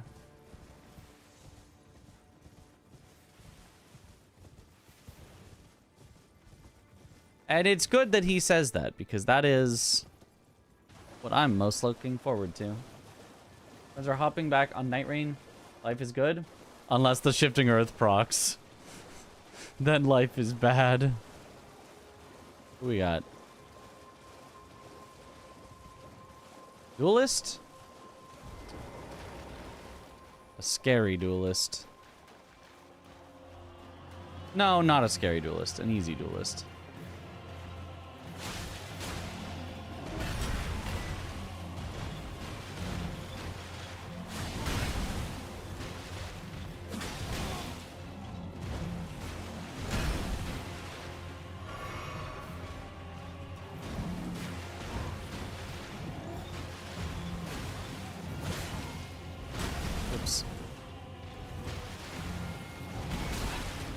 Okay, I hate that.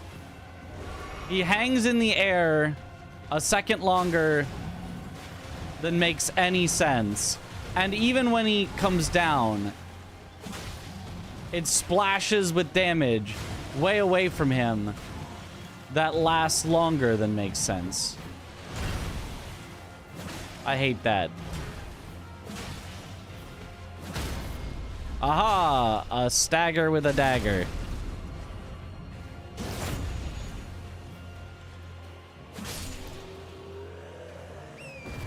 Feels like you don't like this game.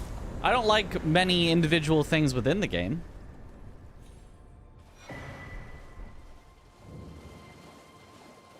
I like the game overall a lot, but there's a lot of bosses that I think are very doo-doo.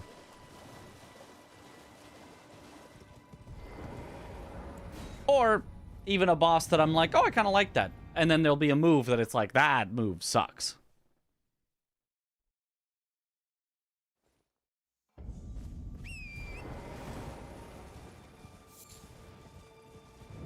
I should be a rapper when I talk about the dagger stagger.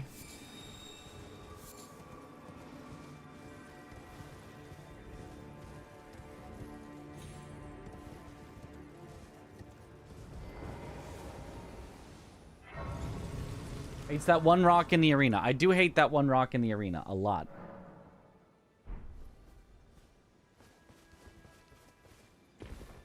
I presume. I am an old soul here. I am an old.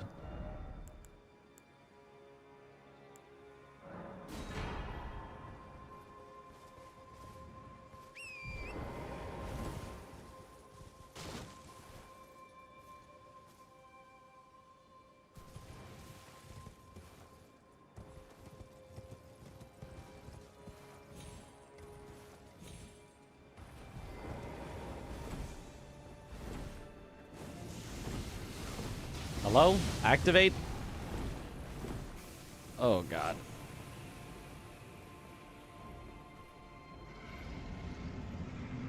Ah. There should be fine.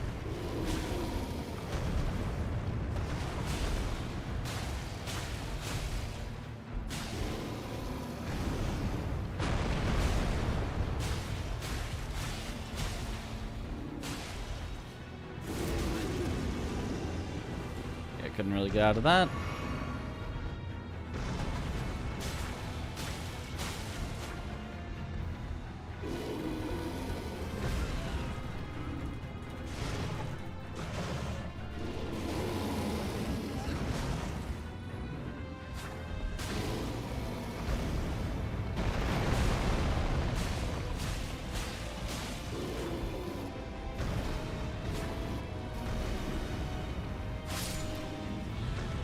Okay. More bears. My least favorite boss in Elden Ring. Oh, interesting.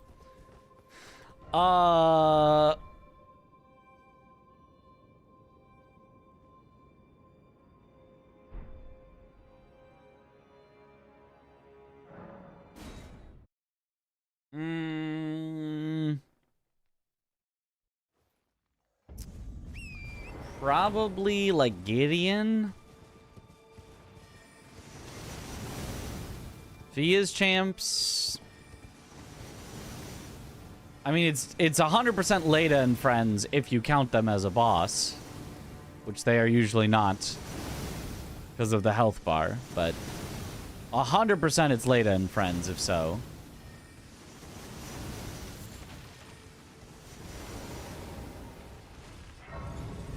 Gargs? Ooh, Gargs is definitely a strong contender.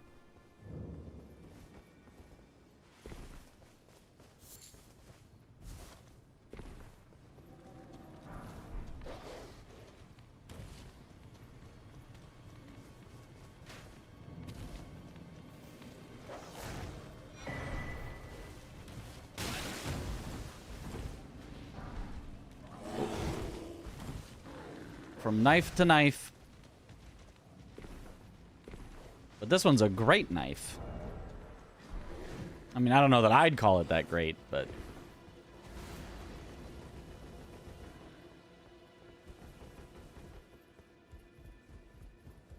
Frick rando Gargs, yeah. At least in base game, the arena really accommodates them. But they are quite bad. Nile is yours? Ooh, not, yeah. Yeah, I do hate, yeah. I mean, like, one thing's for sure. It's either an NPC or it's a gank fight. Those are the two options for worst boss in Elden Ring.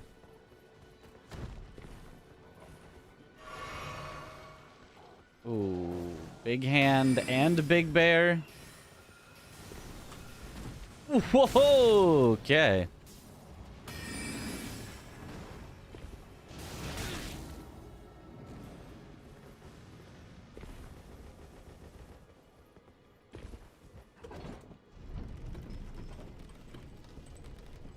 First boss on the ring for you, not rando specific, is Senesax. That's a strong choice. That's a strong choice. It is pretty dumb. A goofy lightning dragon. With no ads, super cool duel. Yeah. And then they just threw in the ads. I guess so that they could give him the title of commander or something.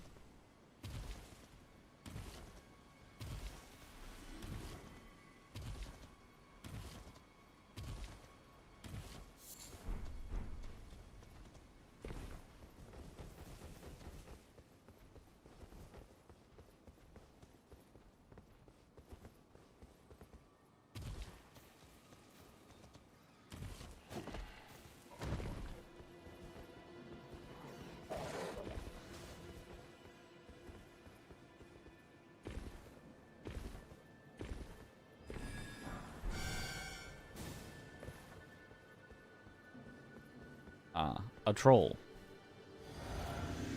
This should be fine, but probably slow because I won't get the staggers that are usually how you deal with a troll quickly. Oh, you do still get some stagger.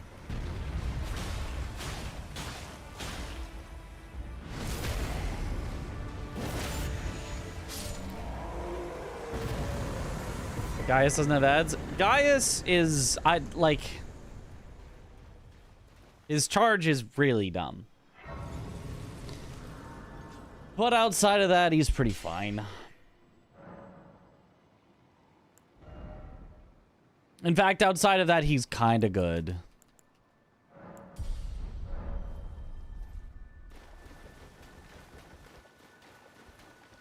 But that stupid charge.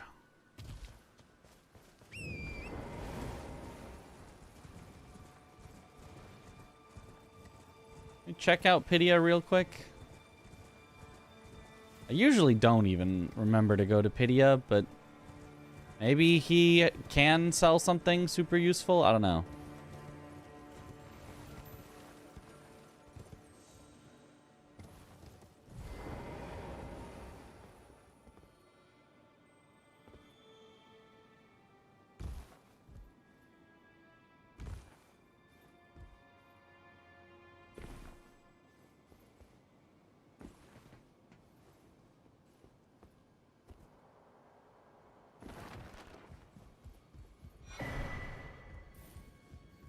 Oh, big armor. I am.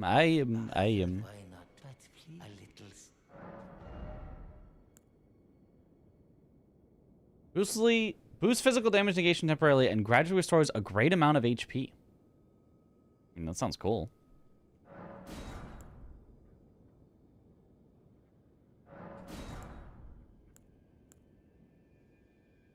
I'm buying this for a reason. Just in case we need to upgrade Serpent Hunter.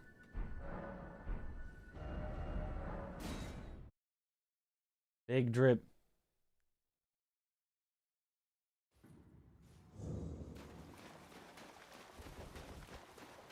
No chicken walk, no heavy.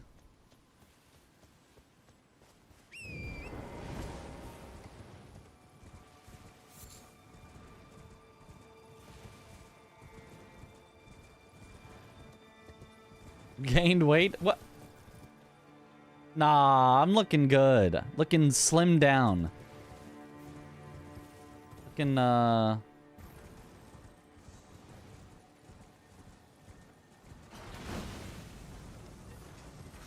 like I've been going to the gym. He's bulking.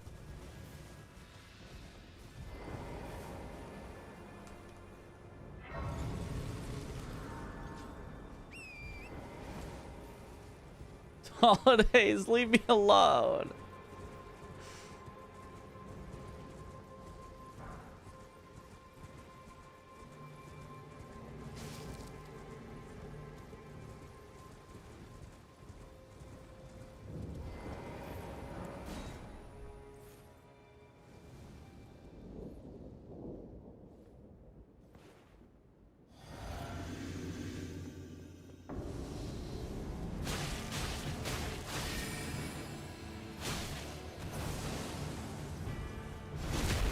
Stab.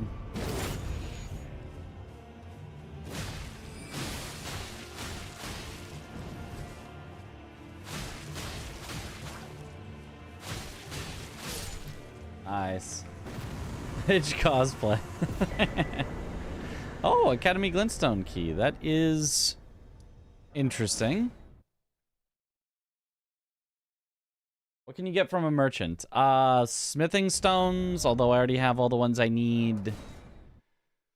Summons, summon upgrade materials, crabge. Buffs, consumables. I mean, nothing that's like make or break on the run, but like stuff that could be helpful. I'll take less damage with that layer of protection. That's actually true. It does have the high defense. As you can see in our stats. Oh, wasn't that high. Think you've eaten enough crab. No, I need more crab.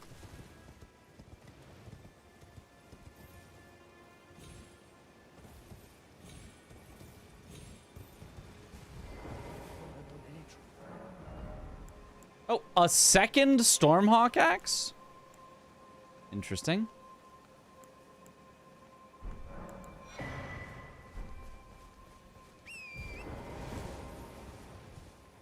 I guess there are 2 Stormhawk axes in the game, right?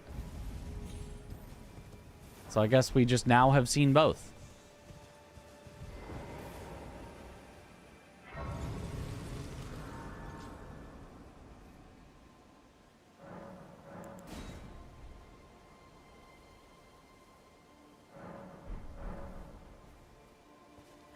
Pickups and another 2 from Nefeli? You think there are 4 total? Maybe. There are 4. Oh. So I guess Stormhawk Axe is just the most likely weapon for you to find at any given moment, perhaps? I mean, there are probably others that maybe have more.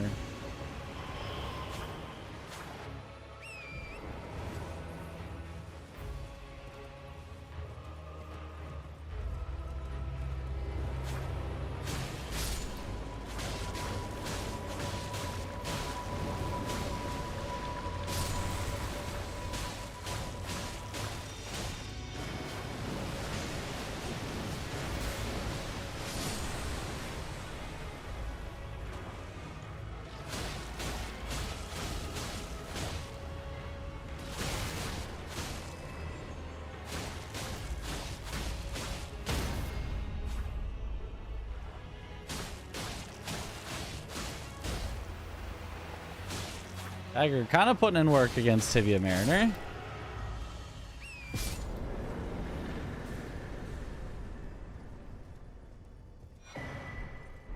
America's Scar Seal, one of the bad ones to get out of the way.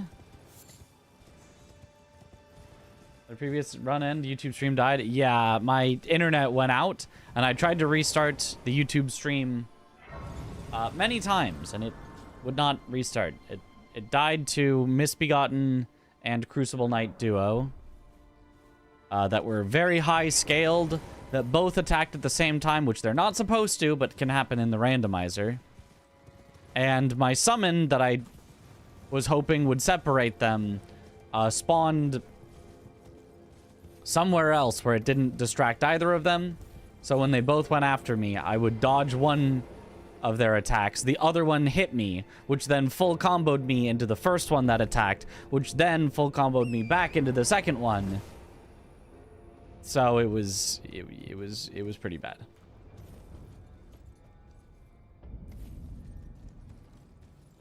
Because they are just both too aggressive to be active at the same time. Which is why, normally in the base game, they can be active at the same time, but like, it's kind of explicitly the goal that you kill the first one before the second one shows up.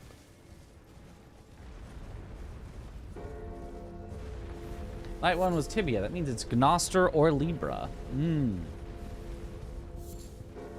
The rats were really on their own path. They went wherever they wanted. My life was of no concern to them. I think I went past it. Ratthew didn't care. Neither did Ratthew. Or Ratthew. You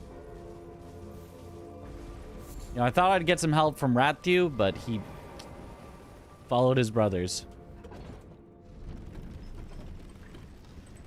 Or accurate rats.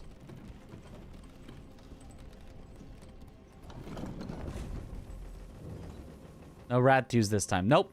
Only Mitch.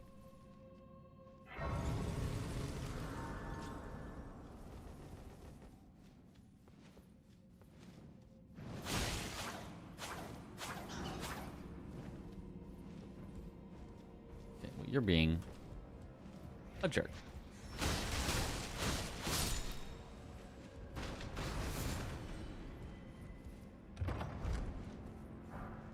Nagakiba.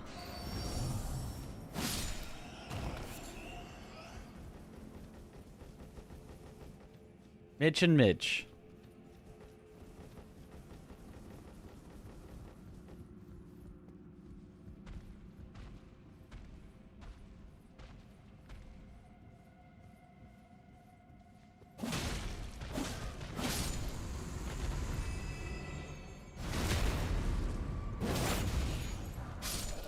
Literally 4 times the weapon size. I think a lot more than 4 actually. If you stack them on top, I think it. Well, I guess it depends if you're counting the handle. Blade size, I think way more than 4 times.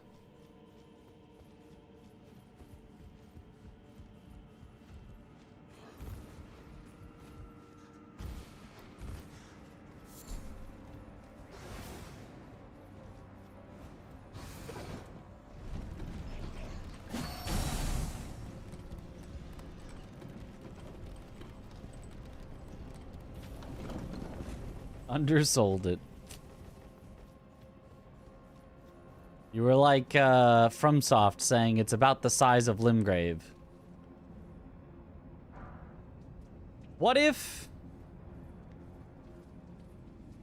when FromSoft said that Shadow of the Erdtree in its entirety was about the size of Limgrave? What if Miyazaki just got confused in the interview and was talking about Night Rain instead? What if they were already working on Night Rain at that time? And he's like, oh yeah, Night Rain's like the size of Limgrave. Because like, that's true. And then when it was like, what? Shadow of the Erdtree is the size of Limgrave? He'd be like, oh, yeah, that's what I meant. Yeah,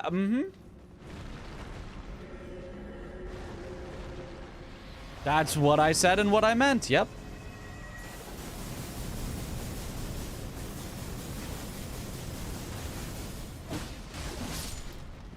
What armor am I wearing? Fire prelates, I think. Yep, fire prelate armor.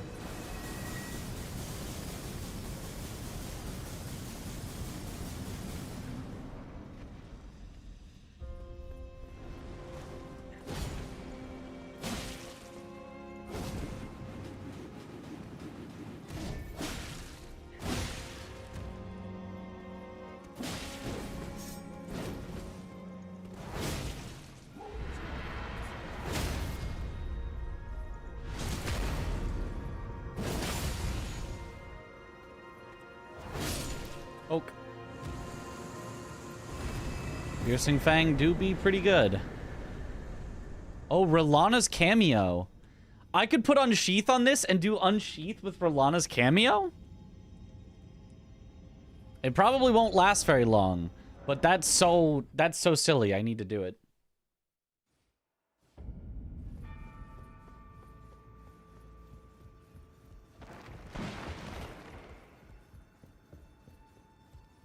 Also, there's no way you could unsheath this.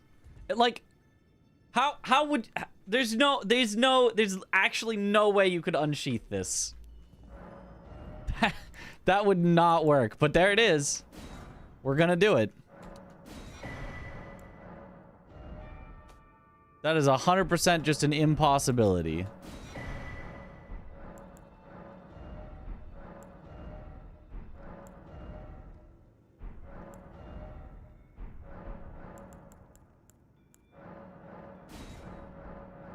Don't question it. Maybe you couldn't, but I could. I'm built different. I've studied the blade since I was a babe. Ah, well.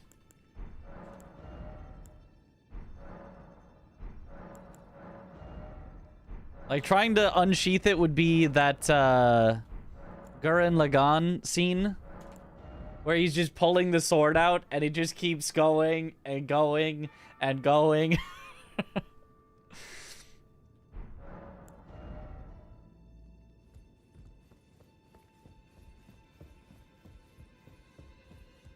Peak comedy moment. I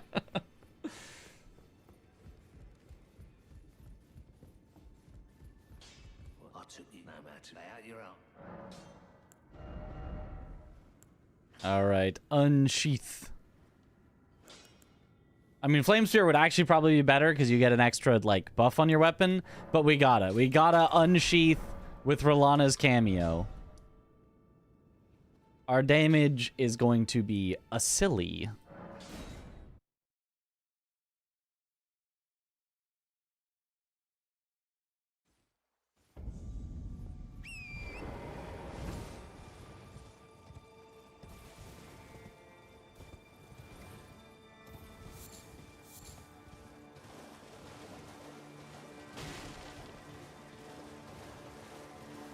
Tight quarters, when we unsheath this length, we don't always need the full blade drawn. A few feet of sharp metal can help.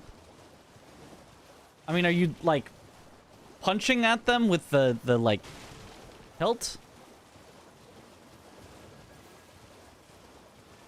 If you're not fully unsheathing?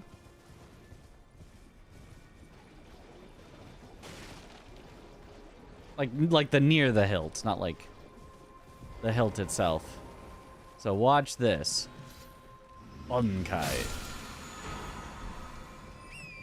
Huge damage.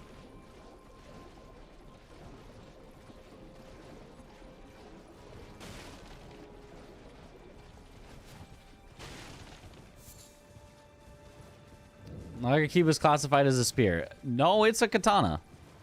It should be. It should probably be.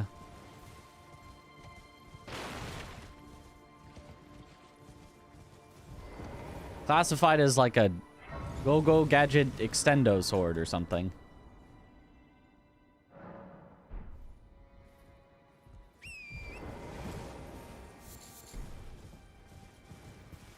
Cross Naginata is a spear, yes.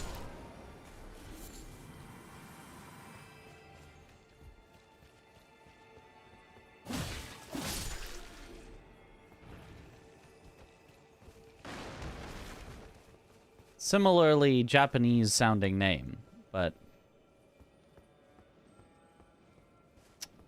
this bridge every time.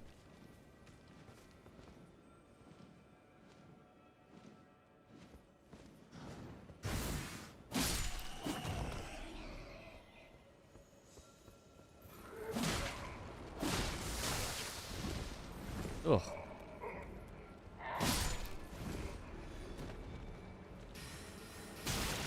No.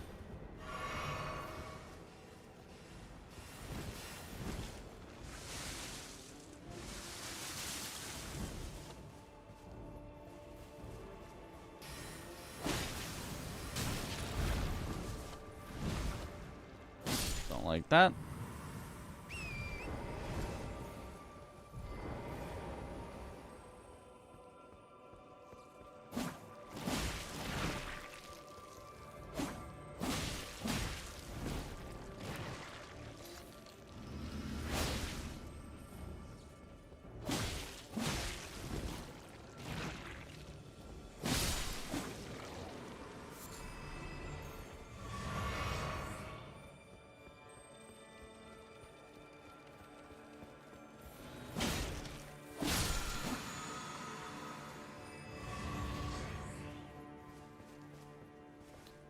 Oh, Knight's Cav.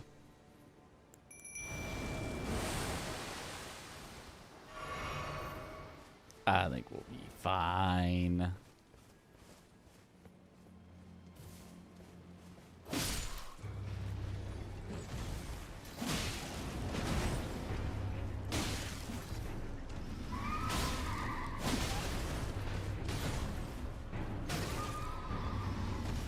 Oh, the damage.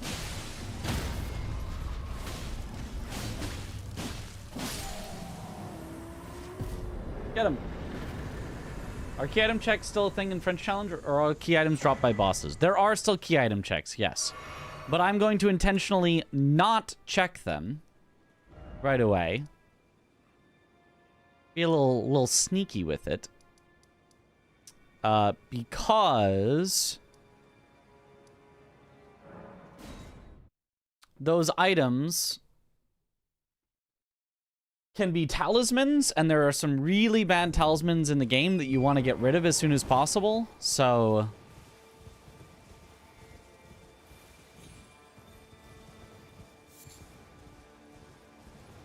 I'm going to only check the key items when I want to get rid of a talisman that I don't want. Image carried. With the exception of ones that are, like, directly along my path, it would be a little too cheesy to ignore them when the rules say you need to pick up things that are along the way. That it says that you see, but it doesn't literally mean, like, on your screen, and it tells you you're allowed to skip items that are too dangerous. So I am interpreting it as, okay, it's on my way.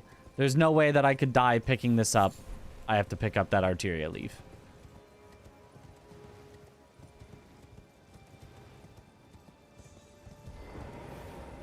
Others have interpreted it in maybe a more fun interpretation.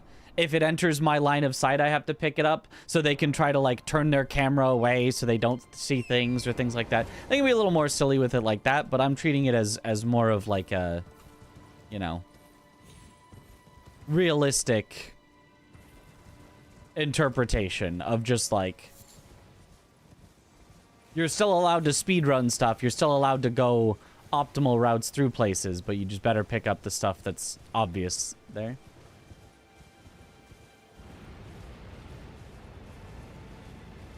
Awesome outfit. Oh, yeah.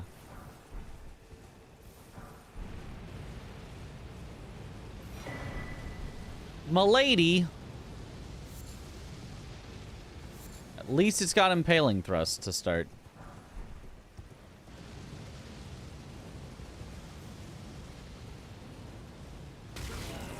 Ow. Can't really hate on M'lady too much in a use what you get.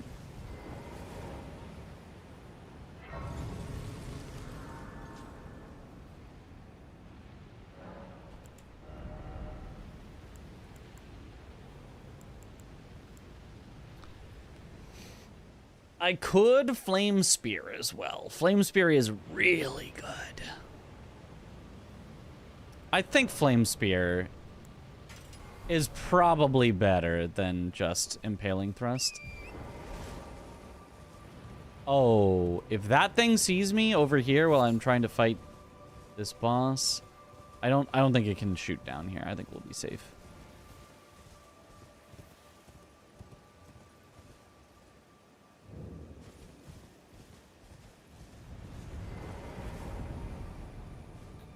Ah, a duo? A duo it is.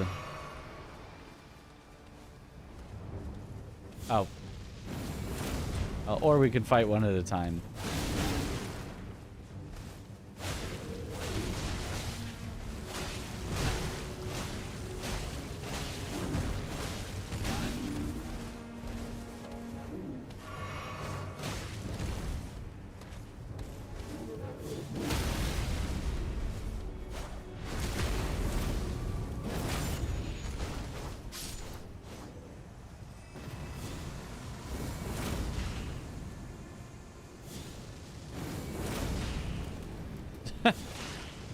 Get flame speared.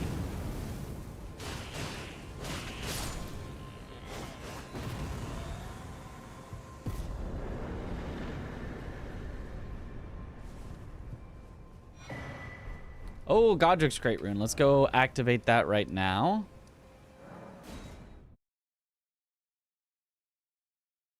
What is this moveset? The light greatsword has a very interesting moveset.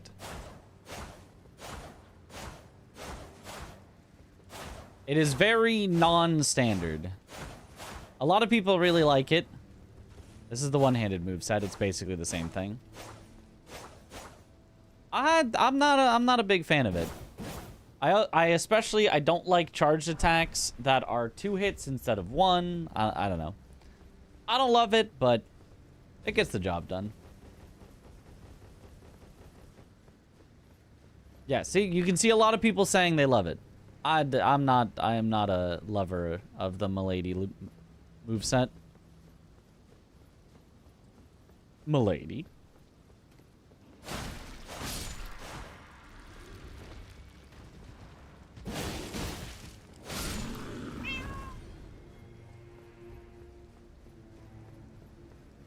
Well, R2 hit is really good roll catch for NPCs. Sure.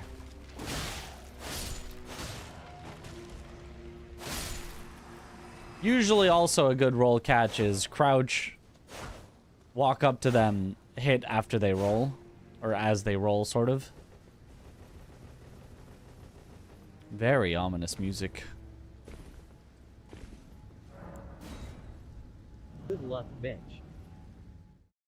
Thank you for the good luck.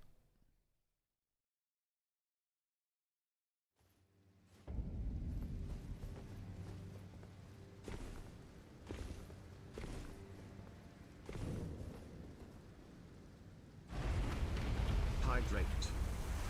The wielding moveset is pretty nice with them. Prefer not the paired moveset. Thank you for the hydrate. I forgot to fill up my water, so I have berry agua fresca for my hydrating. That's very good and very hydrating. We're doing the Milady only NPC bosses only run. That was the next one on the menu. You spoiled it now. I'm gonna have to come up with a new surprise.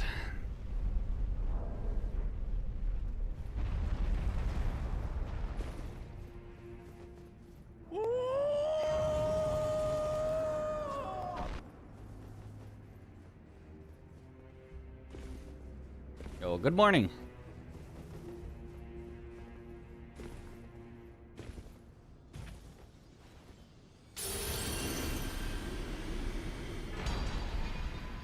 Rune restored. I don't think I have a rune arc, so we'll head back and grab one of those.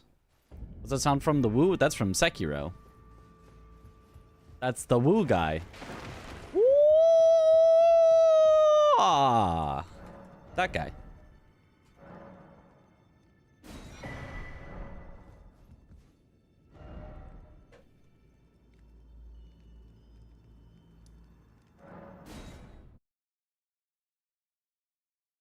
Haven't played it. Ah, it's my favorite game.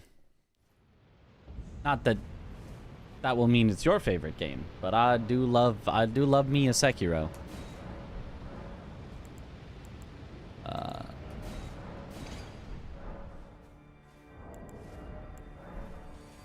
Oh, I did have rune arcs. Oh well.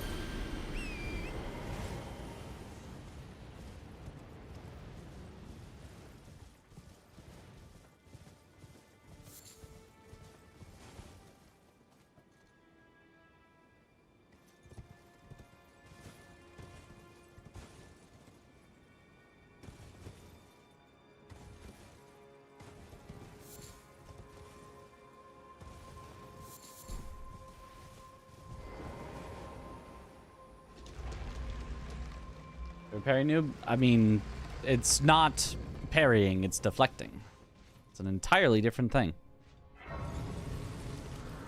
Parrying is difficult and sucks, and if you miss it, you die.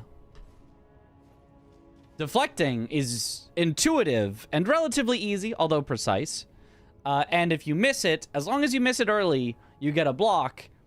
And as long as you don't block too much, you're fine. If you do block too much, yeah, you're gonna get posture broken and take a big hit. But it's something that you can learn a whole lot easier than parrying, where you just have to guess on the timing, get it wrong, go, I don't even know if I was early or late, try again, miss again, go, no, seriously, I don't know if I was early or late.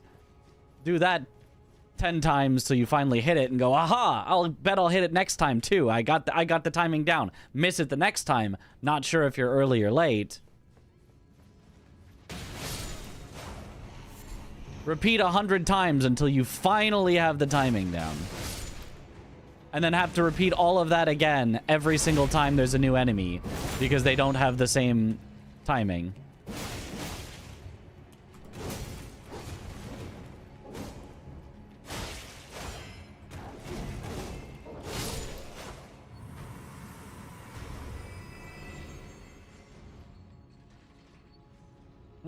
You parry perilous attacks, right? In Sekiro, perilous attacks are... they have special counters depending on the type of perilous attack. A perilous attack that looks like they are doing a thrust attack at you, you have a special counter called a Mikiri counter. That's a skill. A perilous attack that looks like they are sweeping their weapon at you, you jump over. Oh, okay. Would you like to come down here? Because you're kind of blocking up there. Aha.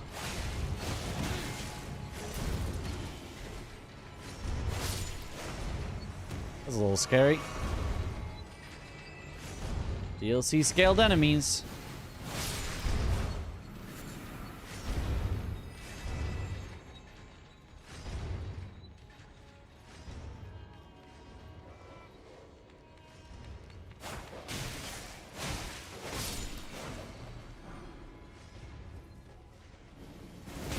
Oh.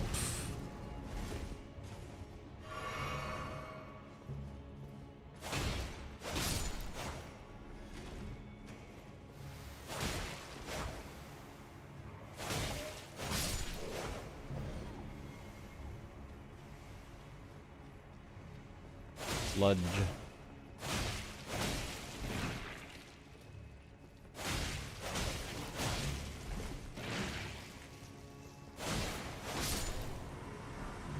Whatever sludge can stay.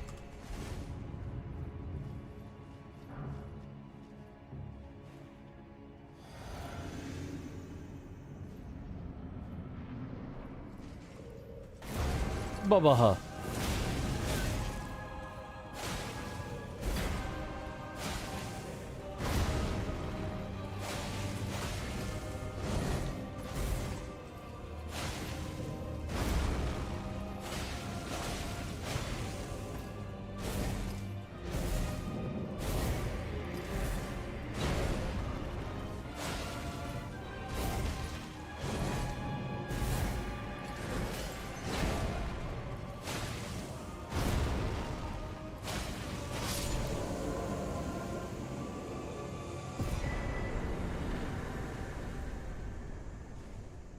Okay.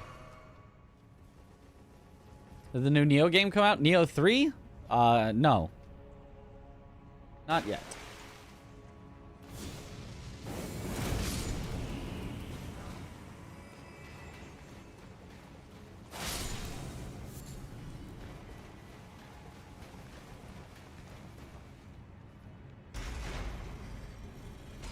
How many bell-bearing hunters are there?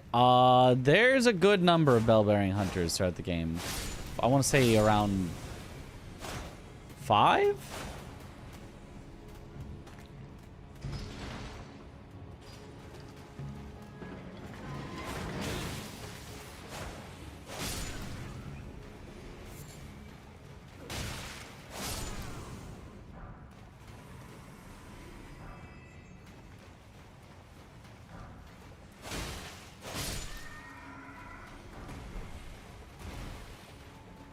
Four plus Elimer. Hey, I got it right.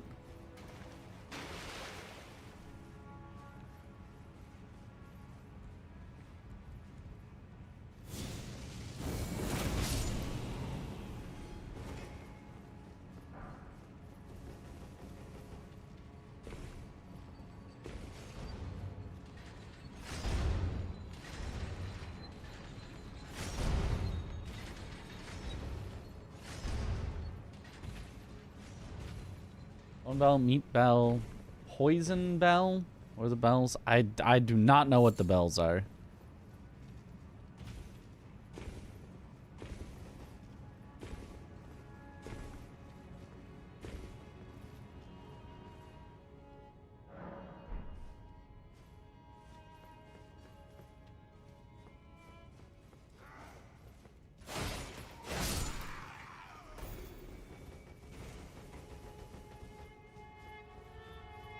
Put all the bells together, you summon Captain Wind Chime.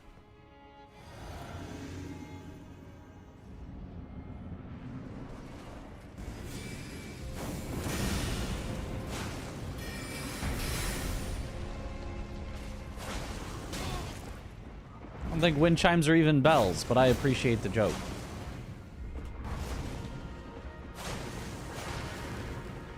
It'd probably be Captain Tambourine.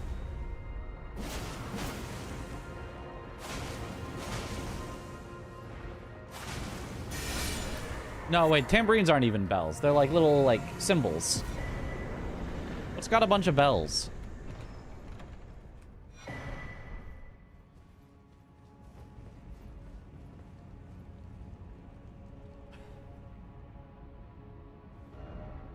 What would be cool? If Night Rain Bubaha upgraded the shopkeeper. Yes. But also then, is there too much value in just randomly finding Bubaha? Captain Bell guy. Hermit Merchant Shack, that's one you're forgetting. Ah.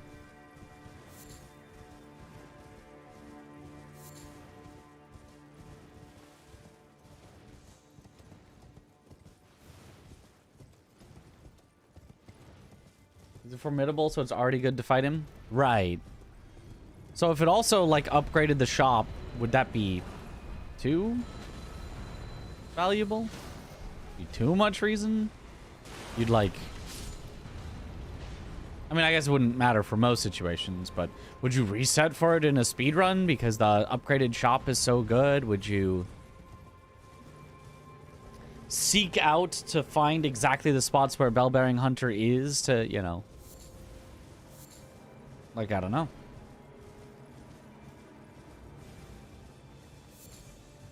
Now, if all bosses, or a lot of bosses, had cool extra effects like that... You know, Bellbearing Hunter upgrades the shop. Moose, I don't know, gives you the ability to regen life from your surroundings or something, but it's a long channel. I don't. If just like everything had cool stuff that it gave you, you know, like it was an actual roguelike instead of. Your flask heals for a little more. You do a little bit more physical damage. Your roll has 2 more iframes. Then maybe that could be real cool.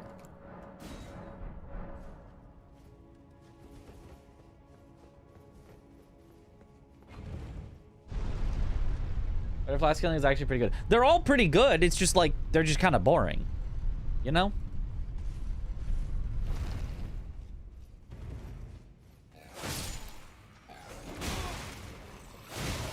Like, I like the unique, well, I like at least the idea of a lot of the, like, you know, this invasion gives you a unique power.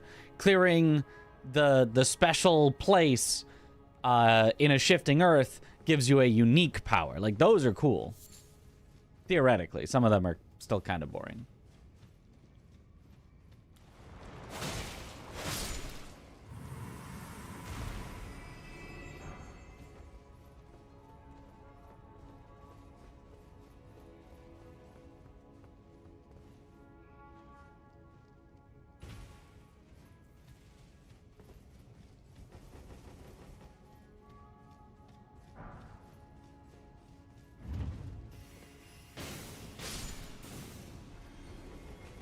Are most of them completely useless? Yeah.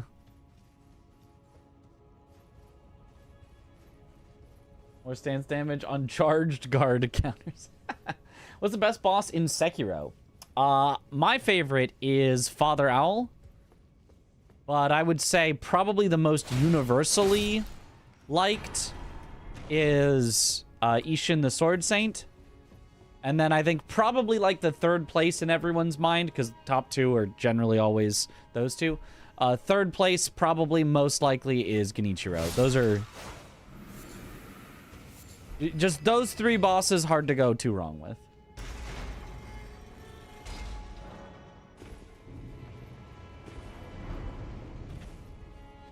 The ape is one of your favorites? The ape is quite cool. But I think a lot of people also get like frustrated by like the grab and stuff. So I think it's like a lot of people's way up there and a lot of people's way down there. But I do like the ape for sure as well.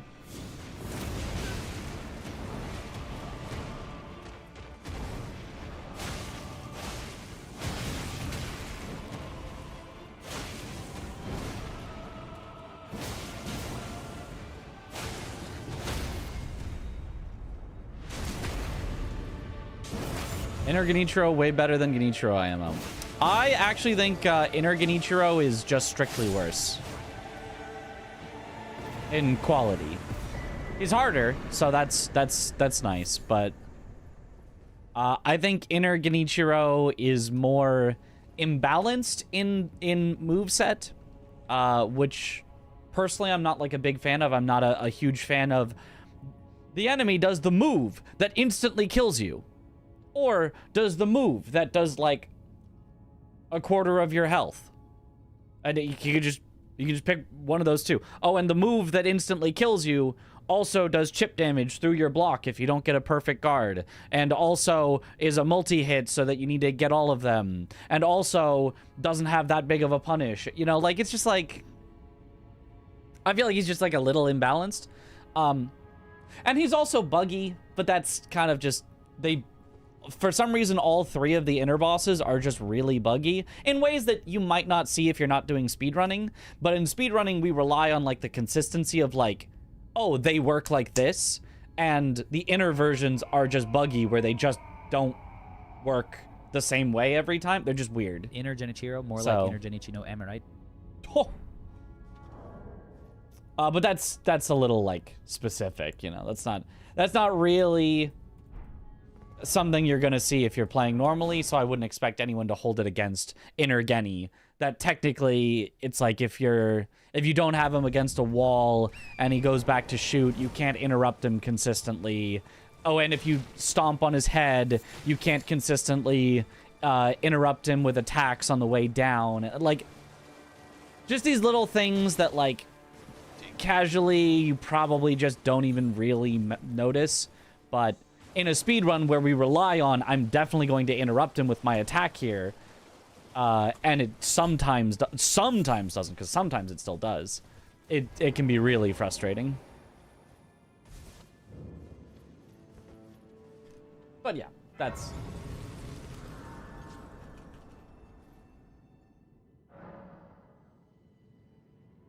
But anyway, I think base Genichiro is based. I think base Genichiro is super, super good. Like, just super well balanced, perfect for where he is in the game. You know, if you're a super end game, well, I've beaten the game 12 times. Yeah, he's gonna be too easy for you because he's just a mid game boss. But oh, he's so perfect as a mid game boss.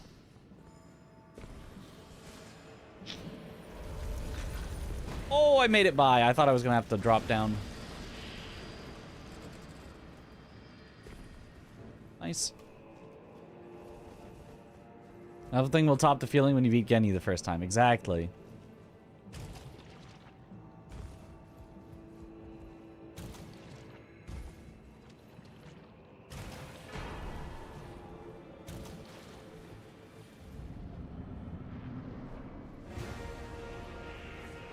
Ah, Sanguini.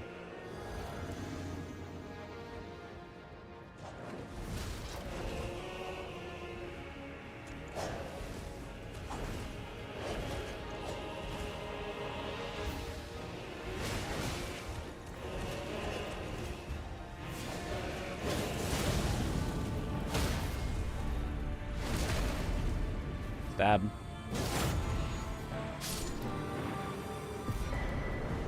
Deflecting hard tier. Oh, my favorite. And then I believe I do have an imbued sword key. Yes. Yes, yes, yes. I don't remember what was there, but... Can you confirm or deny the existence of terrifying ape sharks in Bloodborne? I can neither confirm nor deny.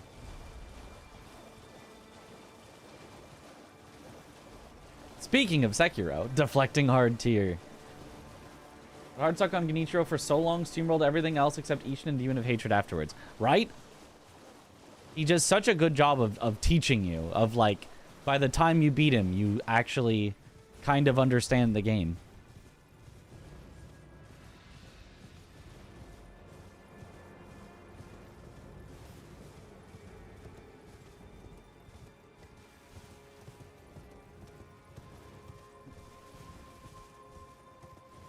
You become a deflect god. While also having to think about thrusts, sweeps, and grabs. He's got it all.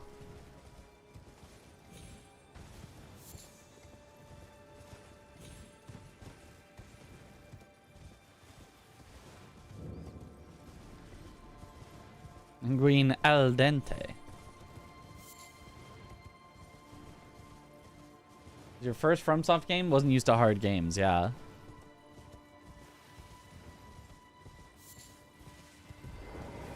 Understandable. Greatest case study in teaching game mechanics? Never seen another boss come close. The greatest. The greatest. The single greatest. I feel like there's probably an even better example in another game that's less difficult like this, but I can't think of one.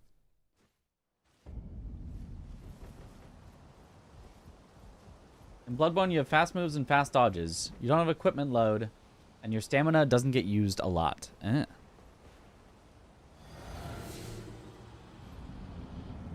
Oh, right, it was just a death bird. Death right bird.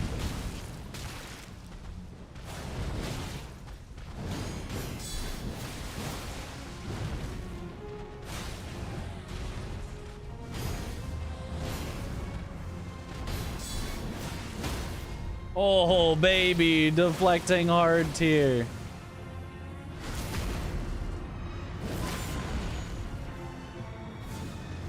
Bonkai. Oh, didn't quite fully Bonkai, but it's that bird I hate. Honestly, anything with you give me a deflect tier, so many bosses I hate become. You know what? That's a kind of cool boss. Gaius with his charge, you give me a deflect here, it's like, wait, that's actually kind of fun. Wait, I like actually deflecting that charge. Wait, that's actually kind of fun.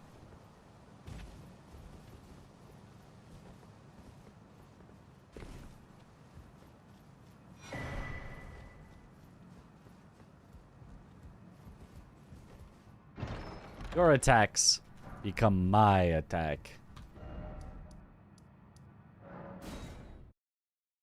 PB is now 130. Yep.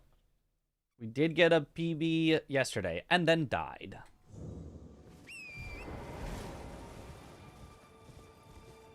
Making the game more like Sekiro makes it better. Who would have thought? Well, it's still not entirely designed for the deflect tiers. The deflect tier still has some things, but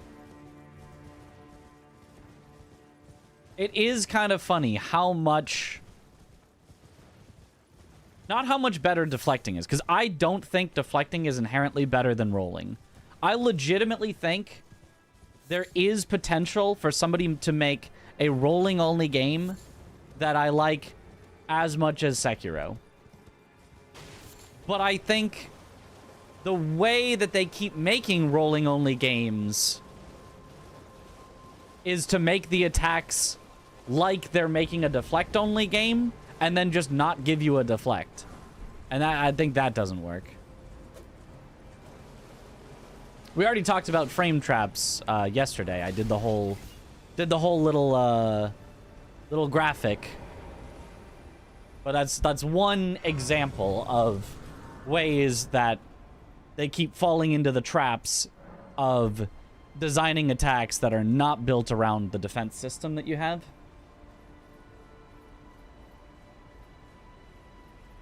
So with a lot of Elden Ring attacks in particular, I do think that, yeah, deflecting hard tier makes them a lot better. Oh, you are in the way, but it's fine.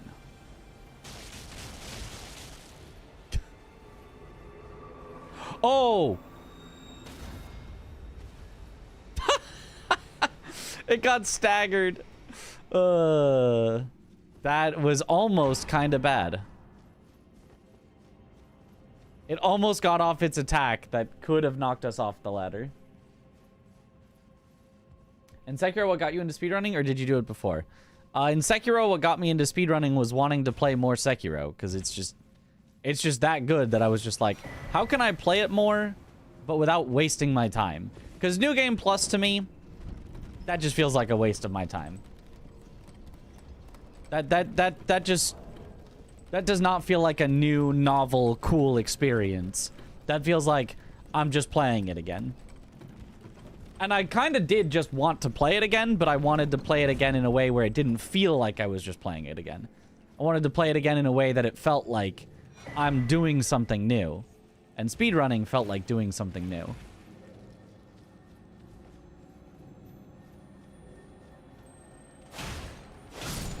And it's not that I didn't do any New Game Plus. I did New Game Plus for, you know, the other ending.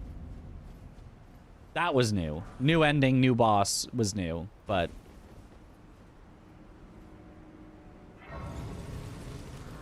after that, it was like, okay, now I've experienced the whole game. I want all the things. Now I can beat the game without even looking. I would... you know, need some practice on it. It would spend a while, but... now at least I have done that.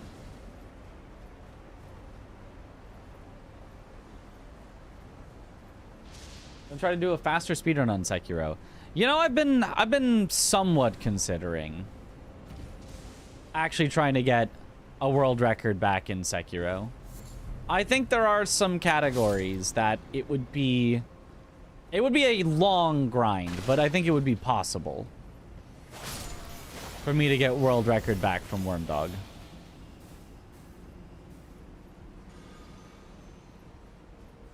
Oh, please do not.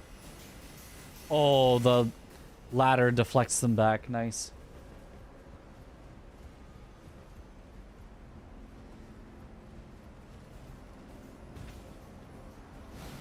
Like, there's a new air swim path that's 2 seconds faster. So I could, if I could get within 2 seconds of the speed of Wormdog, which in itself is still, like, that's probably a, you know, 3-month grind just to get good enough to get within 2 seconds of world record. But if I could, and then I just have a free 2 seconds of save, then, you know, maybe in 3 months of pure grinding, one run, maybe we get a world record back.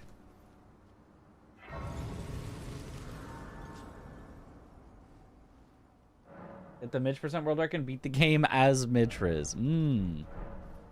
Somebody else would find a way to do it. And by the Promised Consort is the hardest thing you've ever done in a game in all your 27 years. I stand by that as well. I think by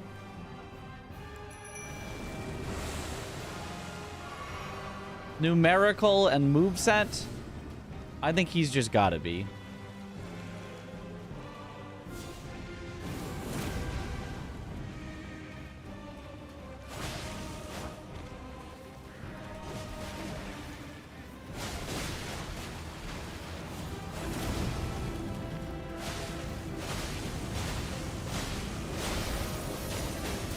Get him. Get him.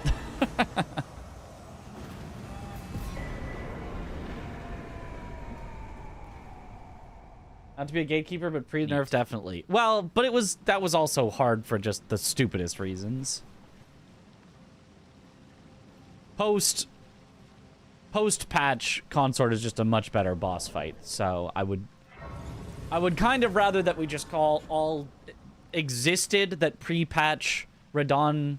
We just all forgot that he existed and just never spoke about it again, because like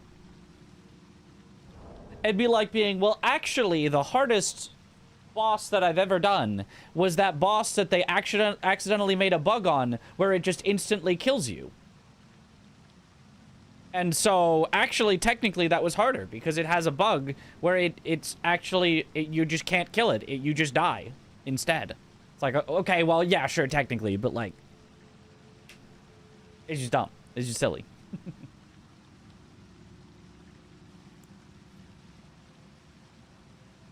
Okay, Altus? I think we Altus and then Kaled. Altus, Kaled makes sense to me. There is an alternative of Raya Lucaria, and the reason we could potentially do Raya Lucaria right now would be to open up one more key item check if I need to get rid of a bad talisman in Altus, but I think it should be fine. I think Altus now makes sense.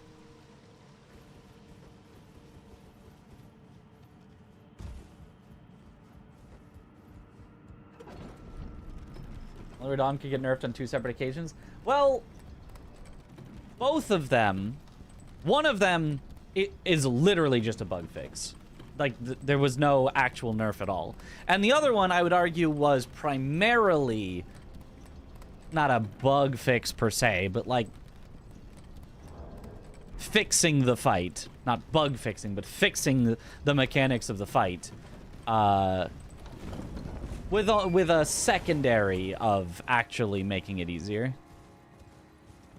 But yeah, first Radon was never actually nerfed. They just fixed buggy hitboxes on it, which I guess you could say technically is a nerf, because having non-buggy hitboxes is easier than having buggy hitboxes. But Star Scourge was never numerically altered in any way. His moveset was never altered in any way. His frame data was never altered in any way. They just made it so some of his super wonky hitboxes, like for the arrow that he fires, won't just clip you on torrent while you're riding, and some of his like slams won't just hit you when they clearly miss off to the side. So he's only been actually nerfed once, and bug fixed, twice. Damage reduced for a bit, then that got reverted. Right.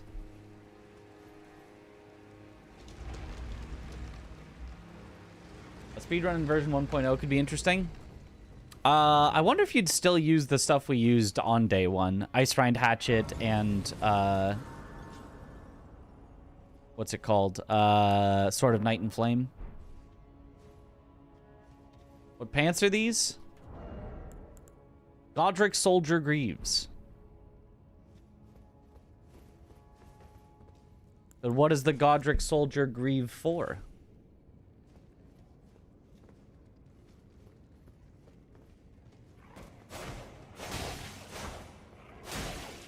I mean, probably Godric, because, you know.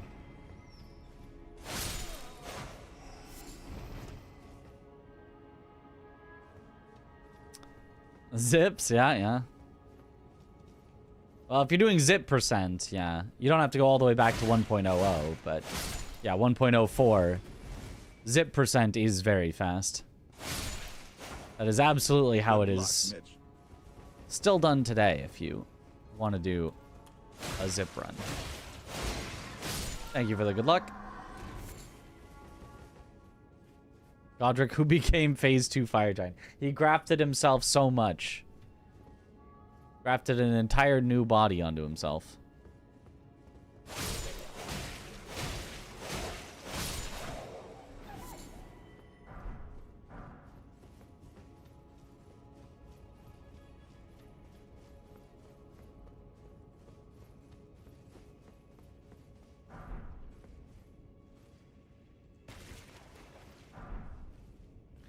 Fire Knight's short sword. Darn. Fire Knight's great sword is incredible. Fire Knight's short sword, less incredible.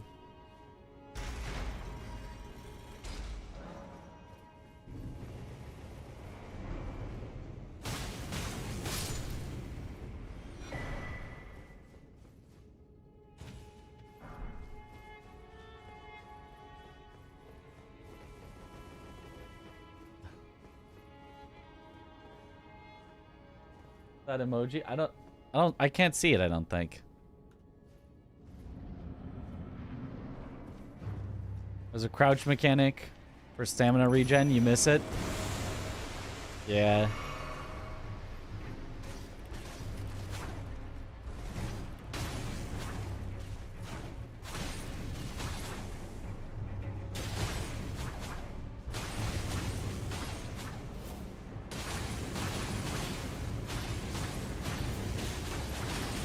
Just keep attacking.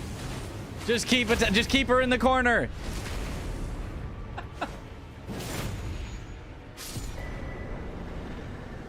You can share a link for your Godric cosplay in game.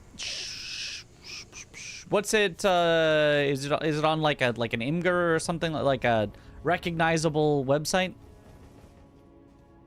Getting blasted. Holy spam. That's how most people take out Melania too.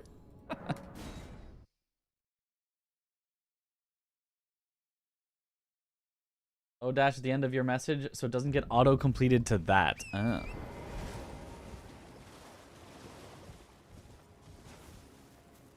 Copied the link from Discord. Oh, you can't really do that? I don't think you can. Because isn't it technically like it's copying a link to like the server to see it or something? So like you'd have to have access to the Discord server? I don't know. You can post it in Discord, absolutely. That would totally be fine, and then people could see it there. I don't know if you can link something directly as a link to Discord.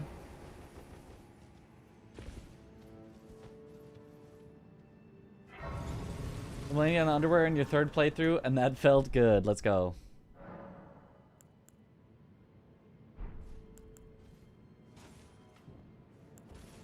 Alright, I'm going Sage's Cave now, both for the efficiency of movement, but also because I don't really care about this weapon that much, so I'm okay if it gets replaced in here with all of its checks, because it's got a lot.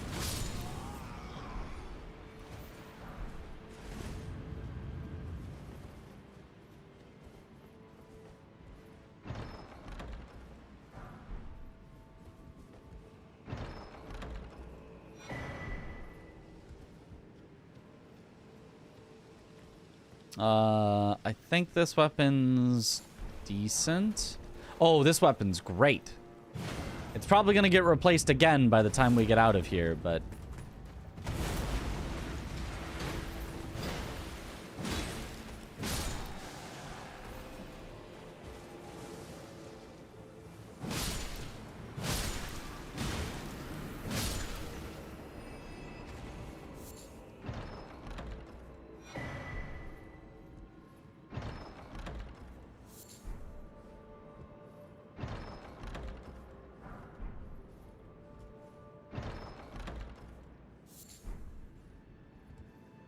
Hokey pokey better or slash slash for staggering the enemy? Do you mean like a specific weapon? You can either press the button that does poke moves or press the button that does slash moves? Or do you mean just in general? You're talking not bonk bonk. But otherwise, is generally piercing or slashing weapons better for staggering? I think they're both roughly equivalent, and it just depends on how, like, big and heavy they are.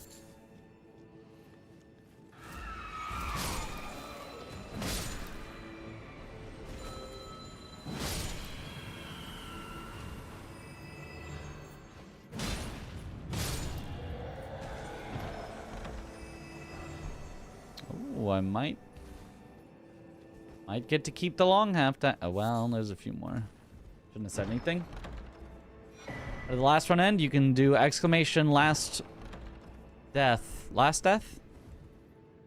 Exclamation last death, I think, to see. Ooh.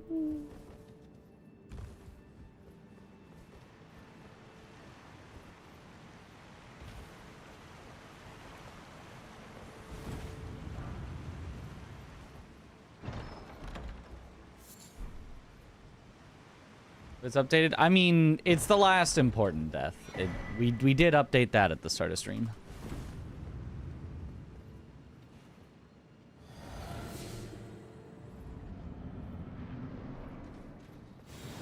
Oh, E-Dread, and I've got long half axe. Oh, buddy.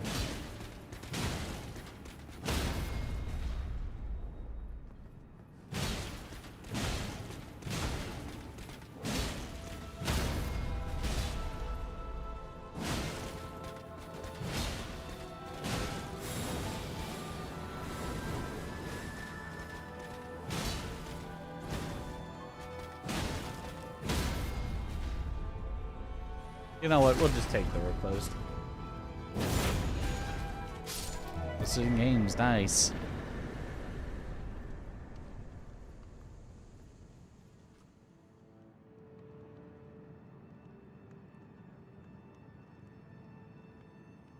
That does look like a tiny Godric.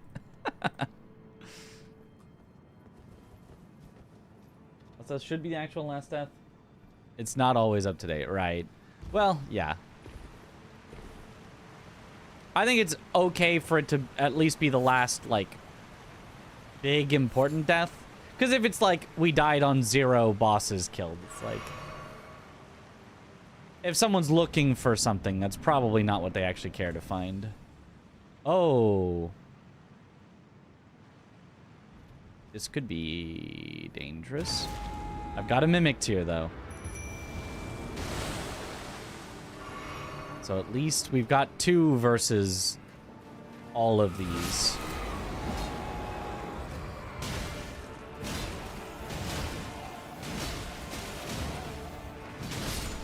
Oh, nice. Yep. Mimic tier. The goat.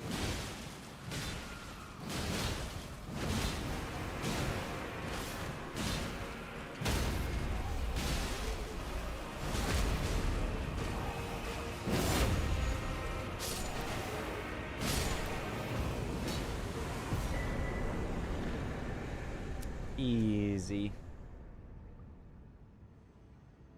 He's the lord of all that is bronze. Of all that is golden, but also, like, small. Last death for run over an hour, unless it's a funny death. There might be the funny death exception.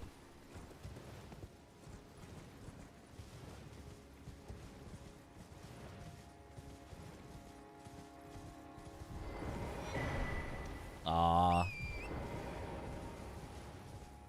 Envoy's Longhorn. That Mimic is just Ratthew in disguise. I know it. Swordstress. And Swinging Sickle.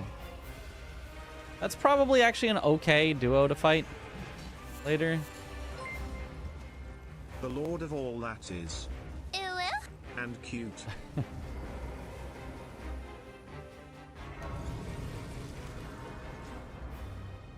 Not small, he's average. In fact, big actually.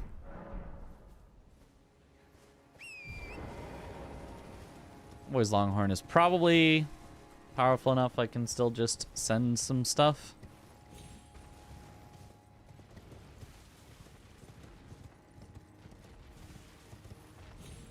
Ooh. The other Estelle?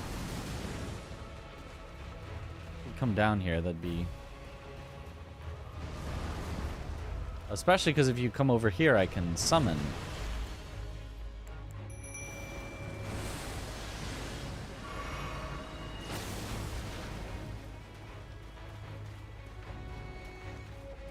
Like, is he just gonna exist on the very edge? My summon also just gets despawned if I go over there. This is so dumb. Well, I guess it doesn't matter. I guess our summon is just going to be useless because he will not move.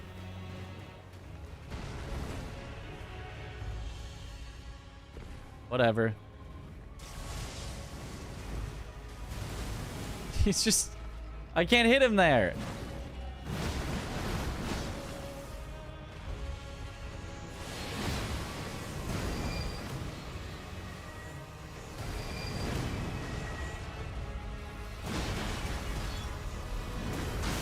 Aww. The tiniest bit late on the dodge.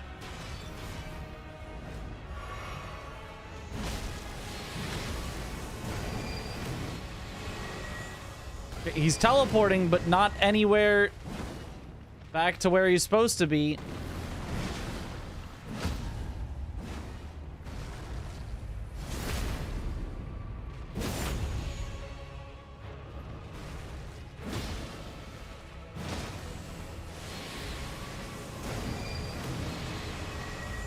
He's teleporting 0.0 feet.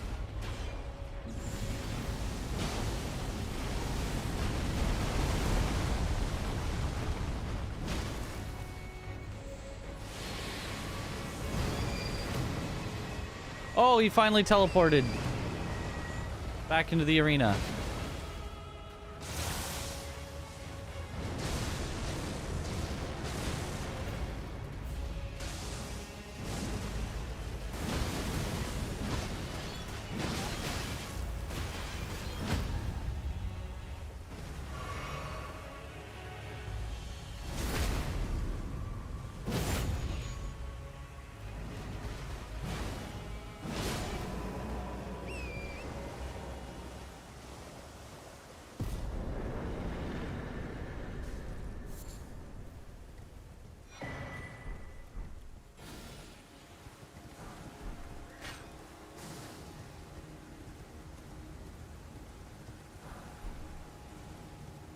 Okay.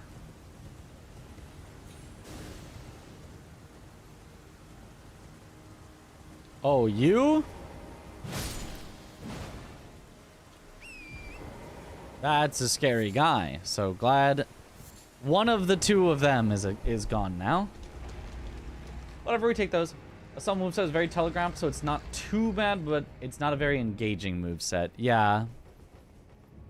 It's mostly just about how, like, he's just constantly hard to hit. I think if he even had almost the exact same moves, but, like, afterwards, it just, like, he more consistently was just there on the ground.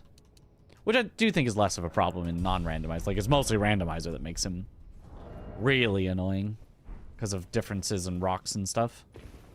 I think he's okay.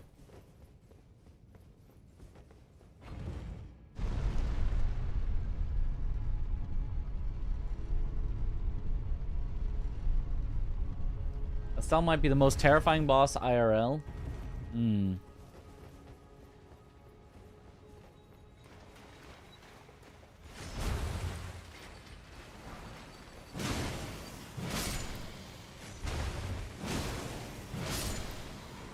Estelle, I mean, seeing that, it would be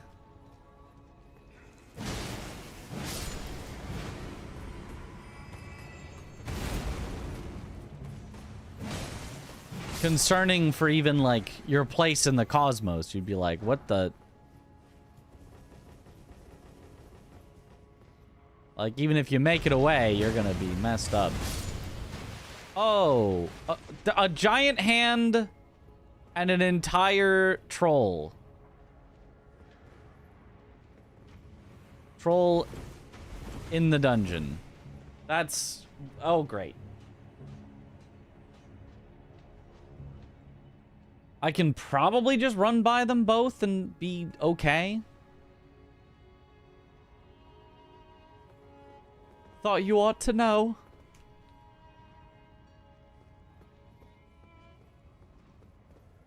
Because, like, going through this slowly seems really annoying. But going through it quickly, it seems very dangerous. There's also a basilisk. Like, I don't know. This is just... This is a weird one for sure. Not an entire troll, he's missing a head. You know, fair enough.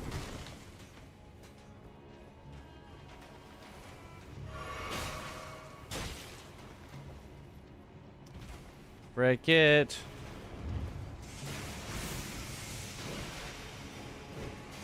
Just a basilisk guarding the stairs. No problem. Or the ladder. Ow. Okay, the bat though. Oh god! We're fine.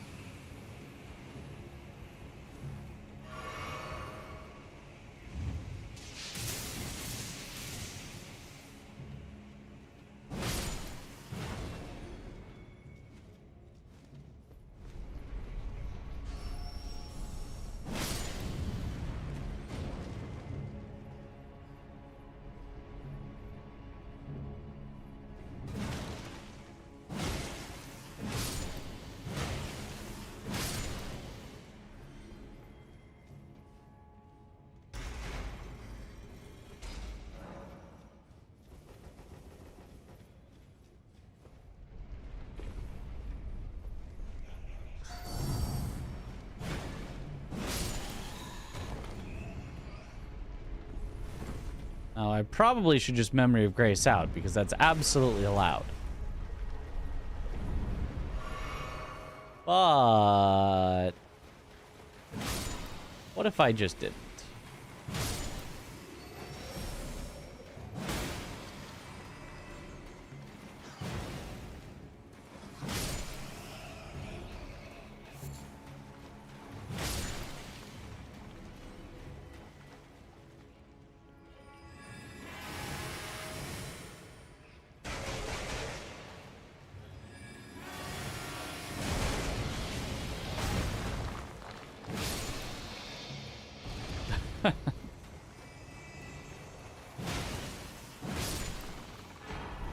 Sword of Night and Flame.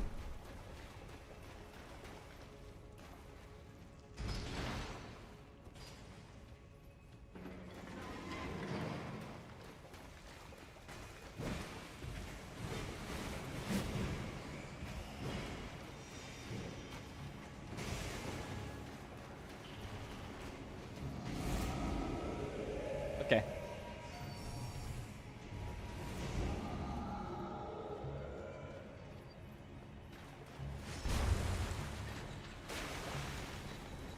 Plus 10, yep, auto upgrade. I have maxed out a weapon, so now all weapons will be maxed out. Can I even wield that? That is also a setting. No weapon requirements. Sorry, not in the mood to write anything creative as usual. Just rejoining the bunch and want to say thank you for the content throughout the past weeks. Lots of love, Mitch.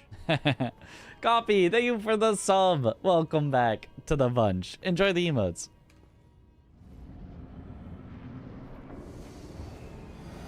Oh, Electo.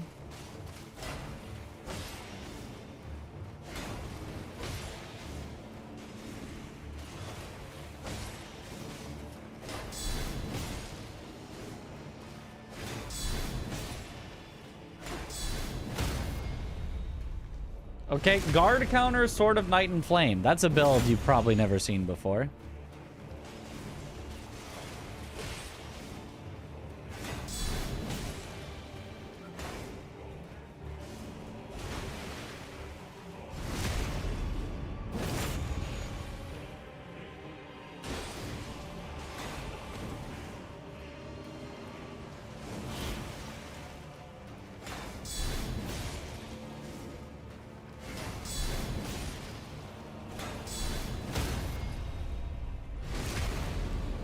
Knife users when shield.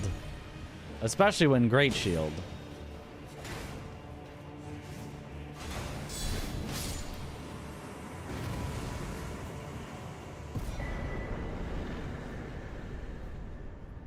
All right. As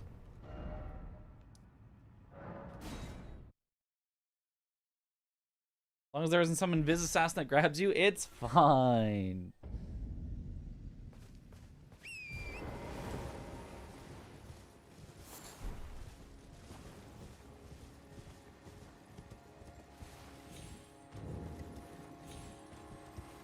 If I was going to a knife fight, I would bring a shield.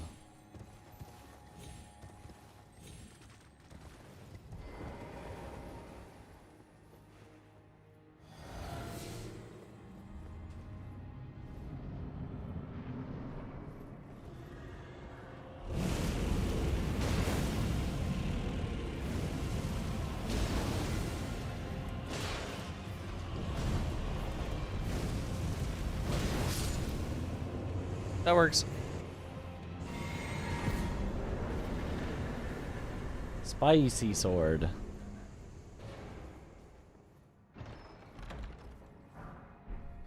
Always been curious. What do I stream quite late? Originally it was out of necessity. I had to stream after I was done with work for the day. But I've always been generally a pretty late night person, and now it's just kind of... It's out of habit, but also out of a business decision of if I have been streaming late, and so people watch me late, then if I keep streaming late, people will keep watching me. And if I switch to streaming early, less people will be able to see me that know about me, because the people that know about me watch me late, you know? Or early for them, because it's often like European time.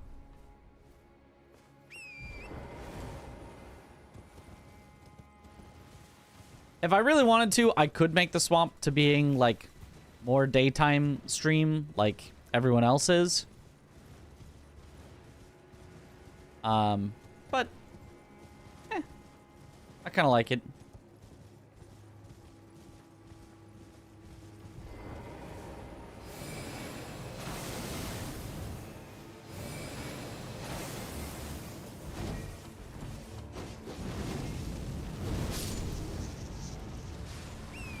Bye-bye.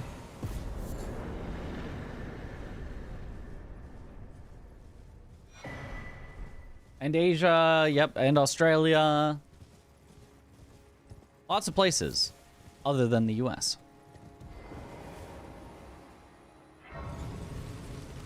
New Zealand, completely different time zone, yep.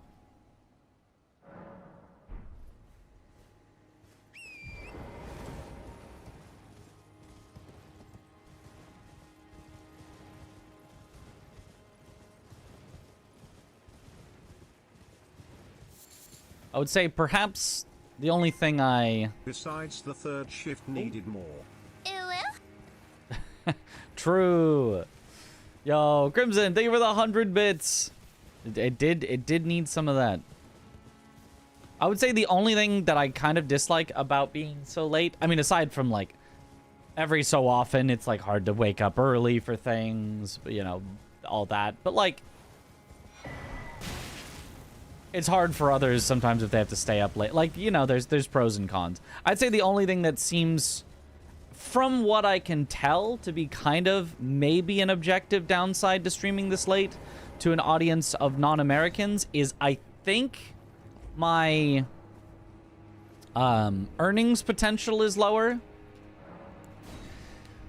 Because I think the, like, ad space gets weird, and like sponsorships, I'm gonna get American sponsorships, but then it's like, oh, but we don't serve Europe, so I can't, you know, if I get like a HelloFresh sponsorship, I get an American code, and so then it doesn't, it's, you know, just like various things like that, which is not at all my priority, but like, I think that's the only downside I can say. It's just like, I think the existing in one place and having an audience somewhere else can harm potential earnings.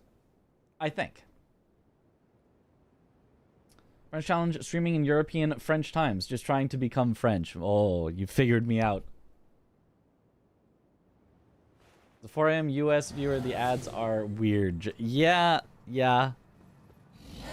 There's also probably, like, I don't know, maybe ads just pay more in the middle of the day because that's when they're like, this is, you know, peak hours for... I don't know. I do not know, but it seems as though my earnings potential on a lot of things has been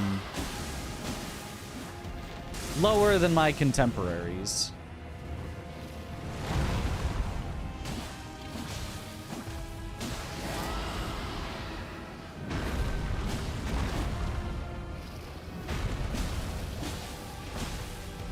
Anti-dragon katana, by the way.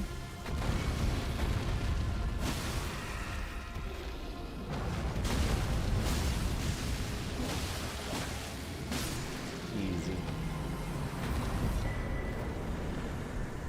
Oh, flail. Interesting. Hanging for subs, JK. Yeah. Surely.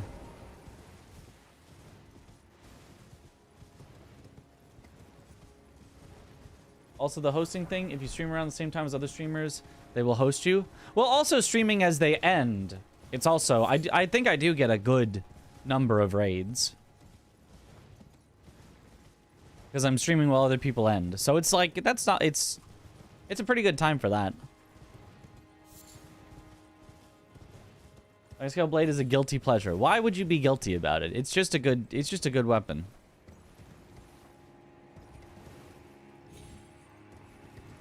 Australia, first half of the day is Aggie, second half is Mitch. Both night owls in their time zones to some degree. Yep. Depends what your goals are for how much that matters. Or just move. Yeah, just move to Australia. Easy. I think for my goals, it's working out just fine.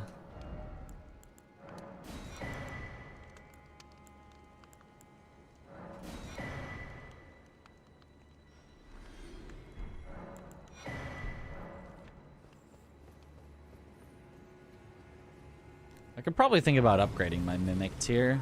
I don't really need it upgraded, but could be nice. Some DGen US folks watching, yeah. Which do the time zones differ between me and the other guys? I know Aggie is in Canada, but no idea whereabouts anyone else is based. It doesn't vary too much. 8F, same as me. Chris, I think, is 1 or 2 time zones over. Aggie is 3 hours over. None of that. I don't think any of that, like, matters too much.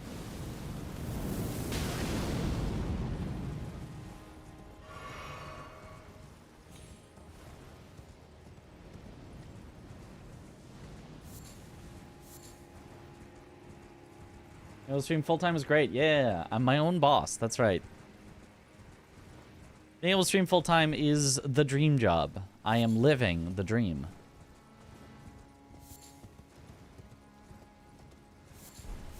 Or perhaps it's a nightmare, because I have to do this French challenge. By have to, I mean I'm choosing to, because I could absolutely just not do it if I wanted.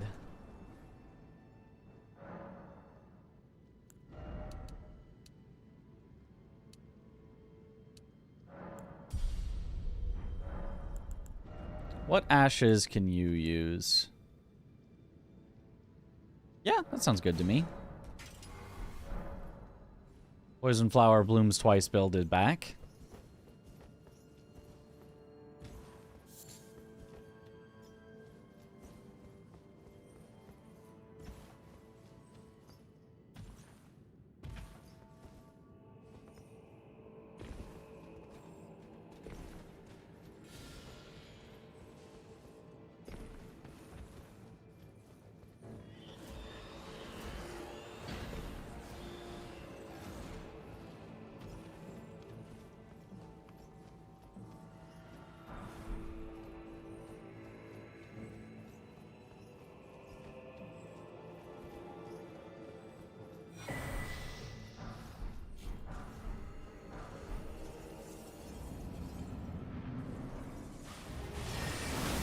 Oh.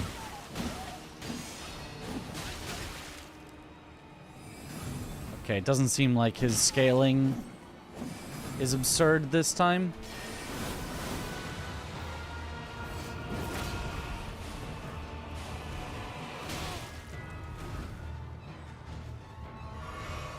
However, I would still like to mimic tier if possible.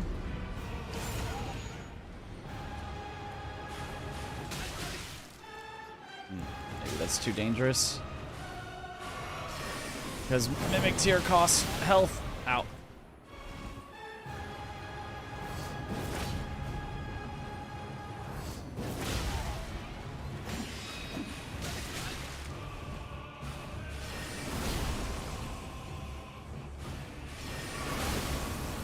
hate when it does that exactly as I heal.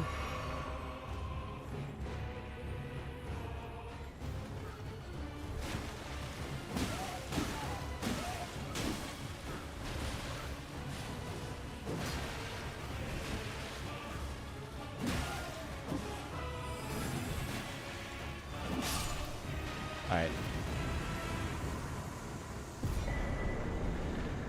Ooh, two-handed talisman is nice.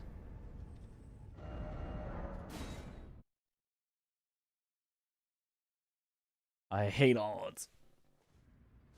It's like I practiced him for a while. With weapons I was likely to have in bingo and like found out some stuff and like he was actually kind of fun and like I was kind of getting him. And then I go back to use what you get randomizer and it's like, well,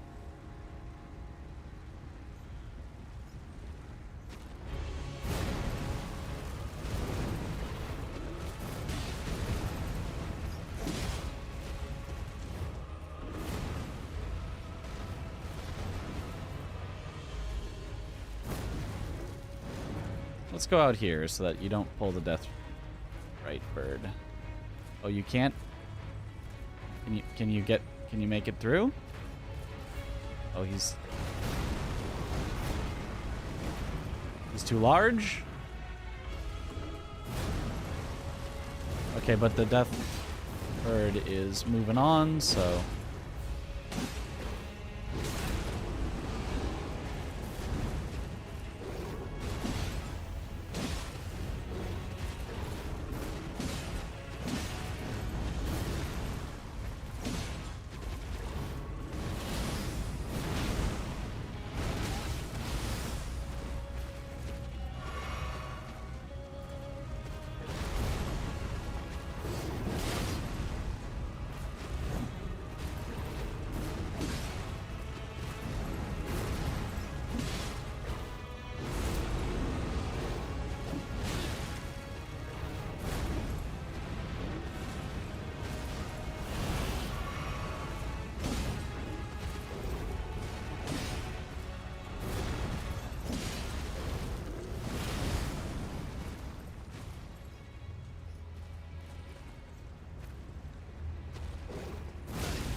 okay. Big dog.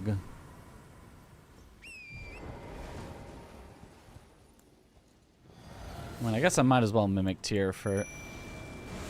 Get his ass, Mitch. I got him.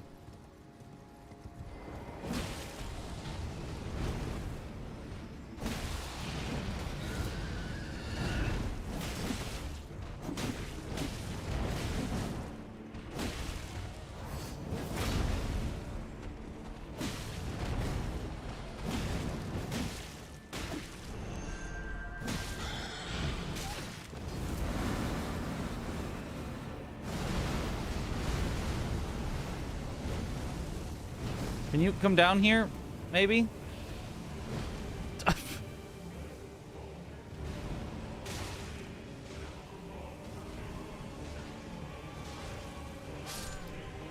No, Mimic Tyr! He didn't know about the compass!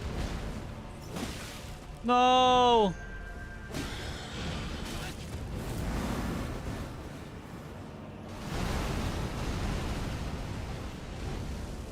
Twinkle Swankle.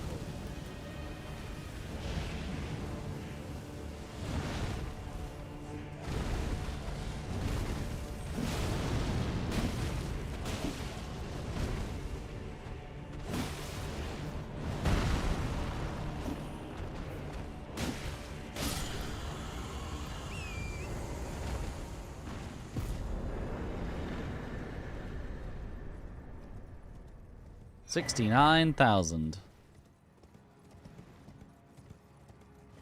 Remember when people were saying stuff like doggo and puppered? Oh, like yesterday when I would totally say those. I mean, maybe not like all the time, but Who doesn't love a heckin' good doggo?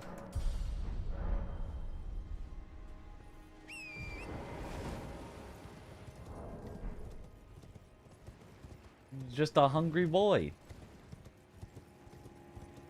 You're over 30 without saying you're over 30.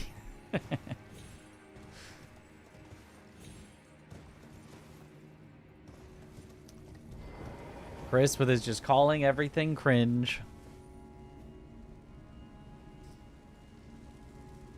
We don't say that anymore? Well, I love Mimic Tier. I do miss the rats. Yeah, unfortunately the rats underperformed and got me killed, so even if we find the rats, we are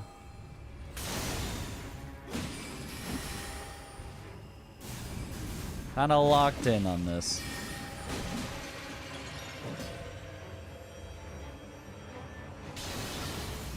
Get him, Mimic Tier! Got him!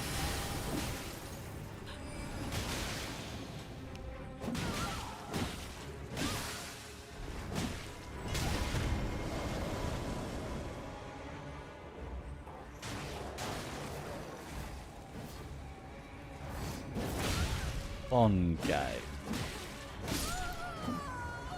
Got her.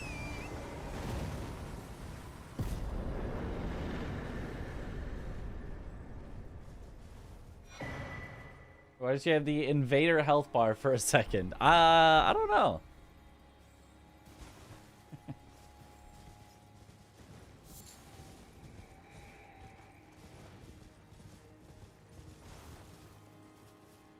I have raw meat dumpling in my hot list. Mimic Tier can use them to heal and it's immune to poison.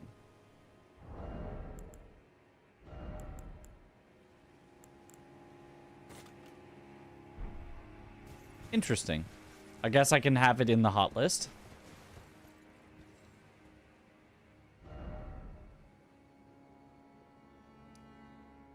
Okay. Next is go around.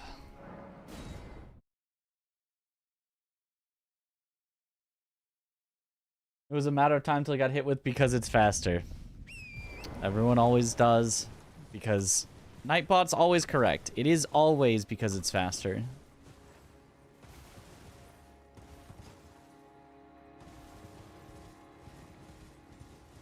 Out on the PB yesterday? Died.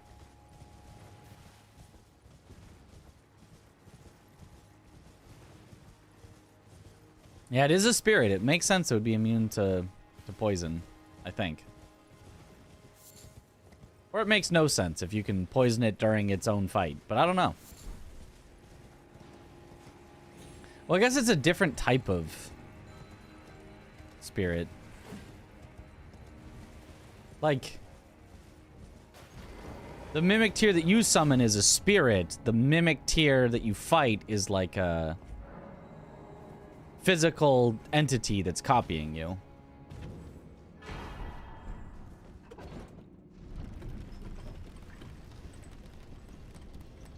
One in the fight isn't a spirit, right?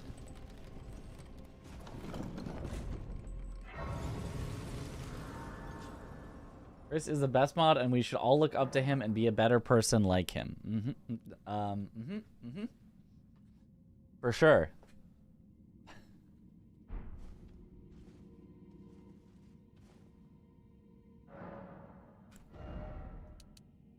Okay, so I actually have enough vigor now that I'm at 60 with Godric's Great Rune.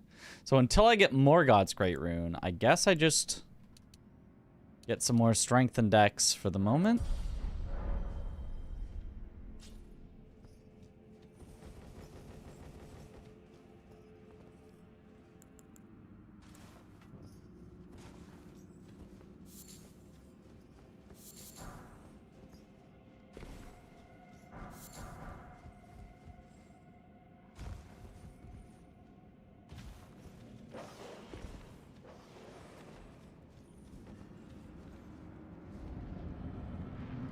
How long am I going to stream? Till I'm tired. Or annoyed or frustrated. Or it's just so late that even though I'm not tired, I'm like, it really makes sense to go to bed now.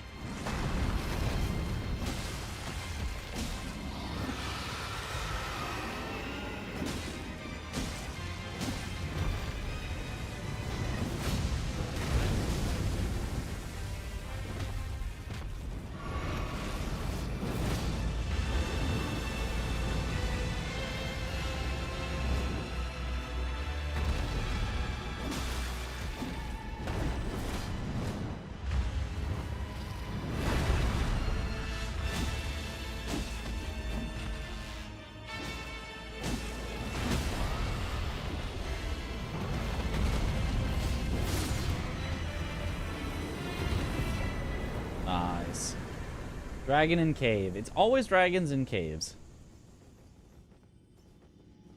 Somehow that's just always the case. Needle to the back of the neck. Ouch. A rot needle as well. But a rot needle that sucks out all of your poison, so...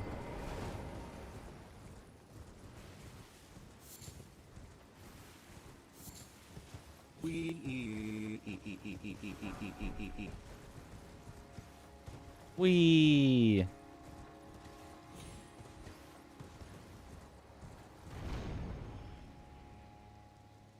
This challenge reminds you how many bosses there are in Elden Ring. I do not enjoy it all, like every dragon. Yeah, I'm kind of reminded of that every time I do this challenge as well.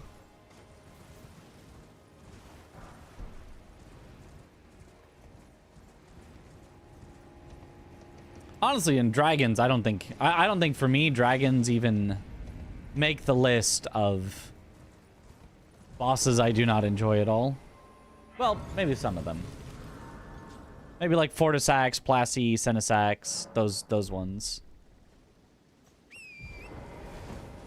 But like regular dragons, I'm pretty okay with. Hydrate. Thank you for the hydrate. Well, crossing a bridge was a bit of scary work, but... Leading dragons in NPC fights would be a really great start. I mean, I think if you just made dragons a bit less numerous, I think they're fine. I think they could be a lot better. I don't think they're necessarily... delete this to fix the game.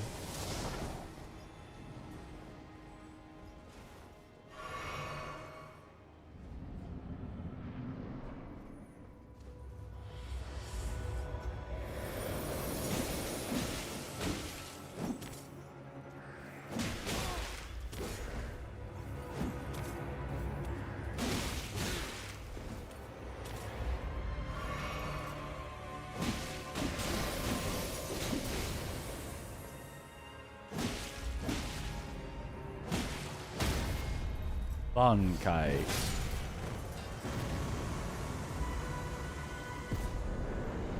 Even if it's not that effective of a strategy, it's a fun one.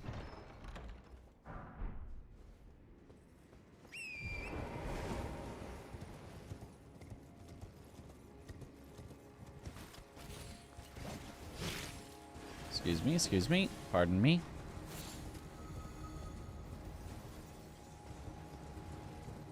Another aspect of the challenge makes doing all bosses interesting, but all bosses by itself isn't that fun without another challenge.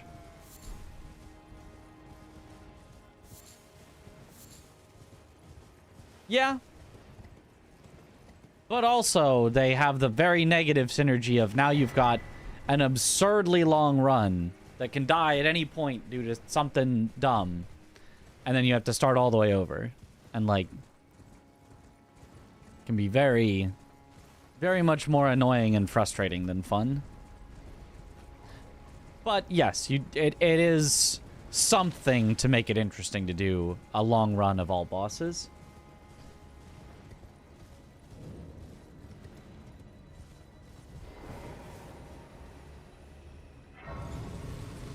We have hit 16. Nice.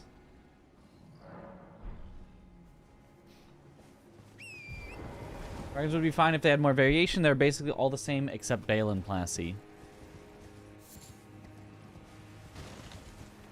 Well, there's ancient dragons that are the same as other ancient dragons. There's regular dragons that are the same as other regular dragons. And honestly, I don't necessarily think I need more... Oh, you're just gonna... I hate you. I am hateful of this. Why did you follow me up?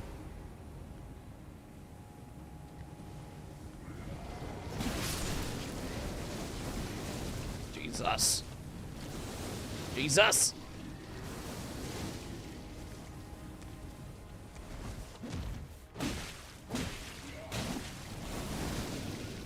out, let me out, let me out.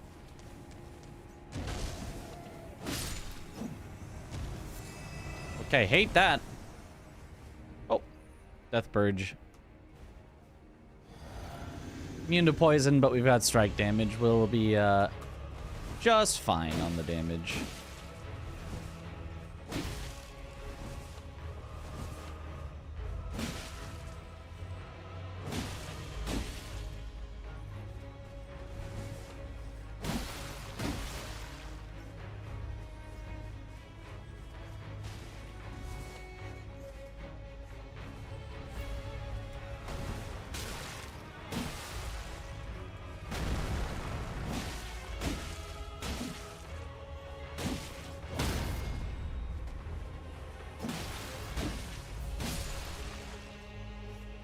Okay.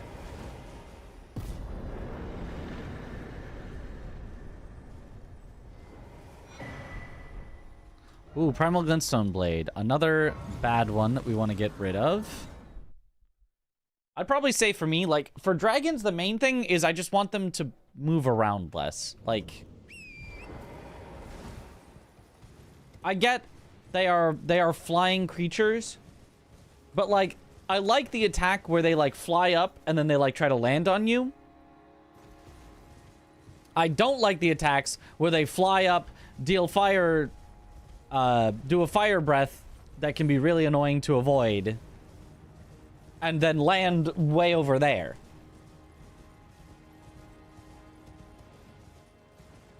And then also, they'll, like, finish their attack. Their head will look like it's in range. You're like, awesome, I get to hit them in the head. And then right as they start their next attack, the first thing they do is they just lift their head up so that in the middle of your swing, you miss. And it's just like, okay, all right. It's just, like, so much times where it's just like, I'm just trying to chase that head hitbox instead of getting to just fight and have fun.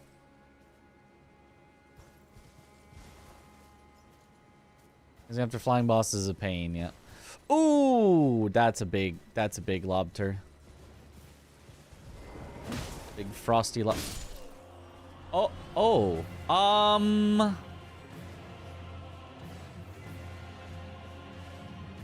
should be fine. I'll mimic Tyr on the second phase and see if it helps or hinders. If the lobster sees me, I'm out. I am not. But if we can get a free arena over here, away from the lobster, I think we'll be fine.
Good old trees blocking things.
Okay, I can't summon because we're...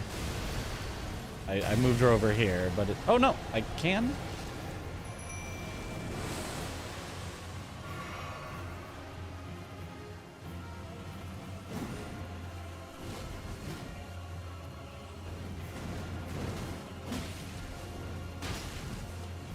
Yeah, hit her. Oh no, she's healing.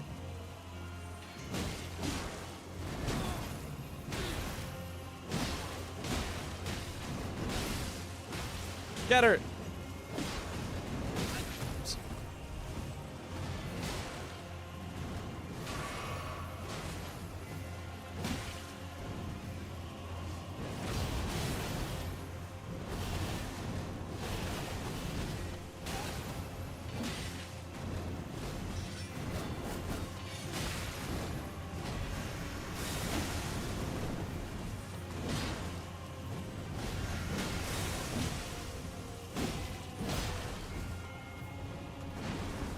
No! That's cheating. Oh, that's mega cheating. Ah! Jesus. Just switched her target halfway through.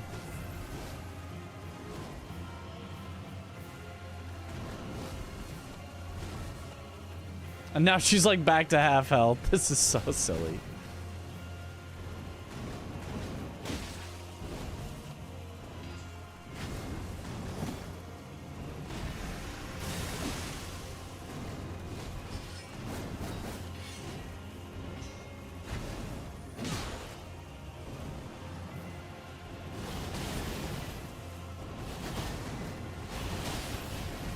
Oh, I'm so trapped. Wow, that was so bad. Oh, thank you.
Again?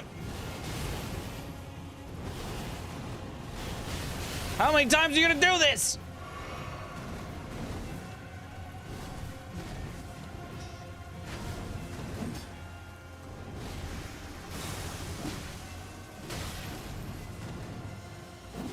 What do you mean that didn't hit?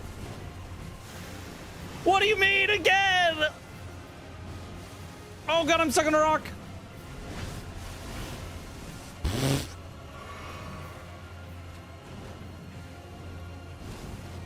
She's just actually spamming the only two moves you don't want to see her do. Jesus.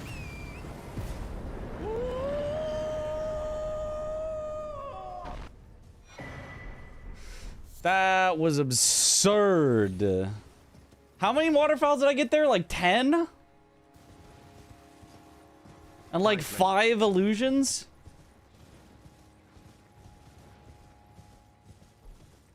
But okay, we're through. We're through.